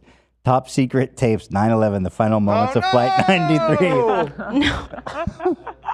All right, you want to see something Oh that my was posted to the subreddit while we've been live today? Yes, that is please. Extremely cursed. Yeah. You ready? Mm-hmm. Here we go. This is. Stop it. Whoa, that's seamless. Stop it. You Why? guys. Why is that so good? I agree. That's extremely cursed. Wait, that's so seamless. Dan, is there something You guys are wanna making tell the us? same face. Right. Why is that? It's the same face. Dan is Colleen. What have you done, me, Dan? This is tragic. Also, I'm having a bit of a crisis right now. I've been frantically searching my old personal emails for the last few minutes going back to 2014 because when I forget which of the three said it, but one of them was saying how these people that were all associated with Colleen need to apologize, and they listed off like a bunch of those old YouTubers that were part of that crew or whatever. And it's hit me like a lightning bolt. I think I actually shot something for Colleen in like 2014. Really? Yeah. And I didn't even like, I don't know. I have to go back and look. I definitely shot something with a bunch of the people that they listed off, and something in my brain is telling me that Colleen was one of them. Huh. It's So fun. I'll have to figure it out and come back with proof on Wednesday, but it's tripping me out a little bit. Yeah, a few of the names jumped out, like Glozilla. You remember? That's the girl who used to wear Glozell. That was one of them. With the green lipstick. Yeah, with the green lipstick. Absolutely. Or you Yep. get it with the cinnamon You challenge. remember her? Yes. The In the green soup lipstick? ladle. He's one of the ones he was saying should. Yeah. She used to collaborate with her all the time. Colleen's like main core friend group, especially like towards 2012, was like Todrick Hall, who has his own like bad person allegations now. But Todrick, Glozell, Joey Graceffa's ex-boyfriend. I can't remember his name right now. That's the only reason why I called him that. But yeah, those are the people he listed off. Got it. When we were starting YouTube, Glozell was. I was like, "This, what is this?" I kind of he was remember just choking on cinnamon. Right. She had But like green all this lipstick. group It was of like, people we never watched. This was like a that was different. right before. That Yeah. choking on cinnamon video Right was before. iconic. Oh, it was huge. Well, The it soup was- ladle. Are you that kidding me video right made now? her, right? Yeah, and you know what? Another one that in the past you've complained about, and you're like, "Who watches this?" Is that guy Flula? Yeah. Oh, yeah. she I was also still see friends him with everywhere. Flula. You still see Flula? Flula was Yes. another one that I shot with at YouTube Space along. Wait, with where all did we those see other people. Flula yesterday? Oh, on the cake On show. the cake show. Is Flula's it cake? still in everything. Still kicking? He's still in everything. He was a delight to work with. You've got to say something about Shout out to Colleen. Flula. Flula, we're waiting for your great. statement. We're waiting for your statement. I know they used to collab. I don't know if they're actually friends. Oh, actually, I do want to say, I want to apologize to Oliver real fast. I said she. Oliver goes as a he. Or they, right? Or I Yeah, think Oliver uses he or they. Yeah, so sorry, Oliver. That's my bad. We love you, Oliver. Love you. Kate legend.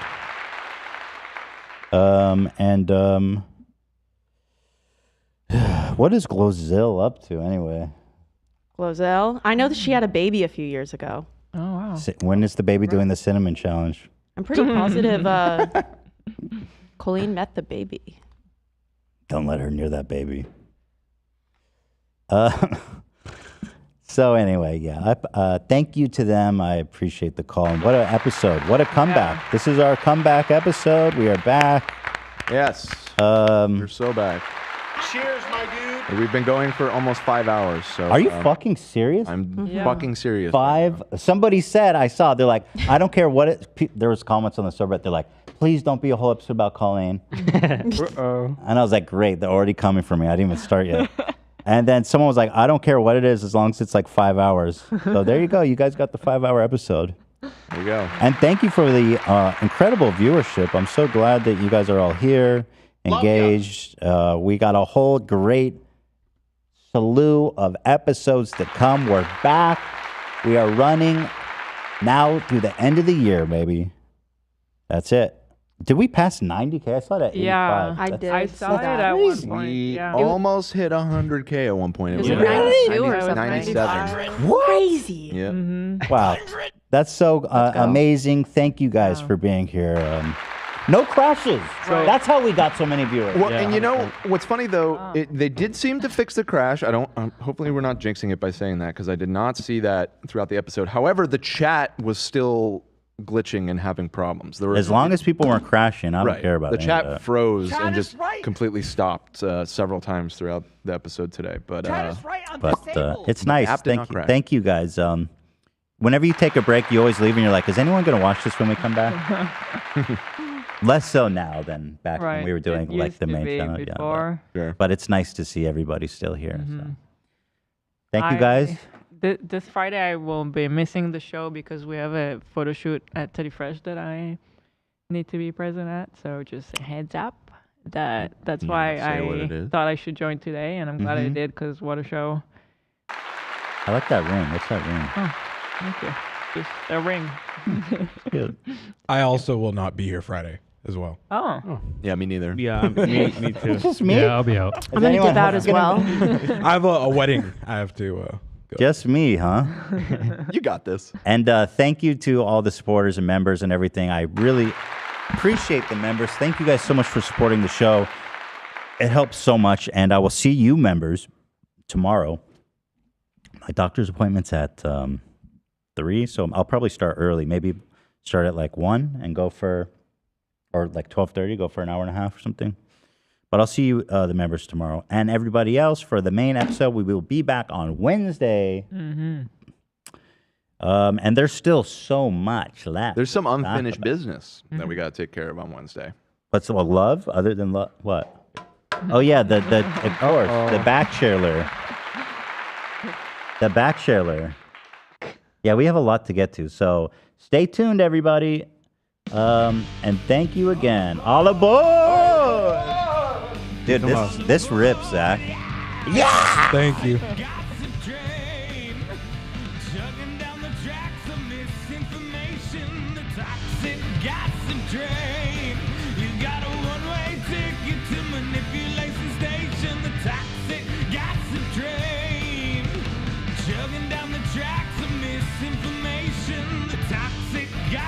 Train. You got a one-way ticket to manipulation station. Toxic gossip train.